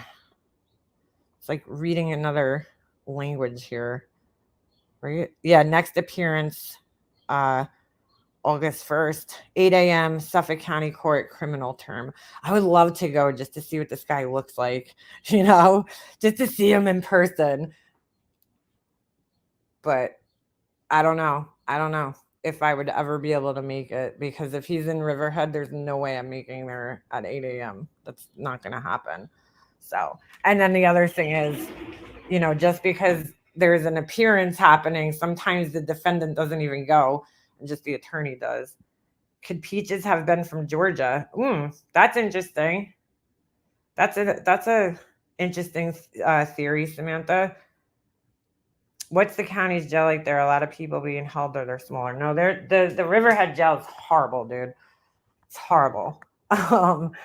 There's a lot of people there. I mean, well, in the last couple of years, I know they let out a lot of people who were, being held for like marijuana charges and shit, because marijuana has been decriminalized here. So, but yeah, they're pretty crowded. There's two jails out east. There's the Riverhead jail, and then they have another jail where they kind of put the overflow of people that's a little bit more like relaxed, and it's not like, you're in dorms with other people. If he's in the Riverhead jail, though, he's being held probably because in one of the shots that they showed, I guess his booking photo, you could see he's in the turtle suit, which is, basically it's a suicide like suit that they put them in for their own safety. And so I'm assuming, just due to the high profile nature of this case, he's definitely being kept, separate from other inmates at this point in time. I don't think they're going to allow him. He's definitely in some type of protective custody or something. And I don't think they're going to allow him in jail. I don't know why, but I kind of see this guy as being one of the types to try to take his own life in prison. He doesn't look like he's going to fare well in there, even though he's a big guy, mentally. I don't know. There was, if you watch the interview that they had, there's an arrogance about this guy, there's just this arrogance. Hold on, let me see if I can find the interview real quick. There's just this certain air of arrogance with him. You can just tell, he's a fucking know-it-all, especially in his profession. He's, he thinks he knows everything. So, which he very well might know everything, or at least a lot. Ooh, what's this? Police commissioner describes shocking discovery. Ooh, hold on, guys. Hold on. More news coming forward. Let's see what this is. Ah, shit. Let's see what this is. Hold on. I might have some more juicy news about something discovered in his home. Let's see. Ooh, exciting. Ooh. Oh, just Samantha, I was thinking the same thing. I was like, good. I hope his feet hang off that fucking jail cot for the rest of his life. And he has to sleep uncomfortably for the rest of his life. You know how uncomfortable it is when your like feet are hanging off of something, like a couch or something. I was thinking the same thing. I think I wrote that actually in a comment somewhere. I was like, I hope his feet are hanging off. I actually went back through my comments because I had this weird comment on my channel. This is just like side note here. I had this weird comment on my channel, and I was looking back at it. Because of all the accounts that he was creating, I was like, this guy definitely was watching, after I was reading the court document, I'm like, this guy was definitely watching like videos about the case. Like he was doing his homework, So, I mean, there's not too many videos about this on YouTube. So I was like, what's the possibility? You could have stumbled across. Hold on a second. Come on, Ovi, come outside. I mean, how many times are you going to make me open the door and you're just going to stand there like an idiot and then scratch at it? Come on. So I remembered this one really weird comment that was left on my videos. This guy that left comments. So I go back to look for it, and I see this comment, and it was one of them. Well, there was a few weird comments, but one of them was under the video of this belt, And so I go to it, and it says that the whole comment is that the initials are WH. And I'm like, how does this person know this for sure? Now, mind you, this is like right when the information about the belt came out. So I'm like, how would this person know? Because you could flip the initials around and it could say M whatever it was in the reverse. So I'm like, how would this person know and be so sure that that's the initials? So I click on their profile, and in their description, they have like this, like, it's something written out, but it's in like old dashes and dots. And I'm looking at it, and at first I'm just like, what the fuck is this? Like, thought it was just like random. And then all of a sudden I said to myself, oh, this is probably Morse code, dot, dash, dot, dash. So I look up Morse code, and I actually sat here the other night decoding all this, whatever this was. And this is what it ended up saying. And it was really weird. This is what it ended up saying in this person's description. which I find very odd. God will judge the unjust, and those who break the oath of office will be hummable, which I don't know if they meant to write humble and they spelled it wrong. And then it says, God knows, God saw you, and you can't escape the wrath of God. That's what it said on this person's profile in Morse code. Very fucking weird. It took me like an hour to sit there and decode this thing. So fucking weird. I have screenshots I'll have to show you, but I thought that was fucking really strange. Anyway, all right. And I wondered to myself, is it him? But then I started reading more of their comments that they had left on my videos, and I don't know. All right, so this is just from 27 minutes ago. So let's take a look. But totally creepy, nevertheless. My dad was a Morse code specialist in the Army. I don't know how people remember that shit because it's hard, especially the letters. Very hard. It was hard just to decode it, let alone to remember it all. You know, I had a chart that I was flipping back and forth to, but oh my God. Ugh, everything's falling apart over here. Hold on a second. This fucking thing. And my internet is, well, my internet's going slow right now because I have to plug my laptop in. Investigators say they are pouring through new evidence now after the Wow. I'm sure. Sorry, my internet. I have to plug my laptop in. arrest of a man suspected of being a serial killer in New York. Police arrested Rex Heuermann on Thursday in connection with the murders of 3 women from over a decade ago, and investigators say Heuermann is the prime suspect in a 4th murder. CNN's Bryn Gingras is live outside the suspect's home. She's joining me now. So, Bryn, what more are you learning this morning? Yeah, Kate, it was just a short time ago we saw investigators putting on those full-body Tyvek suits going into the home of Rex Heuermann. They have been here all weekend long collecting evidence from that home. We've also learned from sources that inside the home, in the basement actually, there was a locked door to a room, and inside that they found a cache of guns. I want you to hear from the Suffolk County Police Commissioner about what he said about that finding. Wow. It's over 200 guns. He had an arsenal in his in a vault that he had downstairs. So it's concerning regarding the guns being registered or illegal. Dude, that's a lot of fucking guns, man. Especially in New York, because like people typically here, like I'm not saying nobody has guns. Obviously, people have guns, but like you have to go through a lot to get a concealed carry permit here and shit, and that's a lot of fucking guns, dude. Like, what are you doing with all those guns?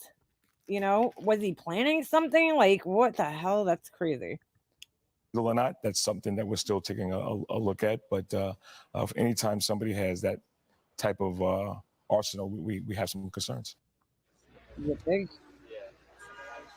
Now, remember, initially it was, we were told that was about 92 guns that they were thinking that Rex Heuermann had in his possession. So this is way more. And we hear it's anything from semi-automatic rifles to assault weapons. So investigators certainly going to hone in on why he. Wow. So a lot of those had to be bought illegally, I would assume. I don't think you could have, I don't know. I don't buy guns, so I don't know where you could ducking felonies. Hold on a second. I dug into Rex's background and found his little brother has a homicide conviction and strangled a guy in a bar. He's also a landscaper, owns an 85 Toyota truck. Your insight is great being from the area. Do you know his name? Yeah. Sure. Ducking felonies just because his brother, I don't know. Crazy. That's crazy. You could go on my email though. It's makeupmobster@gmail.com. Definitely. I'll be obviously continuing to cover and follow this case through to the very end. So every time I do a live dedicated to it or specifically on this topic, I'm gonna put it in a playlist that's public on my channel. But yeah. This is interesting. He had that many weapons. Also looking inside this home, we're told through sources that they're looking for possible souvenirs that maybe Heuermann maybe kept after some of these killings. Any personal belongings that possibly belong to the victims that maybe just went under the radar from those who lived inside the house. Investigators say that they're going to have to be comparing that not only forensically, but also talking to the victims' families to get an idea if this is something that is important to the investigation. I have a feeling like, dude, his trial is not going to be for a really long time because if you really think about it, the investigation has only just begun right now.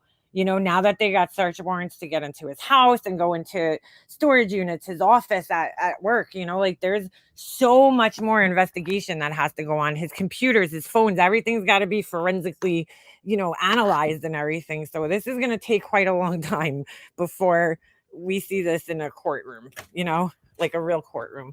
111 people in here again. That's so weird.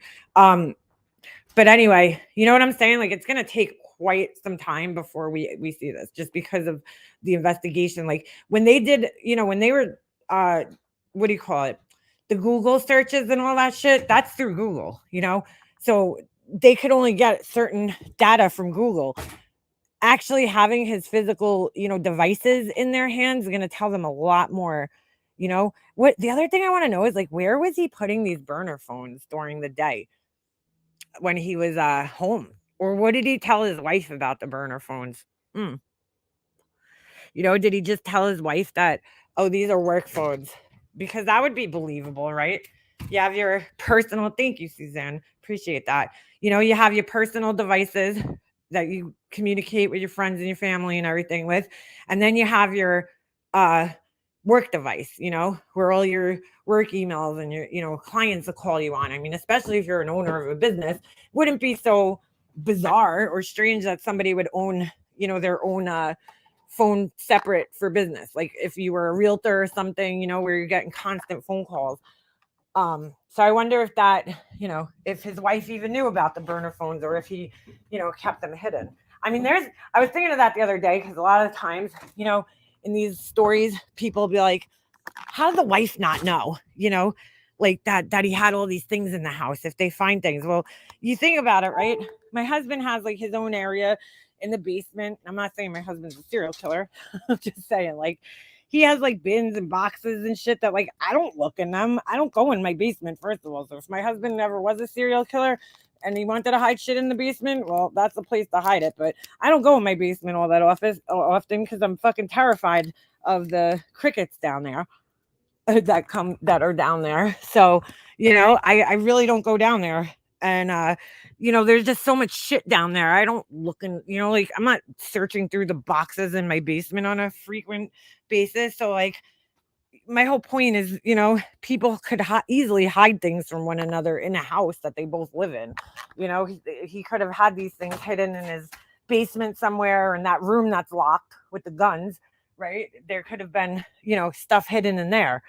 So it shouldn't be locked. That's a telltale sign. Well, yeah, well, that's the whole thing. I mean, I have access. I could look through everything in my house. I just don't, you know. The only thing that's locked in my house that I can't get into without a key is a safe. That's it. You know, with important documents and stuff in it. But I've vetted it. I just don't, you know, it's small. But I'm just saying, like, come on, dude. Stop doing this to me. Walk out. Hold on, guys. I have to blow my nose. So I'm going to, I'll finish playing this and then I'll mute so I can. Actually, no. I think if I mute, no, you guys will hear it. You won't hear it. I think you should hear this. Other thing to point out that we've learned from sources is that a storage area not far from where we are is also being looked at by investigators. So this investigation very far from over. We know about the 6 murder charges of the 3 women that.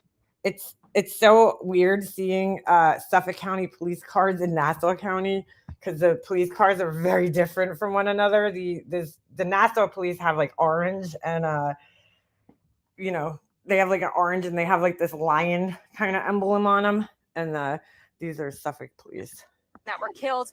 A 4th one likely going to be linked to Heuermann as well in the coming maybe weeks or days. The district attorney wouldn't give a precise timeline about that. But again, the point here is that this investigation is very far from over. Kate. Absolutely. Okay. There goes my internet. Going, the more obviously, the more information that they're uncovering, and so much more to go through now as you're describing, Bryn. Thank you very much. District Attorney Tierney, thank you for joining us. I want to ask you something about what the Suffolk County Deputy Police Commissioner Anthony Carter told CNN just yesterday, which is that it is possible that there are still more victims out there. Do you share that assessment? My opinion doesn't matter. I deal in what I can prove. And right now we can prove, we feel we can prove these 3 murders. There are allegations at this point, but we're confident with the evidence. And we're also confident that we're going to be able to eventually charge that 4th murder.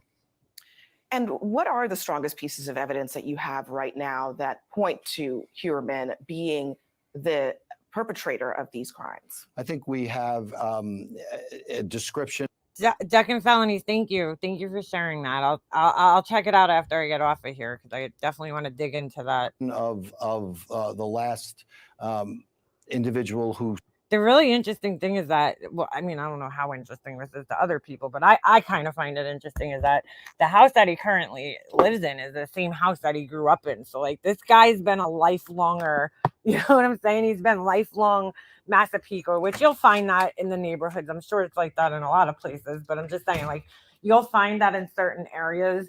A lot of people grow up in a town and then they'll stay in that town, not necessarily in the same house, but like even in my own neighborhood, you know, one of my neighbors, she grew up on the corner over here. And then, you know, when she got married, she bought a house just maybe 3 or 4 houses down from her house that she grew up in. So it's just interesting that he lives in the exact same house for his whole entire life, you know.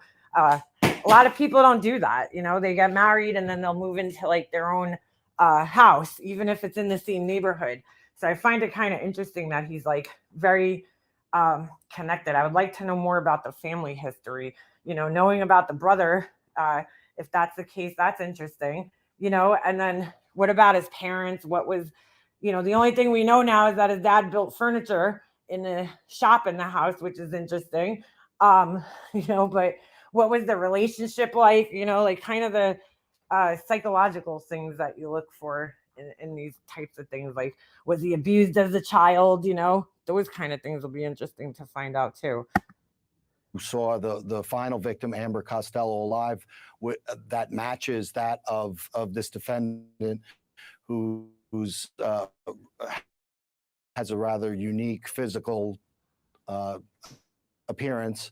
We have phone evidence, and we was recovered off of one of the bodies, whereas his wife's DNA was recovered off of two bodies. Man, imagine being the wife and having to know that.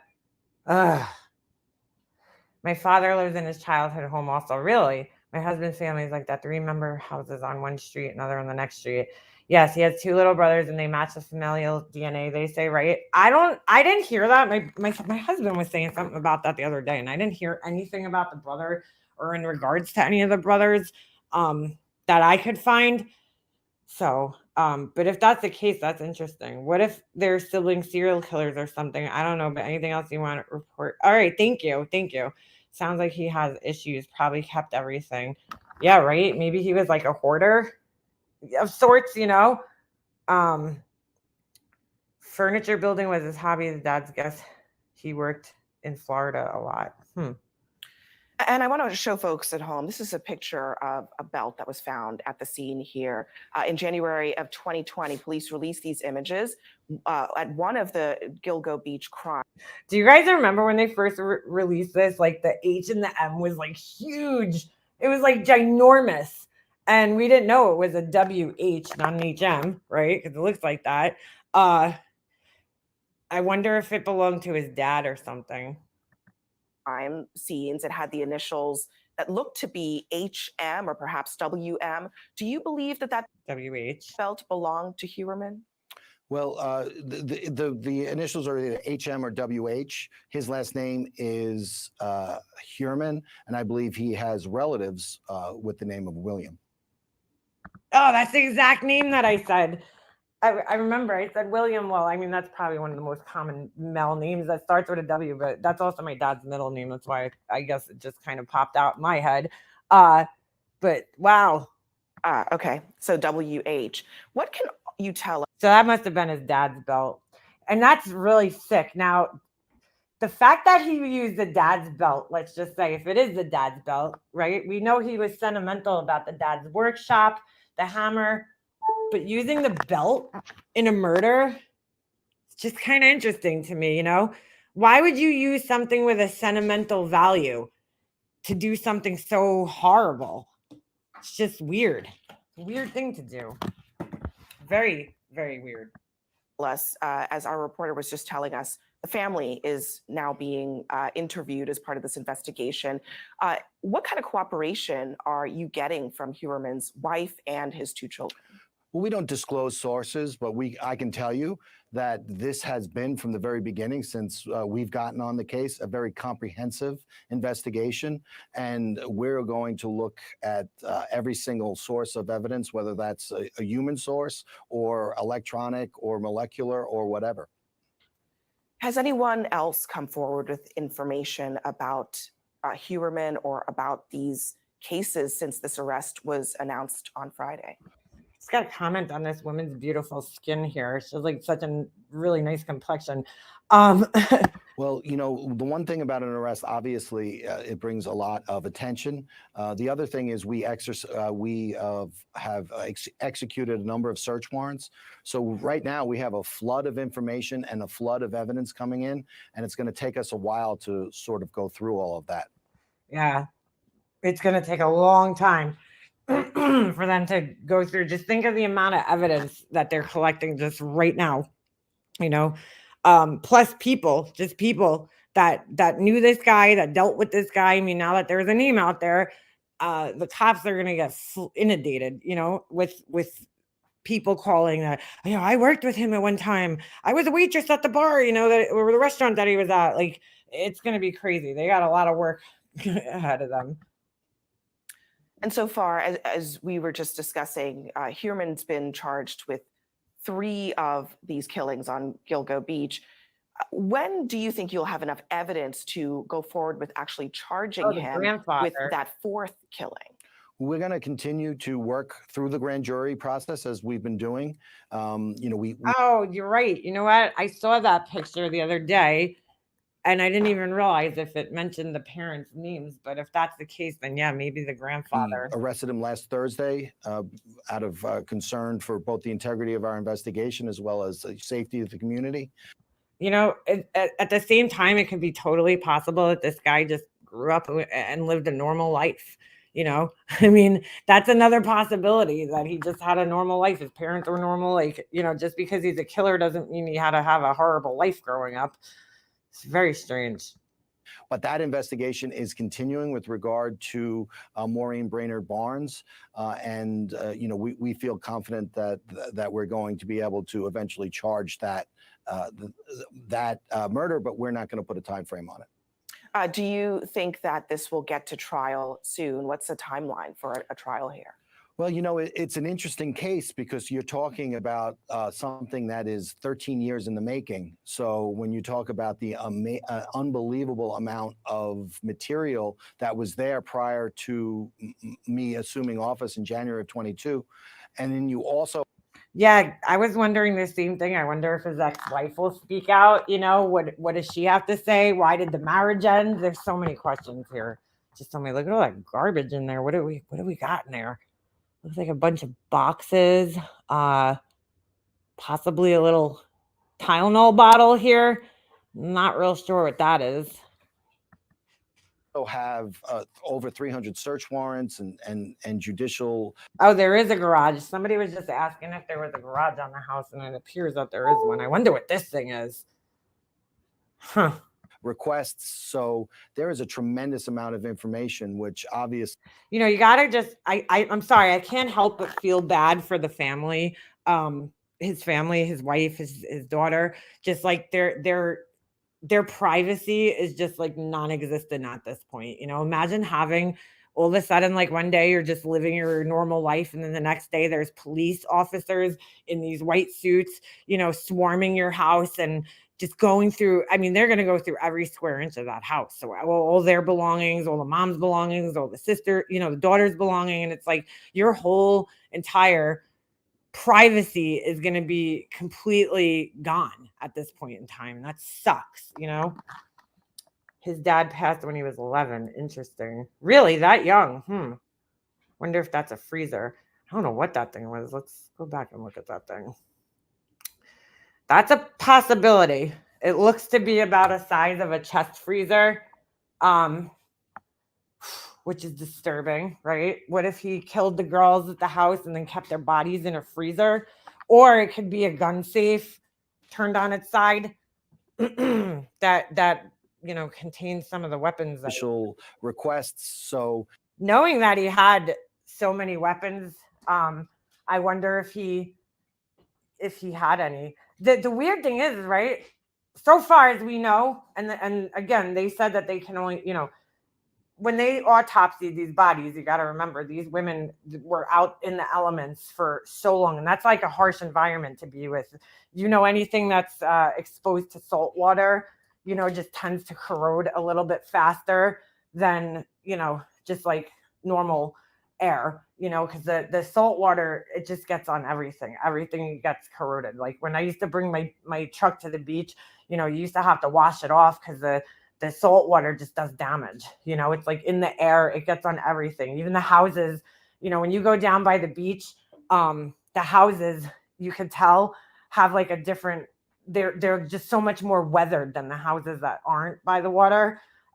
Like the shingles and everything just looks weathered very quickly. So, I'm sure the same goes for bodies. Plus, there's wildlife out there. There's foxes, there's deer, and all sorts of animals like that. Nothing crazy. We don't have like coyotes or anything, or at least I don't think we do. But there's definitely, carnivores out there. Carnivorous, is that how you say it? There's animals out there that would have definitely been picking at the bodies. Not to be gross, but that's just, reality when a body's laying out in open air like that. But anyway, so it was hard for them to determine the exact cause of death. So, they say strangulation most likely. And I guess, there's reasons that they say that. But I don't think that any of them, have an exact cause of death because of, the bodies just being so badly decomposed. When that by the time they were found, they were pretty much skeletons. So, although I would think if a gun was used in any situation, the gun would obviously, in most cases hit bone, right? I mean, there's a great chance of it hitting bone. It doesn't necessarily have to hit a bone. But we don't know how much flesh or whatever was left. They've always described, I just spilled my iced tea. They've always described the bodies as skeletal. So I tend to think that it was mostly just bones at that point in time when they found these girls. And then, a lot of the forensic evidence is gone when that happens. And so, but somebody did mention about, he had guns, and I find it odd. Well, I guess I don't find it that odd. He's a sadist. Let's be honest. Shooting somebody with a gun, you're not going to get that pleasure that you, such a sick thing to think. But, the strangulation for some of these sick fucks is all part of the, just stop making noise. The strangulation is all part of the gratification that they get from, from this, the suffering. You know what I'm saying? A gun is a quick boom, but they're doing this for sexual gratification. And so the up close personal suffering, strangling, and all that is part of the gratification that they get. Sorry, I know it's so stuffed right now. But yeah, so that's pretty disturbing to think. But I wonder if he had the gun or a gun with him, when he was with these girls. There is a tremendous amount of information, which obviously, the defense is going to want to look at. Very difficult and troubling case. Raymond Tierney, thank you for giving us all of those updates. Thank you.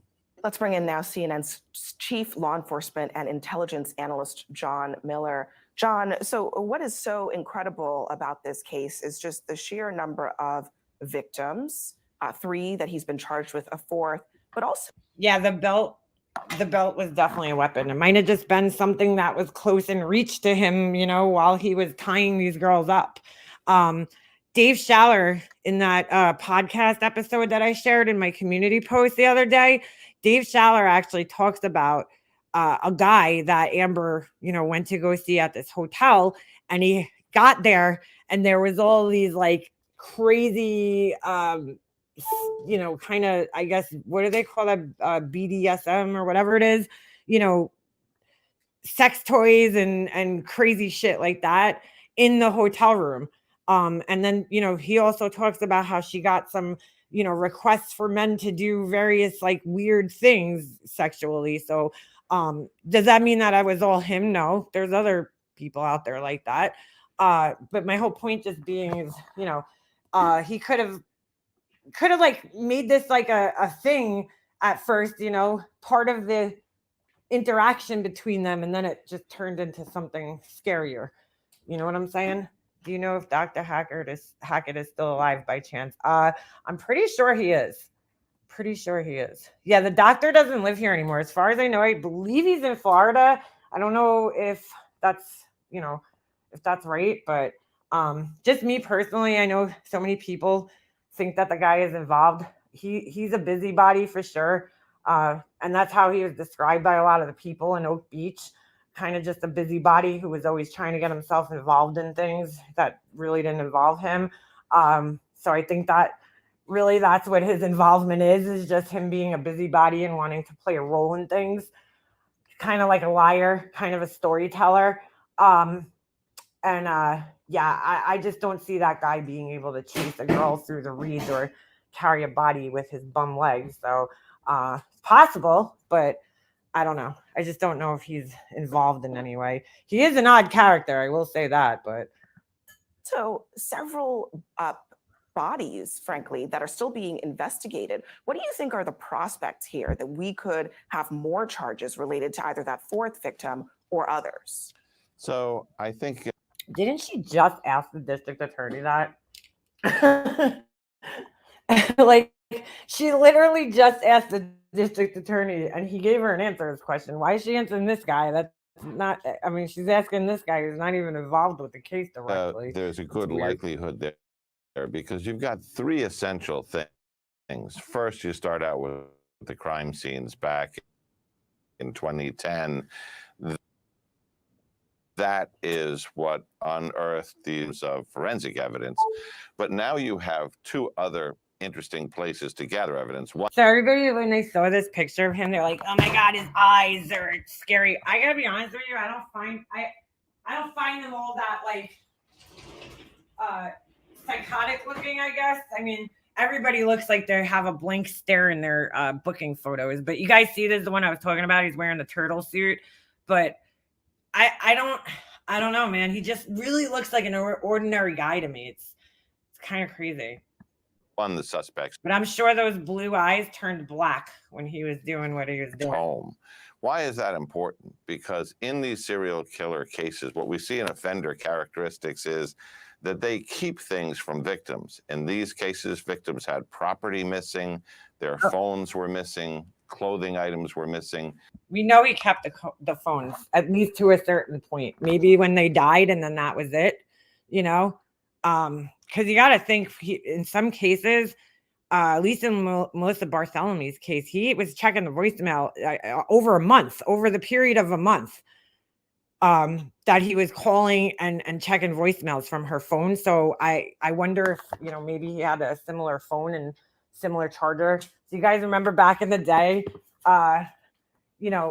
certain phones had certain types of chargers. I remember like I had an LG phone and the charger only worked for that phone. You know what I'm saying? It wasn't like nowadays where it's like, if everybody could use an iPhone charger, or if they have another iPhone, or you could use I think most of the Samsungs come with a similar type charger.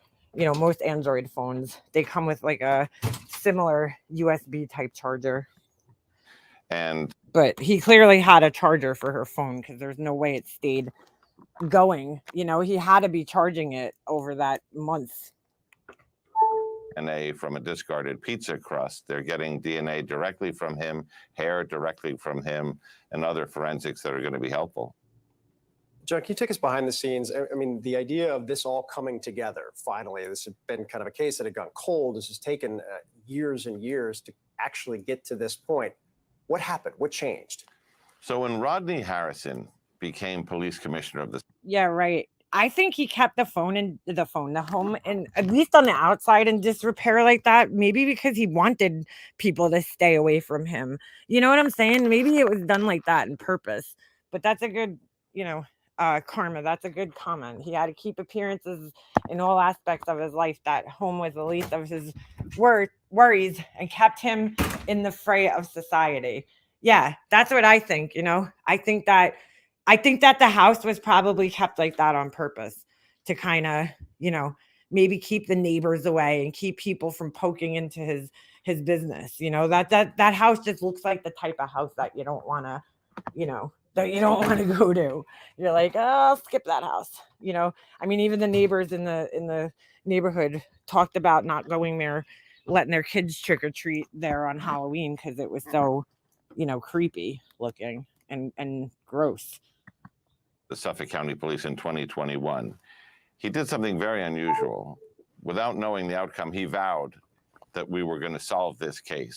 He was coming from the NYPD as chief of detectives, and he basically assembled a task force. The Suffolk County Police Department had kind of gone this alone in large measure, worried about other agencies, leaks about the investigation, people taking over the case.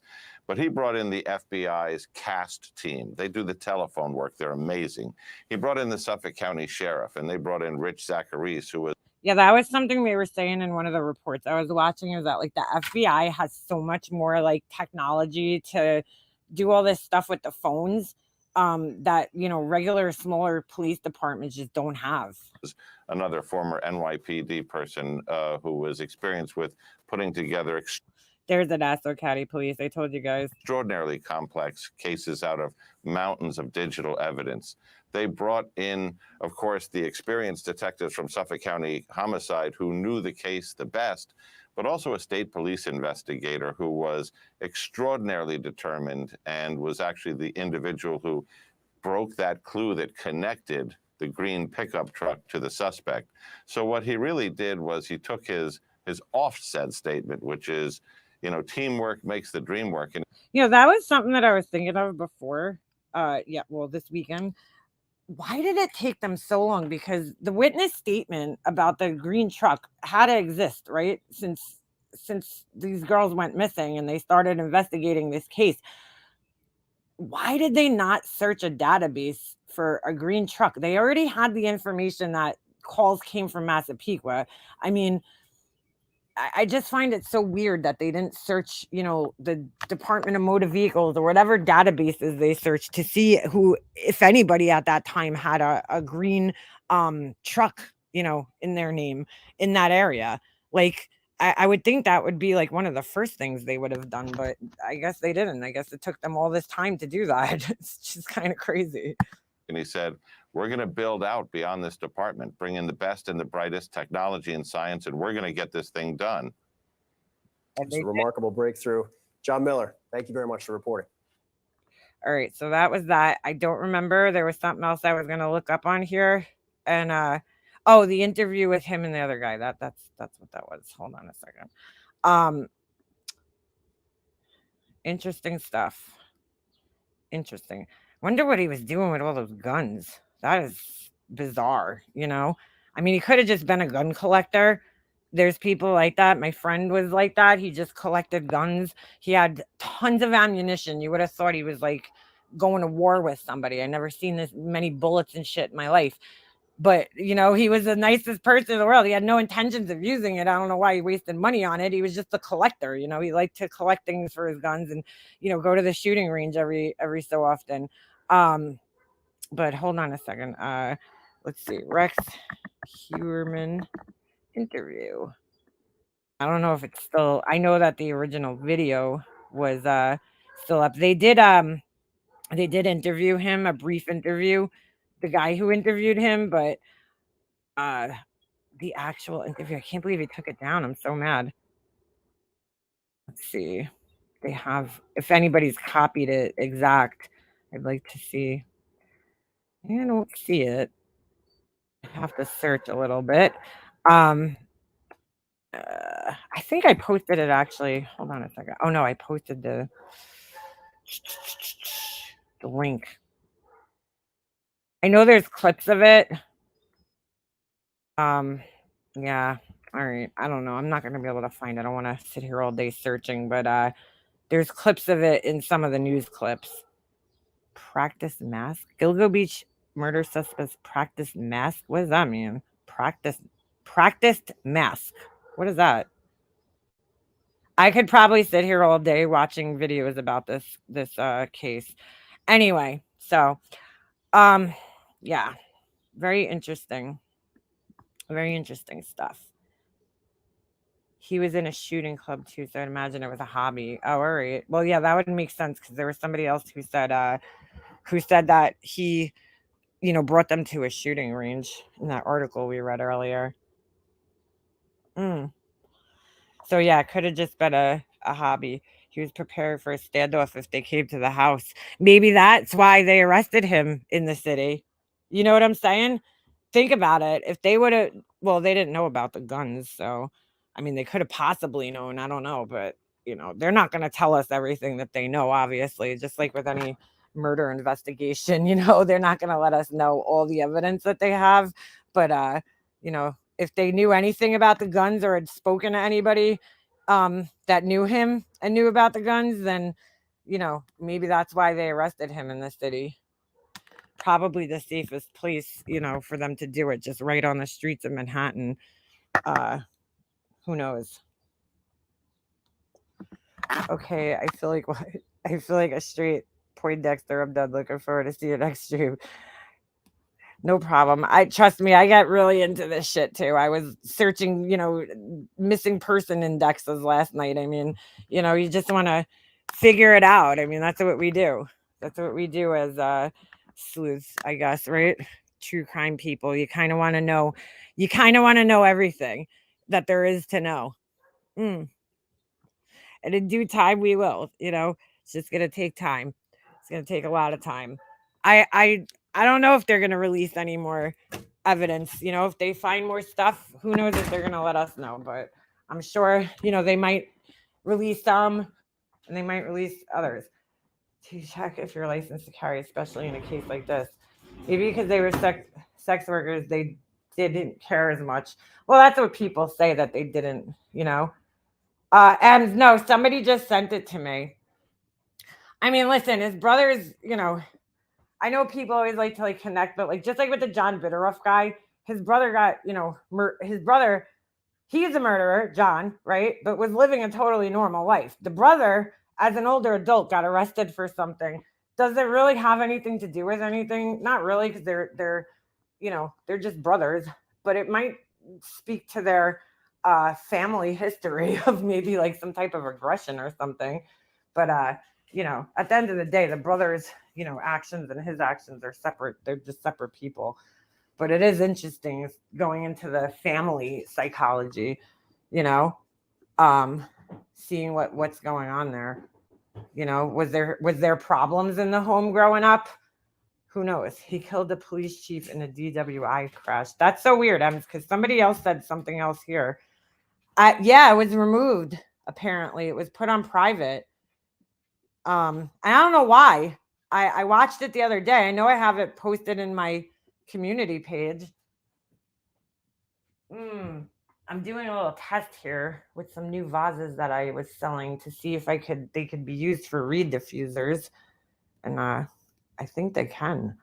Let me see if it's still, unless I had the link wrong, which is possible. My channel. Hold on. I'm just checking here. I got to get off here in a few. I got to go get my son, but hold on. Let's see.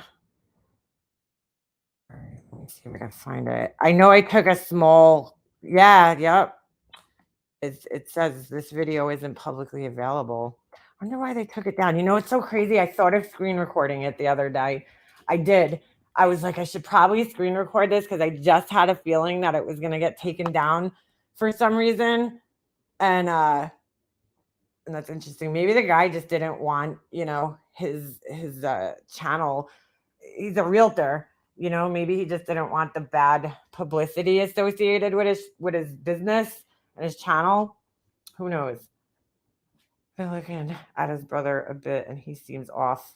I gotta check that out. Somebody emailed it to me, so I'm definitely gonna check that out when I get off of here, because that could definitely, it could lend to his personality, but also not, because when I look at me and my own brother, we're so polar opposite. There's